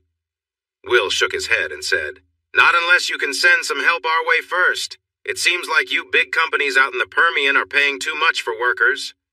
Shannon laughed and replied, "You can't pay too much for people living in Orla and working in places like Mentone or New Mexico, but we do pay well. Our HR team at Pattaya Ventures is the best in the oil field business, and they might consider helping you out. Interested?" "Absolutely," they said together. "Who should we reach out to?" Will asked. Shannon pointed to Katrina and herself and chuckled again. "We'll get your contact details before we go and give you ours. I hope you don't mind working with young men or women from trade schools, because there are some great ones around here. They need real-world training, but once Theo works with them, he says they do great." Kenneth opened the door and warned, "The dining room opens in 10 minutes, so you all should get seated before it gets crowded." We all stood up, and the moms were about to call the kids when Kenneth casually asked River, "Are you still planning to head northwest Tuesday morning?" River looked at me, shrugged, and I replied, "That's the plan. Why do you ask?" "Too bad. I just got an invitation, and it included the car boys and whoever they want to bring. This doesn't happen often, especially for outsiders. It's a songwriter gathering at Will's barn. Usually it's just his group and some classmates. It's pretty neat having songwriters from all over Texas, plus a few from Nashville or LA. They sit around the fire, share stories, and try out new songs. I really wish you could stay." I looked at my excited fiancée, River Katrina, and my brothers and their wives and told Ken, "Plans can change, you know. I want to see our parents, show these newcomers around, and maybe enjoy another drink at Billy Goat. Staying to hear songwriters would be another good reason to stick around a bit longer. When is this happening?" "Wednesday night at 6:30. Burgers, brats, hot dogs, buns, and toppings will be provided. You just need to bring your own drinks." It went on until no one else wanted to sing, so sometimes we have hot dogs for breakfast too. Shannon shouted with joy, clasped her hands, and said, "I'm a rich princess from Highland Park and a Texas Tech sorority girl, cheerleader, and homecoming queen. But I've had so much fun on this trip, and now this. TMC, you're going to be very glad you came down here tonight." Everyone in the room, except me, burst into laughter. I kept a neutral face and replied, "It would be hard to make me happier than I already am, but go ahead and try." More laughter followed, and then Kathy warned, "You two behave. We're getting the kids and they hear everything." Shannon had turkey and dressing while I had roast beef. We swapped food enough to enjoy both. As the extended Carr family, we thought Sunday afternoon was a good time to visit the family home. We took some lunch specials and a pecan pie as gifts and followed Alex and Will there. I can't say I felt a warm welcome when I stepped onto the old porch or when I walked in behind my brothers and their families into the living room. Seeing my frail-looking mother wrapped in a blanket on the worn couch didn't bring any nice feelings, nor did the sight of my father sitting in his chair, looking lifeless. 10 years had passed long enough for Will and Alex to grow up and start their own families, but my parents seemed to age so much more during that time, and it looked like they hadn't eaten well. Mom was 50 and looked much older, and Dad seemed like a shadow of the healthy man I remembered. Shannon's face changed from shock to pity, but I felt distant. They made their choices. Mom managed to smile for her grandchildren as they rushed to her and then for their mothers. She nodded at my younger brothers and then her eyes wandered our way. She didn't seem to recognize Katrina, River, or Shannon, but her gaze fixed on me with interest. "Mom, don't you remember Theo, your oldest son?" Will asked, nudging me toward her. For a moment she looked puzzled, then asked, "Theo, is that you?" "It is, Mom. I've been away for a while, but it's good to see you. This is my fiancée, Shannon Barnes, and these are Katrina and River Payton, my bosses," I explained as I stepped closer. She watched me and glanced at the others as I introduced them, but then her attention went back to Angela, who kissed her. She patted the young girl and looked around the room again, seeming more confused than happy. Seeing that things hadn't changed much except for how much older she appeared, I led my group over to my father's chair and reintroduced them. He nodded but didn't try to stand up, shake hands, or introduce himself. He fixed his cold stare on me and said, "Well, at least you're not in jail like I thought. You've never been very good, but hitting 2 officers and running away is pretty low for you." He always knew how to irritate me, and I shot back, "It's not me who's in jail, it's those 2 deputies. Have you heard why I got into it with them?" Kathy stepped in, saying loudly, "Kids, time to go." She gathered the children and sent them out the door before returning to listen. The old man replied, "Can't remember any reason except that you were just plain mean. It happened because I saw them stop a car with a young boy and girl on Kendall Lane. My girlfriend and I were parked on a private road about 30 yards away, so we could see and hear everything. Barry Smitherman took the keys from the boy, opened the trunk, and threw in a bag.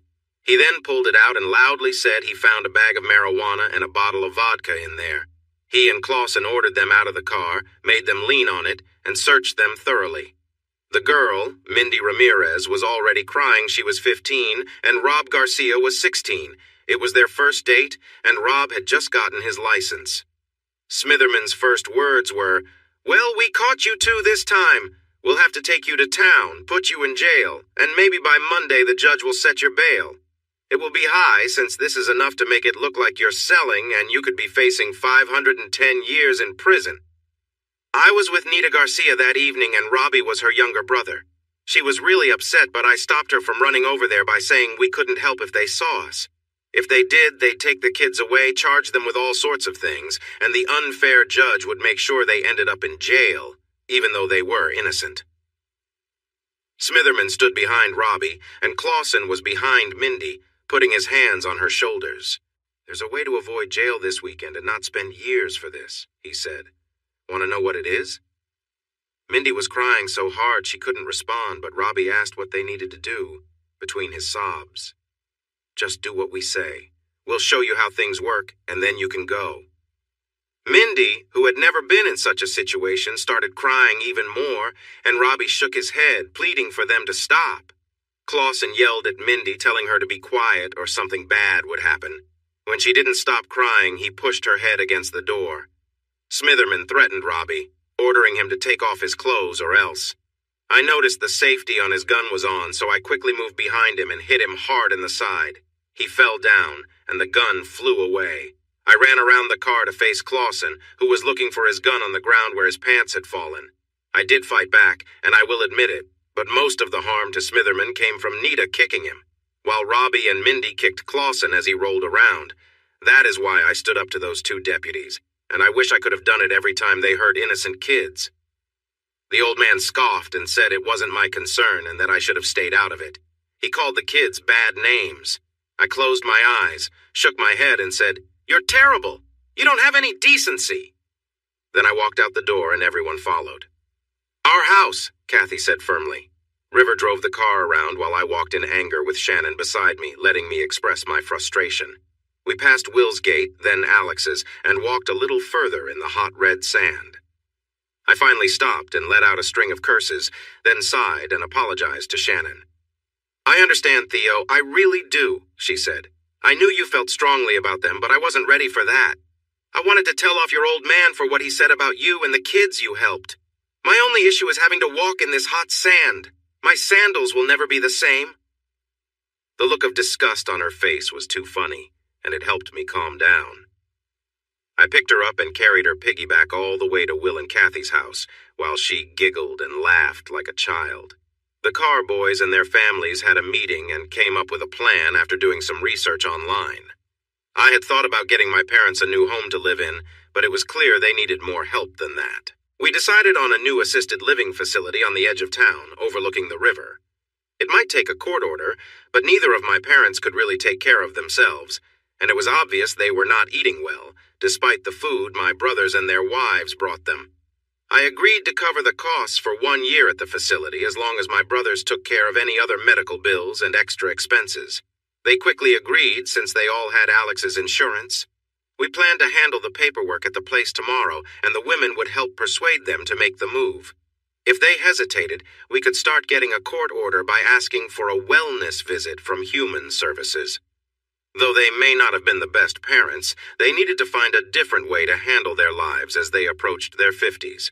My lovely nieces and nephews were asleep on the 2 sets of bunk beds in Will's home, while my caring sisters-in-law were sure their husbands needed a rest too. They were preparing hot dogs for the kids in a couple of hours. With a busy day ahead, I urged my family to hop in the Denali so I could show them around the charming Cowtown and its surroundings. I think everyone else preferred taking a nap, but I was too excited, so they got in with me as the driver, and off we went. Our father, William Alexander Carr, stood out in the Carr family. We come from a long line of pioneers who settled in the U.S. before 1770. They fought in the Revolutionary War, became successful farmers and ranchers, and even served in state and national legislatures. Our 5th great-grandfather was part of Andrew Jackson's cabinet before moving to Texas with his 8 children, so we weren't always looked down upon. In fact, some of the oldest brick buildings in Cowtown were built by our 3rd great-grandfather and his brother. They helped start the first Methodist church, Masonic lodge, and public schools, and our great-great-grandfather was the county judge for many years. Even 10 years after retiring, they closed down the town for his funeral.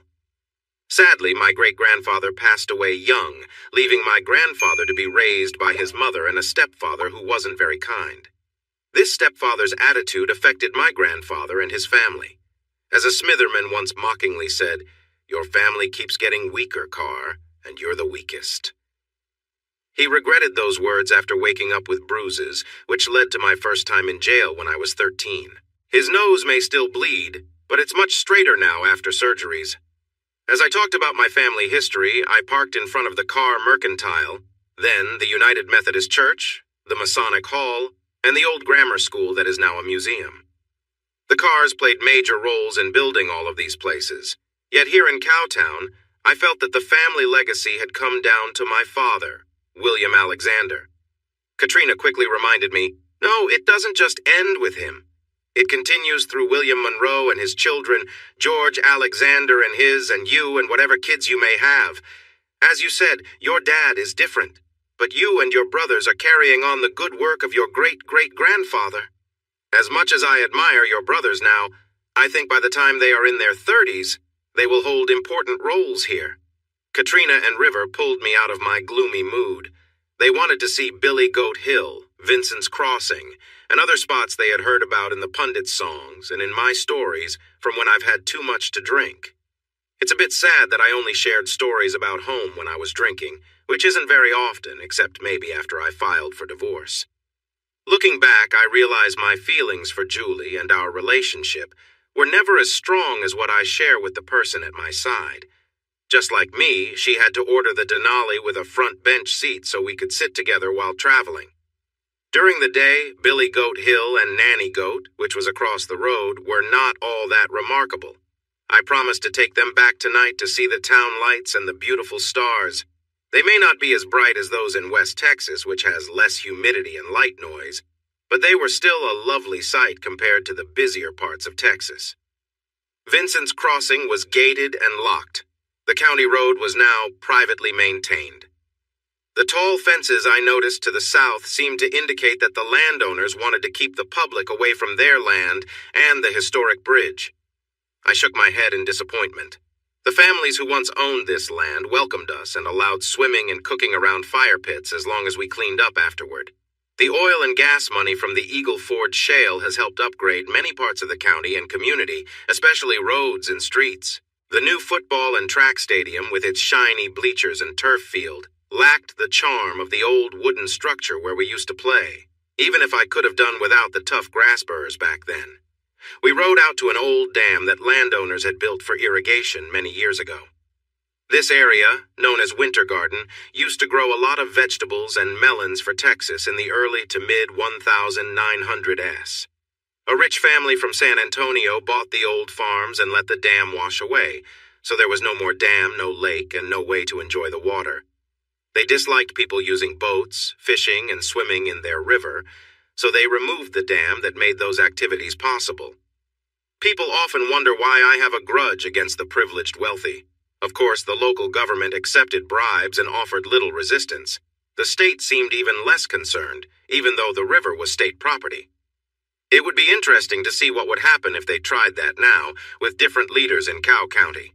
Not many knew it, but the landowners had given the site of the dam and an acre on each side to the county in exchange for upkeep.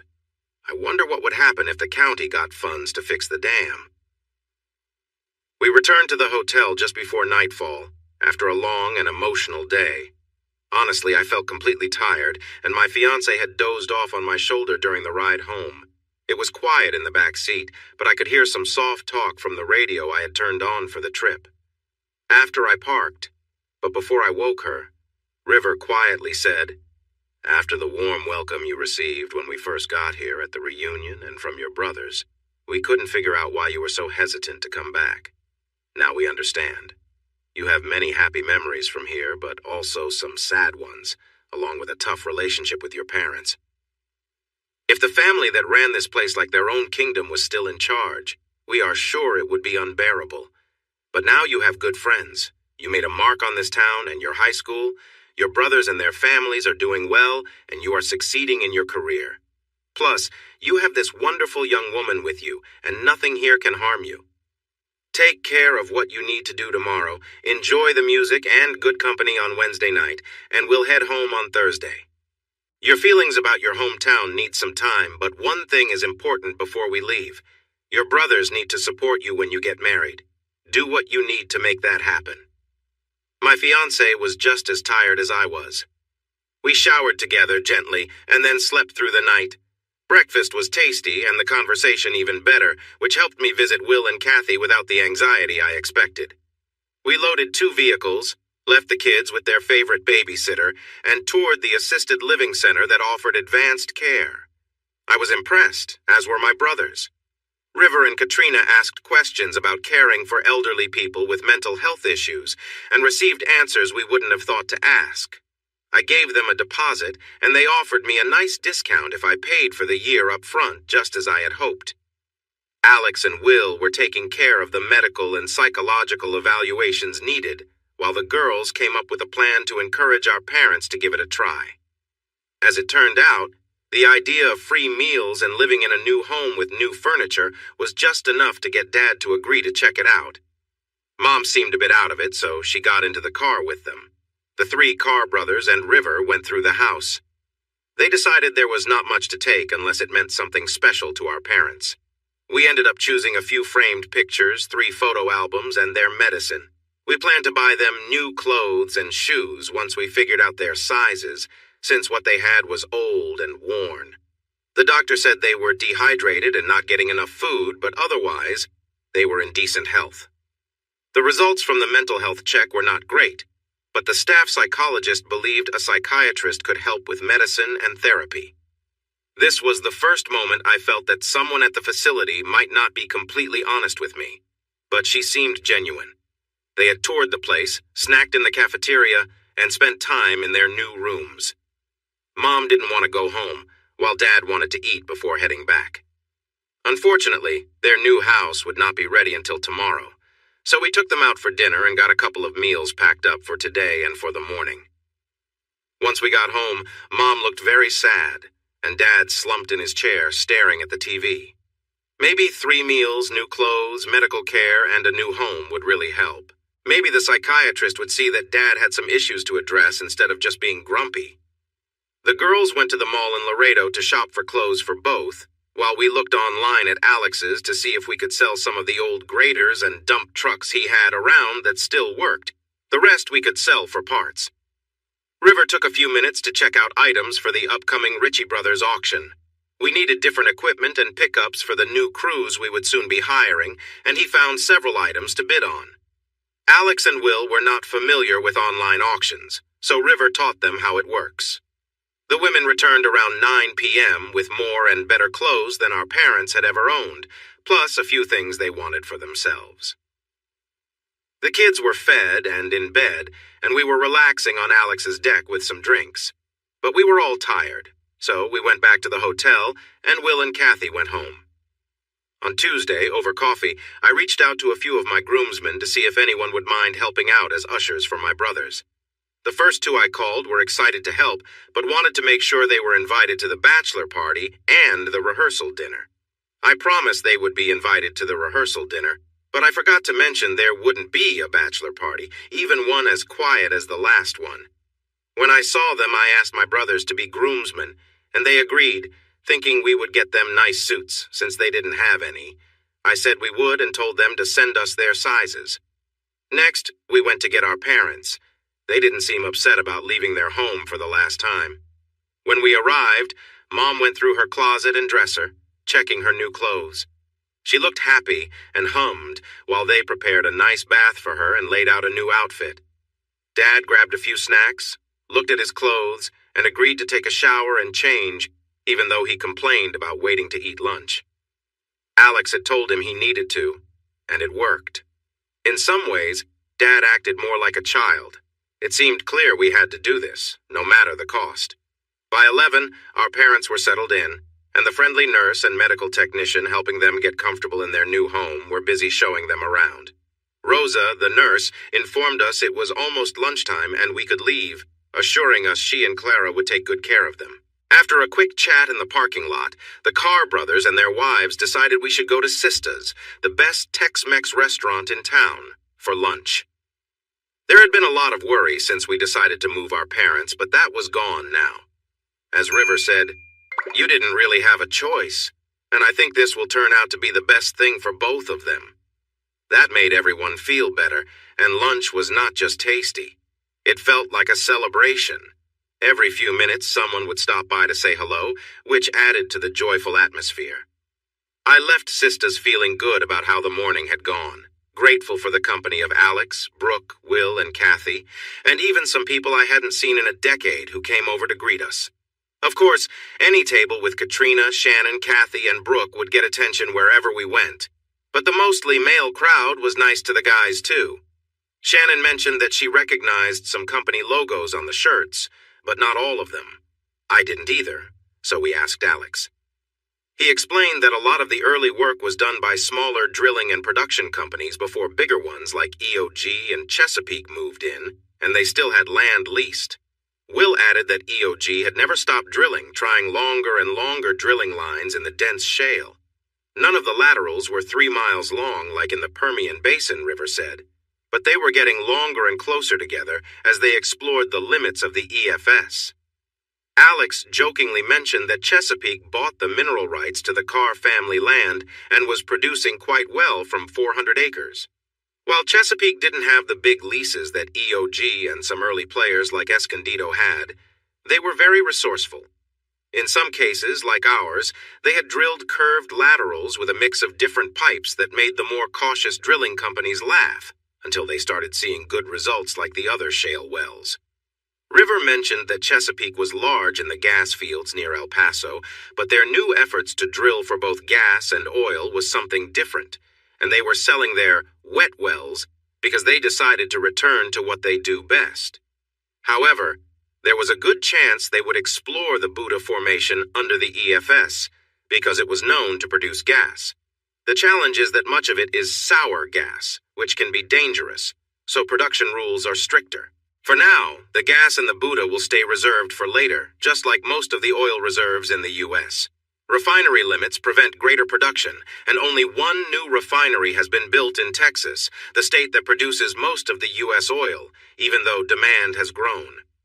Sometimes I wonder why things are this way, but then I see how much the oil companies spend to explore, drill, produce, transport, refine, and sell gasoline and gas. I understand the need to earn a fair profit. Price hikes around holidays and summer travel seasons make me shake my head, and record profits from quarter to quarter make me frustrated. But our company is doing well cleaning up after them and providing services that help with better exploration, production, and transport. Complaining about record profits while trying to do the same seems unfair, but that's just how business is in the oil industry. During lunch, our conversation led Alex to take us out to one of the roads with the most production, and we were amazed by the number of rigs working. With enough pipelines and refineries available within 110 miles in Corpus Christi, and a few even closer, the higher cost of EFS production was balanced a bit by how close the refineries and tankers were to transport refined gasoline and diesel to other U.S. ports and abroad. At 3:30, our wives called to tell us there was a swimming party at the hotel, and we were needed as lifeguards, so we headed back. It was late September, and although fall was near, the temperature was still in the low 90s, perfect for a swim. We spent the afternoon having cannonball and splashing contests, laughing like we were kids again. Ken brought out trays with hot dogs, chips, salsa, and veggie plates for dinner, and afterward he set up a small fire pit for dessert. He even had graham crackers, chocolate bars, and marshmallows ready for us to make s'mores. Katrina joked that Ken was the best host ever and promised to leave glowing reviews on Yelp, TripAdvisor, and Google. We all agreed to do the same. Ken was pleased, especially because his hotel had missed out on the busy boom period when other places were charging high rates. While he didn't get as many bookings as some chain hotels nearby, he took pride in creating a warm, welcoming atmosphere for his guests, and he knew positive reviews would help. As evening settled in, the families headed home, and River mentioned that he and Katrina were going to relax and watch some TV, giving us the night to ourselves.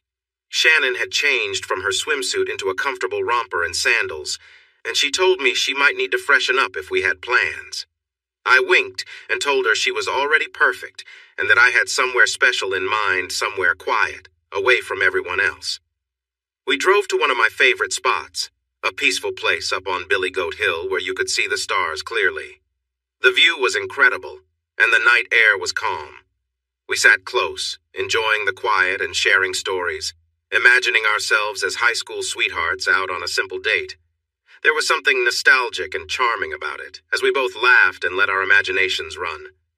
With the moonlight above and the peaceful setting, it was the perfect end to a fun day. I must have done a good job based on her sounds of pleasure and the excitement we shared.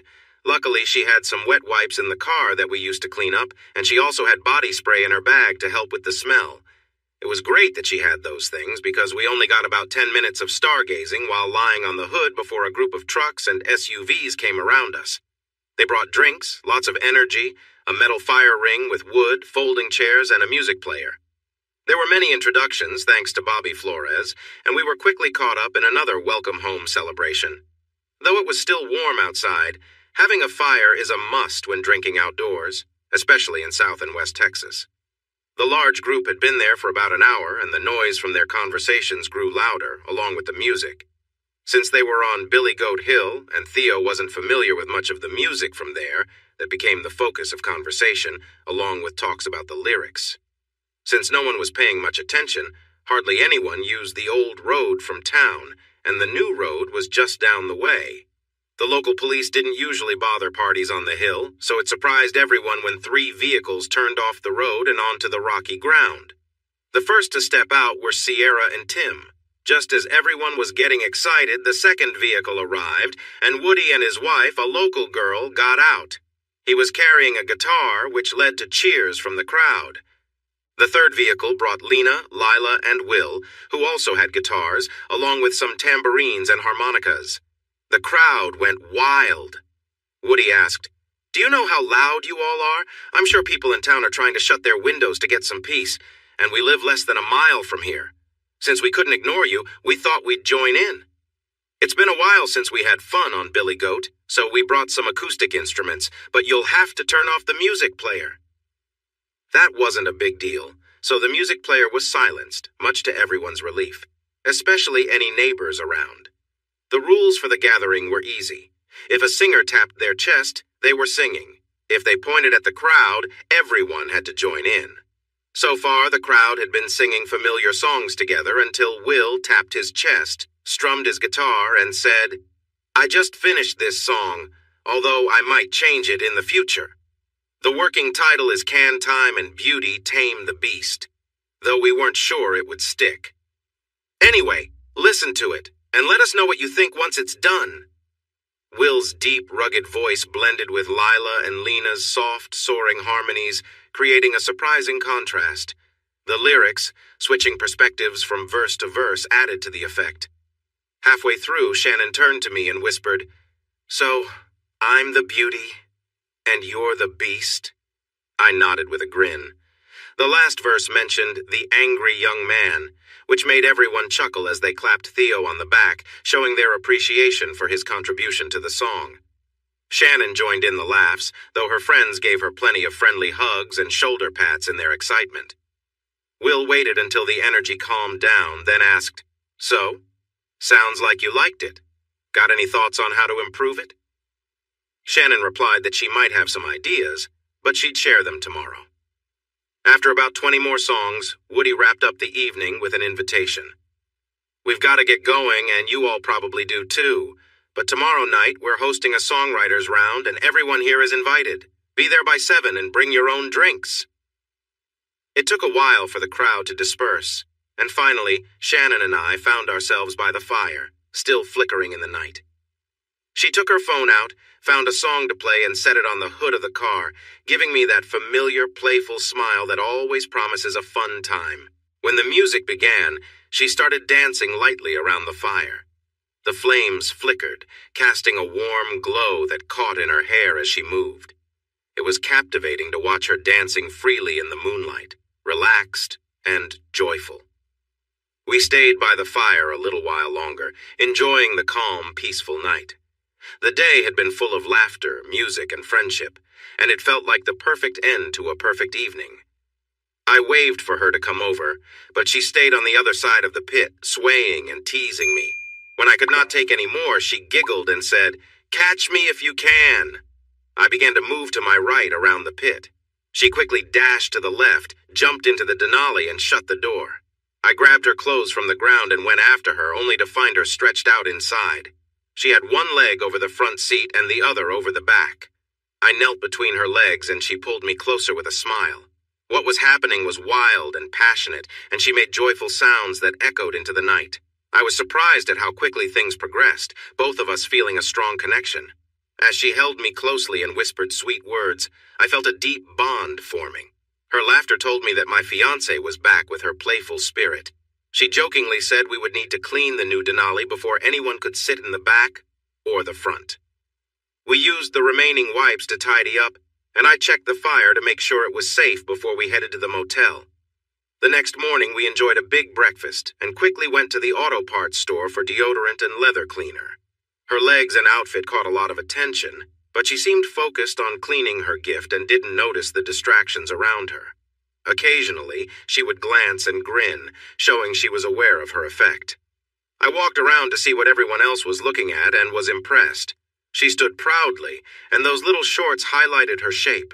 It was clear she drew attention. When I returned to my spot, she looked over and said, "We need to finish this soon and get back to the room, or we'll have to start all over. I'm still feeling excited and all this attention is getting to me, so let's wrap this up." I teased her about being a little exhibitionist, and she laughed, saying she couldn't help it because she was a cheerleader. She told me to hurry, or there would be some playful consequences. We managed to grab our things and head back to our room in no time. An hour later, we found River, Katrina, and Ken waiting for us. Katrina smirked and said, "We've been waiting for you two since you got back. Are you feeling better now?" She rested her head on my chest, and I just smiled back. The others laughed, got up, and walked to the SUV with us.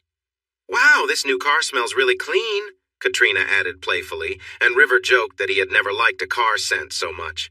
River blushed a little, but I understood and nodded in agreement. The weather was expected to be really warm, reaching close to 95 degrees, and my brothers and their wives had taken another day off to show us around. River wore casual shorts and a t-shirt, while my brothers and I wore comfortable shorts and t-shirts too. The four women dressed in light shorts and sleeveless tops, and there was something noticeably distracting about their outfits. In Cowtown, known for its hot weather, people often wore light clothing without much thought. Katrina and Shannon definitely fit in with that style. In those outfits, Katrina was looking great, and my sisters-in-law were doing just fine too. We were in a passenger van that Alex had bought for his growing family. He was driving while Will acted as our guide. I was seated beside Shannon, enjoying the view while River was in the back seat looking too. Kathy sat in the front seat next to me, and Brooke sat next to River. I have to say, my brothers chose wonderful partners, and the baby expected in a few months would surely be well taken care of. Kathy enjoyed showing off in front of me, while Brooke was quite lively as well. Shannon playfully nudged me a few times, and Katrina laughed at our fun. We were all teasing each other, but it was a good time.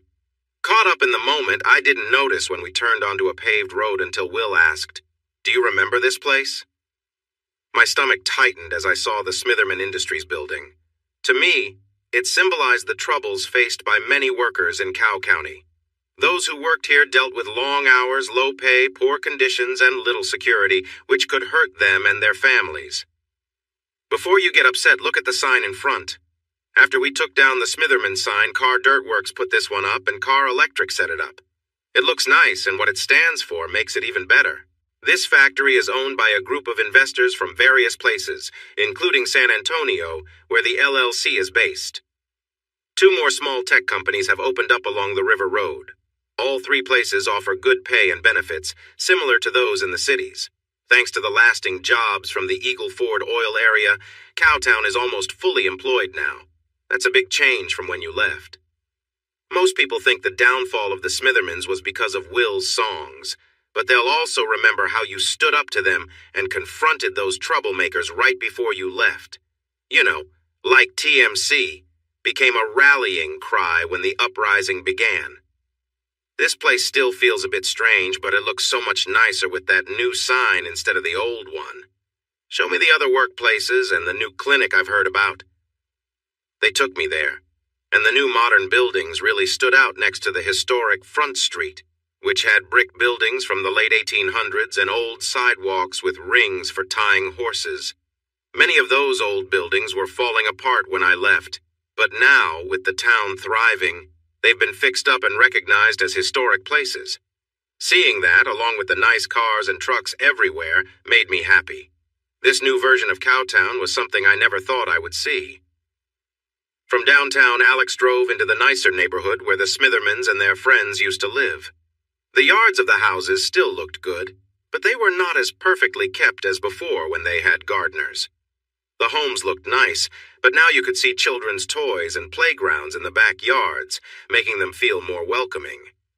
The Smitherman mansion, built by the grandparents with money they shouldn't have had, is now owned by one of the tech workers who moved his business here.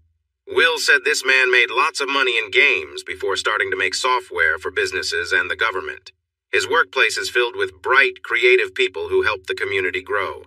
The Cowtown Cars are friends with Richie, the owner, and some of his team. Alex stopped at a taco stand in a small food truck area near an old beer place by the river, and we picked out our tacos. It was pretty warm, but there was a nice breeze, so we sat at some round tables with umbrellas for shade. My carne asada tacos were delicious, and Shannon's fajita tacos were great too. We traded some to compare. She thought they were the same until I showed her the different cuts of beef. The old river park, which had fallen into disrepair during the Smitherman years, has been brought back to life. Now it has BBQ pits, grills, covered tables and benches, and easy access to the river for fishing. Swimming is not allowed because the water can change quickly, with some areas flowing fast and others being still and unsafe. But that's okay, Kathy said cheerfully, because there was an indoor-outdoor pool in the park about a mile away. Overall, this seemed like a good place to raise a family, and my brothers were happy here. Who would have thought? After a nice nap and a shower, we got ready for the songwriters event at Will's place.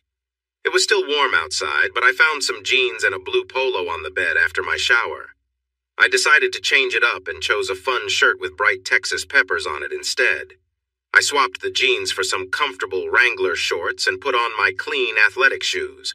Kathy looked at me with a raised eyebrow, then her expression softened to curiosity, and finally she gave me an approving nod. I know I look good in jeans, but my strong legs seem to attract compliments in shorts. The casual shirt shows off my shoulders and arms nicely. I felt confident I fit the spirit of the Songwriter Festival. Then I noticed what Kathy was wearing, a mid-thigh denim skirt and a white blouse that hugged her figure, just reaching the waist of her skirt. It was easy to see she took care of herself. She looked amazing, and I could not help but admire her. Alex arrived on time with the van. He and Will watched Shannon and Katrina, who was in a denim romper, with keen interest. River shook his head at Shannon with an amused look and said, "Wow." I climbed into the van and noticed Kathy's sundress and another friend's short sleeveless outfit. I paused for a moment and leaned over to ask, "Where's the protection? Do we need anything?" Will caught on and replied, "We might want to grab some baseball bats just in case.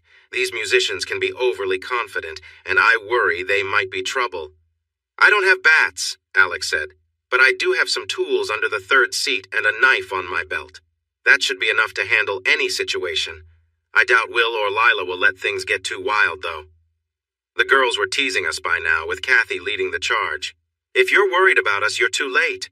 Besides, wouldn't it be fun if I dated a country star?" "Oh, that would definitely be interesting, especially with your charm," I replied jokingly. Kathy squealed and hugged her husband from across the seat. Shannon smiled at me and seemed ready to ask something, but I interrupted her. "Don't even go there. If you end up with some country superstar, make sure he drops you off in Dallas. I'll be busy elsewhere with my own plans." "So, you wouldn't stand up for me?" "Okay, maybe that's a silly question," she said with a grin. "I guess you're saying that if I cheat on you, I'm out of the picture?" "Exactly. Tonight, or any time after that, you got it. But we haven't even said the forsaking all others vow yet. Can't I have some fun before that?" she pushed. "Of course. Didn't you have a little fun last night?" I asked with a grin. "Yep," she said, moving closer to me. "I heard you all had a party at Billy Goat, and then some trouble started after everyone left. Do you know anything about that?" Brooke teased. "That must have happened after we made sure the fire was safe," I replied with a smirk, making everyone laugh.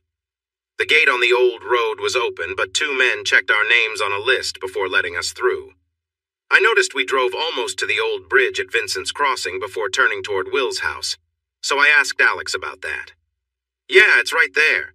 The last owner built a nice house and barn but didn't take care of the river. Will has been working to clear it out, and we should see the Rio River about 100 yards down the road on our left." Alex showed his disapproval. "The people across the bridge haven't taken care of their place. The metal frame is solid, but the wood is falling apart. It won't be long before they can't get in or out. Maybe that's for the best. They could sell it to Will or someone who cares. The occasional floods here, the weather in South Texas is usually hot and dry with bursts of rain, had changed the riverbank a bit. But the spot where we swam during the day and went for a swim at night was still there, along with the sloping bank where we laid blankets. That was across from Will's property, which ended in the middle of the river. A quick memory of Nita appeared in my mind, then faded to thoughts of Shannon by the warm fire. She squeezed my leg, seeming to read my thoughts. The barn was spacious, with a wide space in the middle for songwriters to gather, surrounded by people. A young woman I didn't know, but Shannon did, was quietly practicing her voice. We set up our chairs behind the first two rows, near a horse pen, and placed our cooler along the fence. Brooke had water, River and Katrina mixed theirs with bourbon, and the rest of us enjoyed beer from the cooler. Gary and Danny came through a door and spotted us, but the rest of the band wasn't around. The talented musicians came over to greet us, explaining that the hosts were busy preparing burgers, hot dogs, and sausages, along with bread, sauces, and desserts. The charcoal grills were ready to be lit, and soon they would join the growing crowd. Noticing that the first singer, Dina, wasn't quite ready, Gary suggested we take a quick look around the place and see the new additions the Callahans had made. Brooke and Alex chose to sit, while the rest of us followed Gary inside. The living area was nice, with a rustic charm typical of a barn-dominium. It had stained concrete floors, southwestern rugs, and rustic wooden walls. The wooden dining table, which could seat 12 people, was just a bar away from a shiny stainless steel kitchen and across from a large couch that defined the living space. A path between the table and couch led to the front door. The bedrooms felt quite luxurious, as did the attached bathrooms. While the outside looked like sheet metal, the inside was very comfortable. Instead of taking us back to the singing, Gary opened the front door and invited us to explore more. A group of small houses was set up further up the hill. It seemed their friends liked Cowtown, the ranch, and the modern recording and video studios so much that they bought these little houses and had them set up. Gary led us around the barn door to the food area, and seeing that the hosts were away, he took us into the studio. None of us knew much about the electronic equipment he was excitedly talking about, but he was very proud, so we listened politely. From what I gathered, the equipment produced high-quality sound, and they could create videos in high definition. Gary happily told us they could release a song to streaming services and upload a video online on the same day. We cheered for him, saying we'd love to see it in action, and then returned to the singers and our drinks, intrigued by what we had heard. Dina sang several songs I enjoyed, but a couple didn't quite hit the mark for me. I love folk, Americana, classic country, western bluegrass, and traditional country music. I also enjoy some red dirt music and newer Texas artists, but I don't care for pop music pretending to be country or the mix of rap and country. Shannon was younger and came from a different background, so she wasn't bothered by pop or rap. She mentioned that in high school and college, cheerleaders often danced to some of the songs I didn't like, and the crowd always loved it. I told her that the crowd wasn't excited about the music. She agreed to my serious stations instead of the radio ones that played new country, but we still heard that kind of music a lot in her Jeep when we went out. To me, some things are just unappealing. We listened to 6 artists, all great in my opinion, before it was announced that the food was ready. People quickly formed lines, so we waited and listened to 2 more artists before we decided to try our luck at a shorter line. I chose a burger, but the cook insisted I also try his homemade sausage and red cabbage, so I ended up with a full plate to balance on my lap. I grabbed some cold beers and shared them out, giving Brooke a bottle of water. We listened to a talented trio, a woman with a guitar and a smooth voice, an amazing musician who played many instruments and sang well, and a guy from Australia who played the mandolin and didgeridoo. They played funny, sad, and haunting songs, sharing personal stories about each song and its writer. After they finished, I approached them and let them know I would be streaming their music in the future. I couldn't wait to hear how they sounded with all their instruments together. They were older than me by about 10 to 15 years, but they were very charming. I stood behind the crowd chatting with them while others stayed to watch the next artist. The following act was made up of 2 young rappers. Though I could appreciate their rhymes, adding guitar music did not make it country or folk music that I would enjoy or pay to hear. I caught Will's eye. He rolled his eyes and subtly shook his head while looking at Shannon, Kathy, Alex, and Brooke, who were eagerly watching and moving to the beat. He motioned for us to head out. I nodded and got up. Shannon and Kathy didn't even notice. Alex was like the girls, enjoying the performance. I grabbed 2 fresh beers, and we made our way along to the open area outside. There were several older men gathered around a small fire pit. It was only a little chilly, but a fire always brings people together.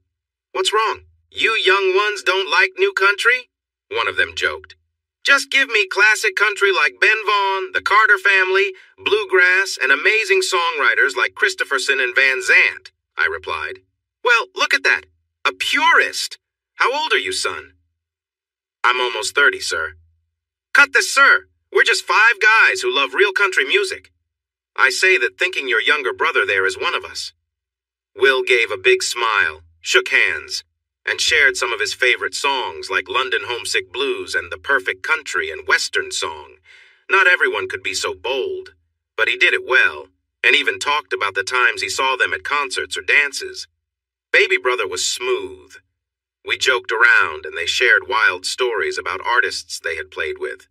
Time flew by, which often happens when you're having fun. When I listened closely, I noticed the rappers were gone, and a young girl with blonde hair was playing her banjo and singing. She was quite good from what I could hear. Alex and Brooke were watching her, but I looked for Shannon and Kathy and couldn't find them. I nudged Will and suggested we check on our girlfriends before we got in trouble. As we walked away, I told him they weren't in their seats. He mentioned a tool he needed, and we began looking for them. They weren't in or around the alley or the food area, so where could they be? We checked the studio and the house and walked outside. Will pointed, "I see someone with blonde hair inside that little house over there. Let's take a look."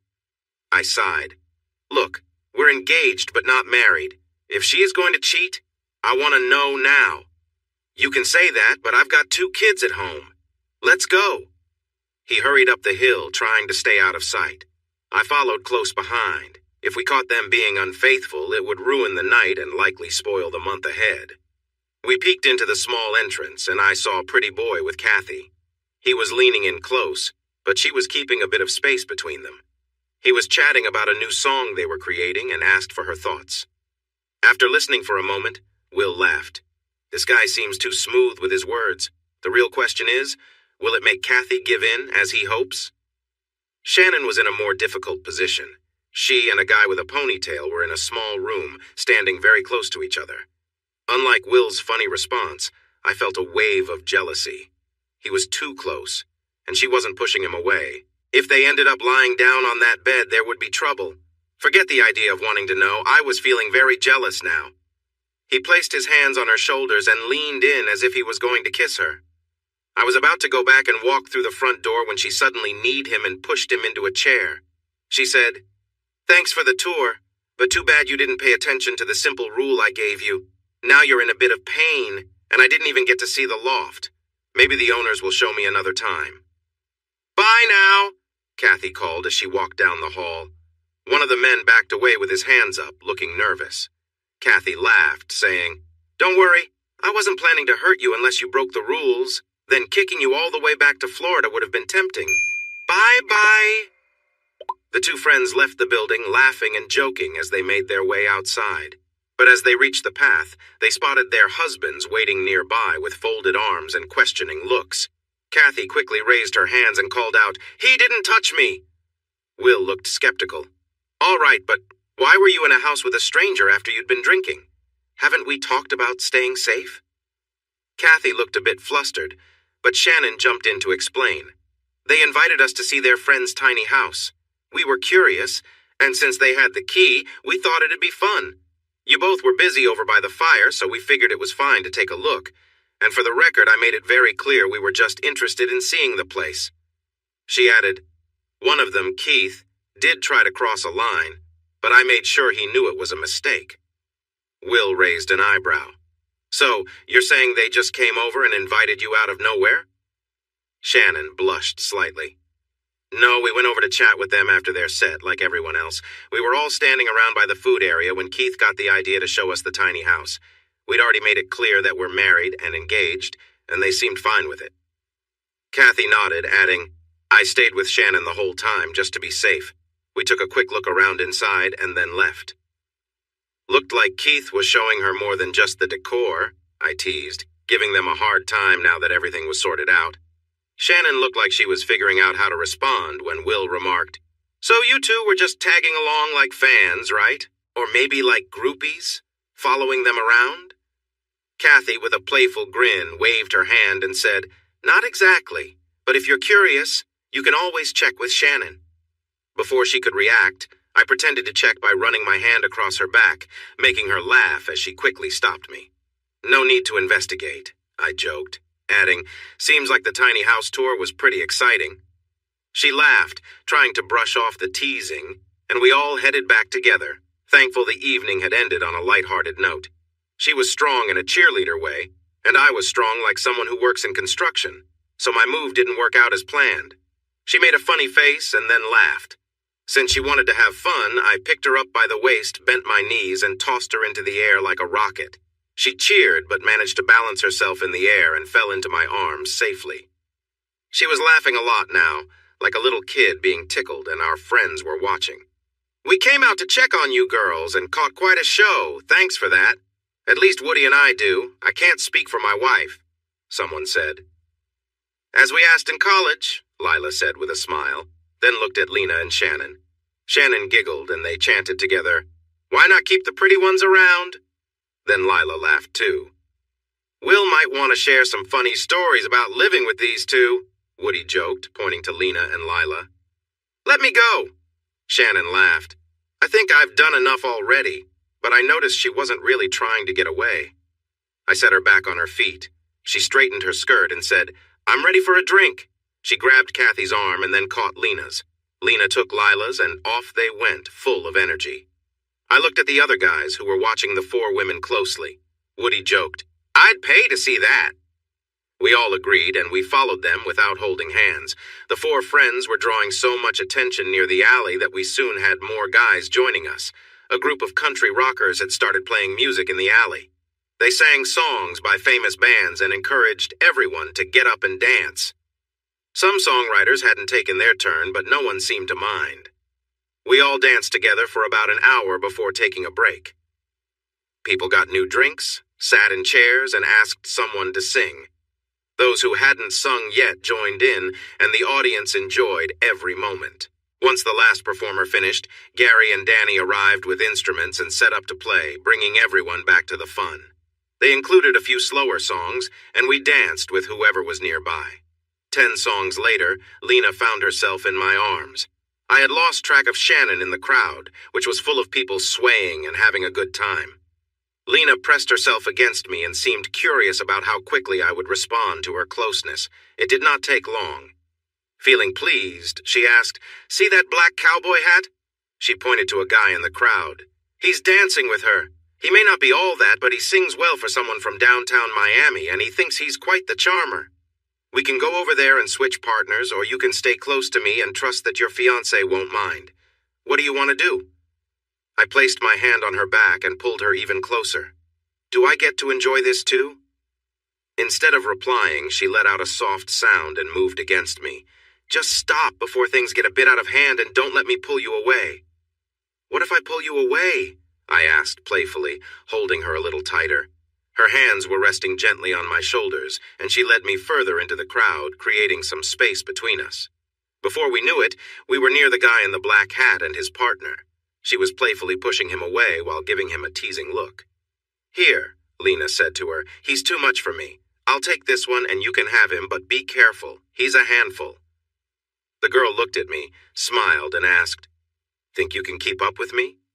I replied, "Maybe, maybe not, but I'll enjoy the challenge." I didn't actually struggle, but I would have been pleased if I had. Whatever fun energy Shannon had at the barn was something special. She made everyone laugh, and when we finally squeezed into the van with Brooke driving, she started joking again. This time, she wanted to go back to the Billy Goat place and dance around a fire, saying that people had been doing that since ancient times. Alex thought it was a good idea, which earned him a playful shove from the only sober person in the van, our driver, Kathy. She asked if the dancing would happen while everyone was still there, or later when the place got loud. Shannon just laughed and continued her silly comments about how strict modern American society was, claiming nudity was normal in many places. I chimed in, reminding her that even showing an ankle could cause trouble for women in some cultures, but she was on a roll. Next, she speculated that cheerleaders and gymnasts were beloved because they wore so little during performances, yet even a hint of nudity in films earned them higher ratings. "How is it fair," she asked, "that violent actions in movies are okay, but a little human nature isn't?" My brothers and their wives had never seen her tipsy before, and I hadn't either. We found her very funny and laughed at her silly behavior, but her fiancé seemed a bit worried. It was clear there were things I hadn't experienced yet. Brooke dropped us off at the hotel and told us to come to her house at 8 for breakfast and another discussion. There were still some decisions to make. As we walked into the hotel holding each other, I realized that a Shannon who had drunk a little was quite different. She didn't get wild, but I would have been happy if she had. Katrina and River chose to have breakfast and chat with Ken and his wife, who had just come back from visiting her mom in Oklahoma. I took my quieter fiancé to Brooke's breakfast gathering. They teased her playfully about her dancing and popular cheerleaders, but she just sipped her coffee and smiled, waiting for the main conversation to start. Brooke, full of energy, jumped right in. "First item is not up for discussion. You two are not going to wait 10 more years or even 10 more months before you come back here. You have nieces and nephews who are growing up, parents to check on, and siblings who will miss you. Agreed on this?" When no one disagreed, she continued, "You boys need to figure out what to do about Mom and Dad's house. It has pests, and besides some pictures and keepsakes, it really needs to go. Will and Alex own a storage place we can use until you have time to go through things, but seriously, it's both an eyesore and a health risk."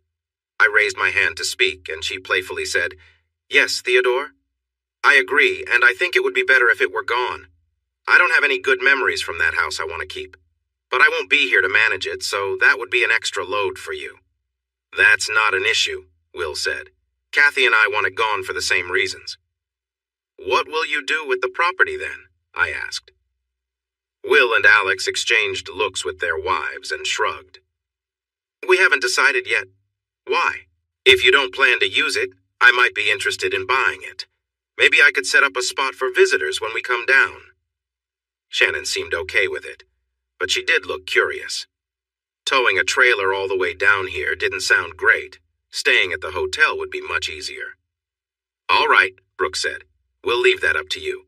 Item 3 is Shannon's. I called my brother after you both agreed to be in the wedding, she said, looking at Alex and Will. We talked about the original plans and made a new one. His little one and your little ones are going to throw flower petals, and your older ones will carry rings, if that's okay with you. We'll pay for the tuxes and dresses. No, you won't. We'll find tuxes and dresses that match, and we'll be there for rehearsal, Kathy insisted. You're covering our rooms and food. We'll take care of the rest, and that's how it will be. All right, then. Item 4, Brooke said with a smile. Where are you going on your honeymoon? Shannon looked at her fiancé and asked, Yes, honey, where are we going on our honeymoon? I met her gaze and asked, Right here and now? Are you sure? Yes, I am, and everyone else is too, including the Paytons and my family. Okay, but can I share my idea and get some feedback? It's not too late to change it. Of course, let's hear it. From the stories you and your family have shared, you've traveled a lot. The Caribbean islands, Hawaii, Europe, even Asia. You've skied in Park City and Aspen, gone shopping in New York City, spent spring break in Florida, and enjoyed wine tours in California. Meanwhile, I've only been to 2 states and 1 foreign country if you count Nuevo Laredo as foreign. I hired a travel agent, but wherever she suggested, Brad said you've already been. But, as he said, you didn't really see much because Dad was always in a hurry. You flew in, vacationed, skied, or whatever, and then flew back, right? She nodded and looked even more curious. Do you remember a couple of weeks ago when I woke up early to check what was available at the auction? There were a few last-minute items, mostly from bankruptcies and foreclosures. I saw one that caught my eye because the starting bid was extremely low. I'm not an expert, but I know enough to realize $50K is too low. It was the first item up for bidding, and not many people were logged on yet. Someone placed a minimum bid while I was looking through the options, and without thinking much, I placed a bid $10K higher. I was planning to stop at $100,000 because I thought I could recover that no matter the condition. But no one else bid, so suddenly I became the proud owner of a 2018 Phaeton diesel motorhome. Thinking ahead, I had the dealership pick it up and thoroughly inspect it. Engine, powertrain, the 4 slide-outs, the roof, TV antenna, and every item inside, including appliances. The serviceman called me back 2 days later. He said it looked great, but they cleaned it up, changed the oil, fluids, and tires, and fixed everything so it would be ready for our adventures. He asked me to talk to the sales team. They offered me $250,000 in cash, but I turned it down because I knew its true value by then.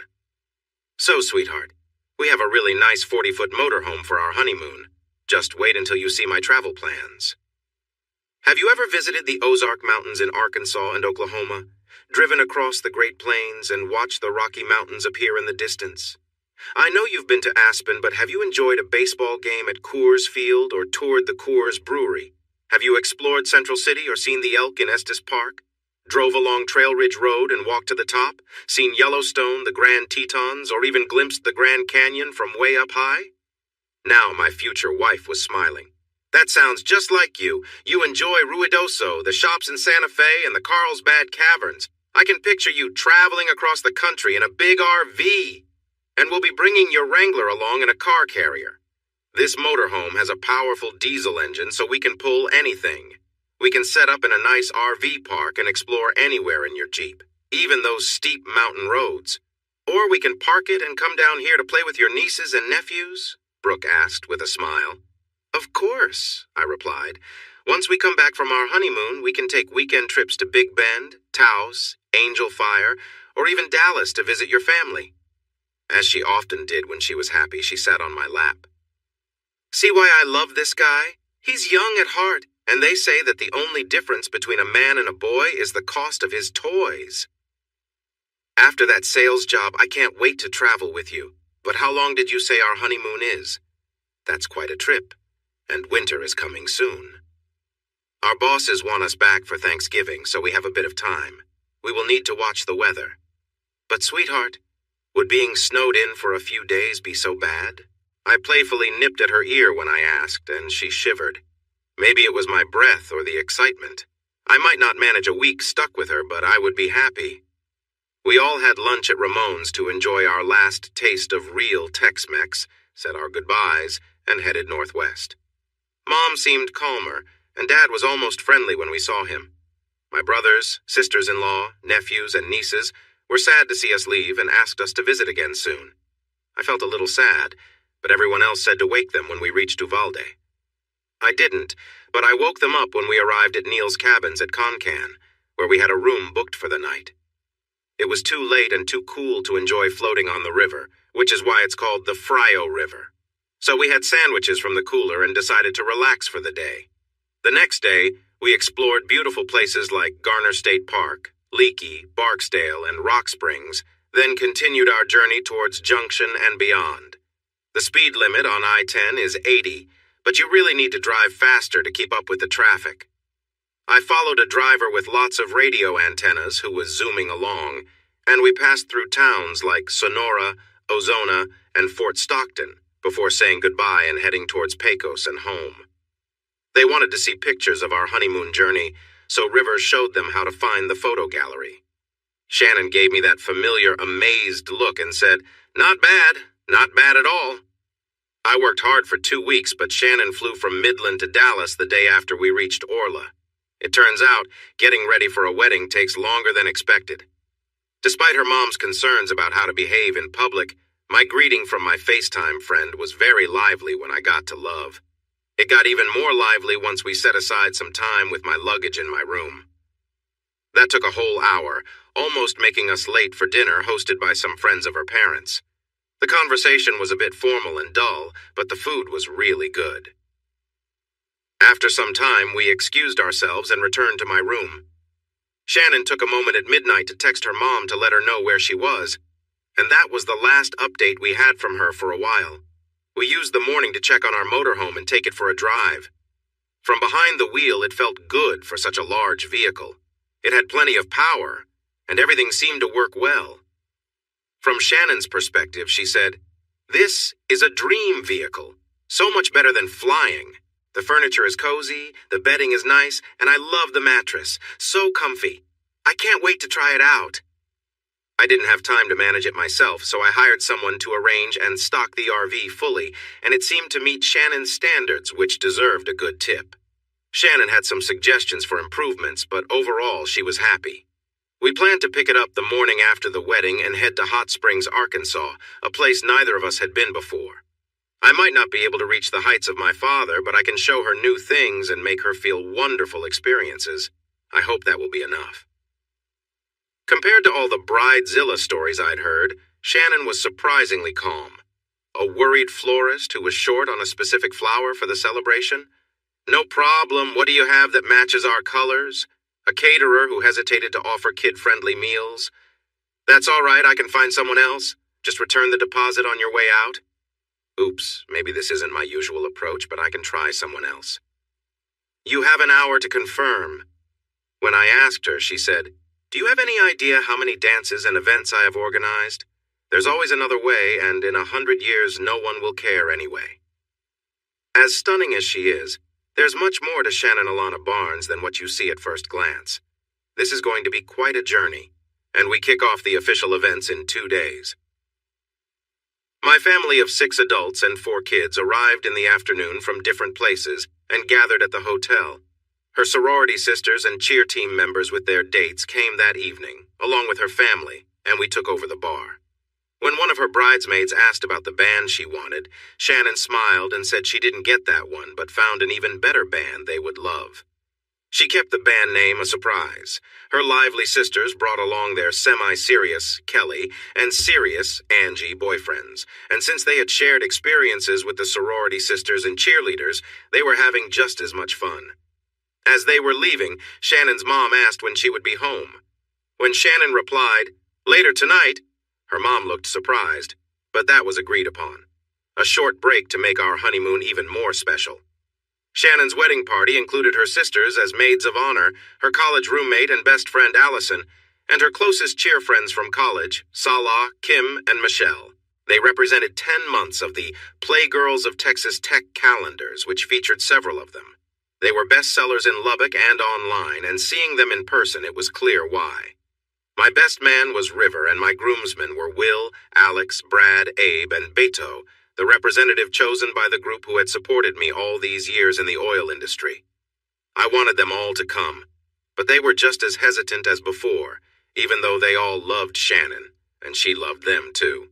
The rehearsal went perfectly, even though Shannon adjusted who was walking with whom based on height and other qualities. The dinner, hosted by my parents, River and Katrina, mixed fun stories and heartfelt speeches. Everyone in the wedding party, all 4 parents and Shannon's grandparents, shared toasts and heartwarming memories.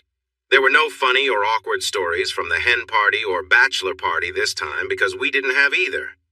Instead, we all went to our rooms by midnight. I missed her sweet scent and the soft feel of her skin in my bed even more than being close. 2 nights apart felt long, especially compared to the 2 weeks she spent in Dallas while I was in New Mexico. She called me early on Saturday, our wedding day, just to hear my voice. After she reassured me that she wasn't nervous and that she missed me, we talked about the day ahead. The guys were headed out for golf while the women planned a spa day and then had their makeup done. Golf was Brad's idea, and I ended up having a great time. With Brad, his dad, granddad, and River, we weren't very good at golf. I had played more mini-golf than real golf, and the closest golf course to Cowtown was 50 miles away. I wasn't sure if Beto had ever held a golf club, but River was surprisingly good. It seemed many business deals in Midland were made on golf courses. I'm not great at keeping secrets, but it didn't seem odd when Will, Lily, Woody, his wife Shannon, Gary, Danny, Lena, and the sound guy from the BGH Pundits joined us. They said they were playing a gig in Dallas and that my Shannon recommended this course during their songwriters' night. They played better than my brothers and me, though that wasn't hard. They also brought some laughter to the game. My in-laws were careful not to tease me too much, but they did wonder how guys like us could be so clumsy on the golf course. We didn't mind. We were really bad and knew it. In our hometown, there were always more important things to do than spend 6 hours playing golf. Lila, Shannon, and Lena had to leave after playing 9 holes. When we finished, a tray of sandwiches awaited us at the country club. It was there that I learned about the business idea River and the Barnes had successfully developed. My first real lesson came from Will Callahan himself. I hear you guys are thinking about setting up an RV spot on your parents' land. Is that true? It seemed like a simple question. Yes, I recently got a motorhome and we want to come down occasionally to stay close as a family. So, you and Cowtown aren't in any trouble anymore? Woody asked with a smile. I always thought of the song You're Always 17 in Your Hometown as a warning because of the mess I made when I left for the Northwest. But it looks like I wasn't as looked down upon as I once thought. I reconnected with my brothers and some old friends and got to know your band better. Those reasons, along with some delicious Tex-Mex food, make my lovely wife and me want to visit from time to time. At least that's what she says. We also heard you have some money saved up from a deal with New Mexico. Is that true? I looked at River's serious expression and sensed there was more to this than met the eye. Honestly, I'm not sure. River handles that part of the business. He gives me checks now and then, which I send to my investment advisor, and he guides me. Why are you asking? I know about a nice piece of land for sale right across the river from me. The owner was not careful with his fast food businesses and needs money quickly. I glanced at River, then back to Will. What size is the land? Where is it exactly? And how much do they want? It's just a section of land, like I said, right across the river from me. I think you used to swim there. So, across the bridge from the Calicans, at a spot we called Vincent's Crossing. Now I know the location and size, but what's the price? The land is around $3,000 per acre in that area. I'm not a math expert, but that's nearly $2 million. Is that the price for someone with extra time or for someone who needs money fast? That's what a similar property not across a bridge that needs fixing sold for after being on the market for a year, Will said with a smile. Even if River and my advisor agreed, I wouldn't pay that much without checking the condition of the bridge first. Everyone at the table smiled, and Alex chimed in. I have a crew that builds and repairs bridges. I recently made an offer to the owner of that land and his neighbor. Depending on who can use the land and the river, I might be able to lower the price a bit. Now, everyone was smiling. Well, it seems I got quite the surprise. Walking out with River, Will, Alex, Brad, Abe, and Beto felt thrilling. I looked out over the church. As I expected, the bride's side was almost full. Turning to the groom's side, I thought it might be mostly empty, with some people spilling over from the bride's side. However, the groomsmen and 4 of Shannon's cousins had placed Katrina, Kathy, and Brooke in the family row. Not surprisingly, after the morning, they were surrounded by the Billy Goat Hill group.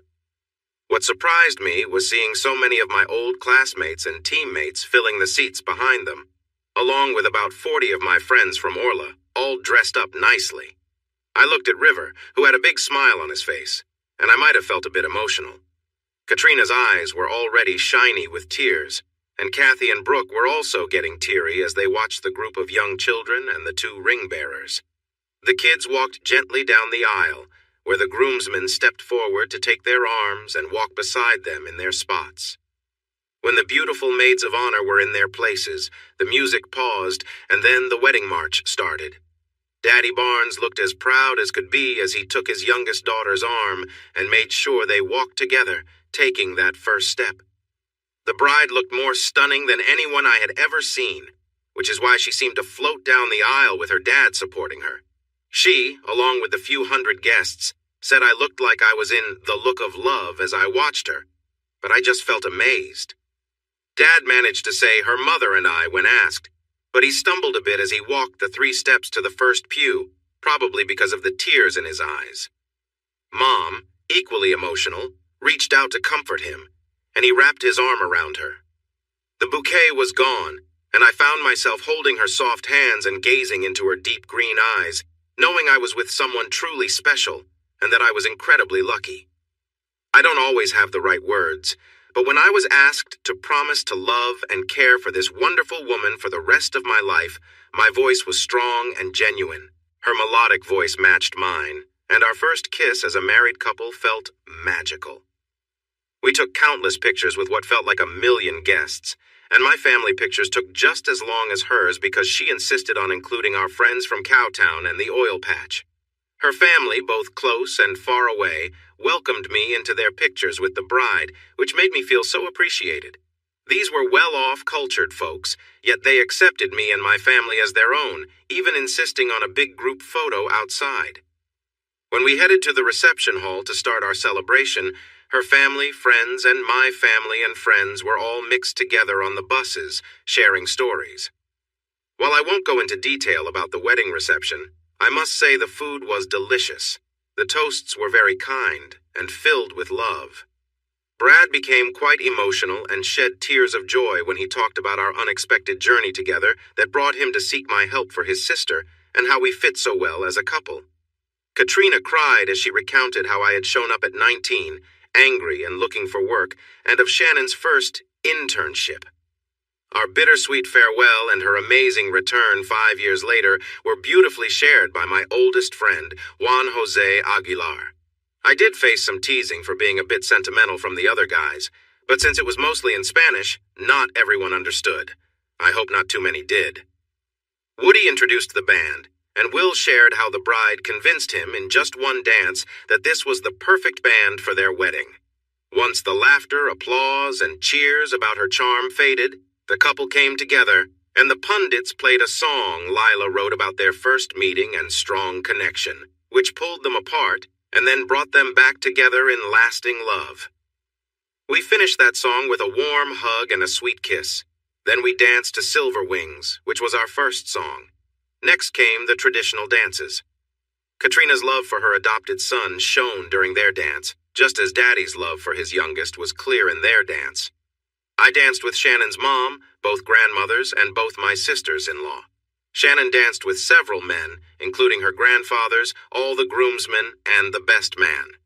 Then she called all the women together for a fun series of rock songs that might have surprised some of the more reserved guests. Lila, Shannon, and Lena danced joyfully, and the band kept the energy going. They looked like they were having as much fun as the dancers.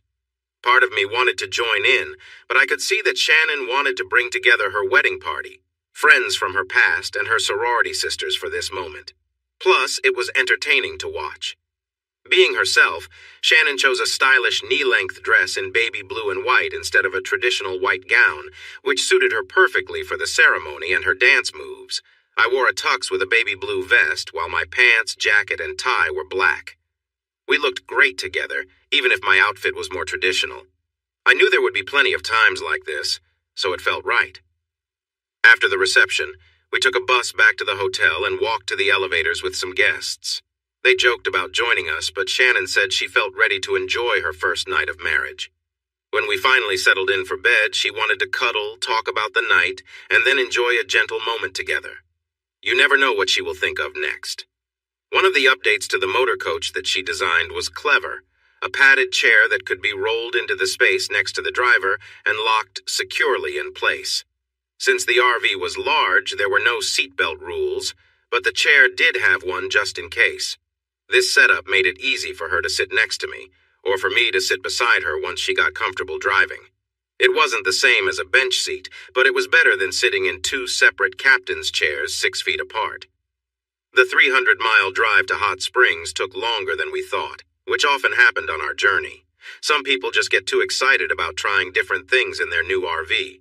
So we learned to keep an eye out for parking spots at places like Walmart, truck stops, and rest areas where we could take a break. Our powerful diesel engine could hold a lot of fuel, but it also used a lot, adding to our travel time. Fortunately, the weather stayed nice at the lower elevations, which allowed us to continue our northern route. The higher areas were often closed off, so we couldn't use the Jeep as we planned, but that gave us more time to relax together. 3 weeks after we left, we were exploring Arizona, and a week later we turned north off I-10 and headed to Orla. While our honeymoon is part of a different story, here are a few quick thoughts. Shannon now really enjoys traveling by RV more than flying first class, unless we just want to get somewhere quickly.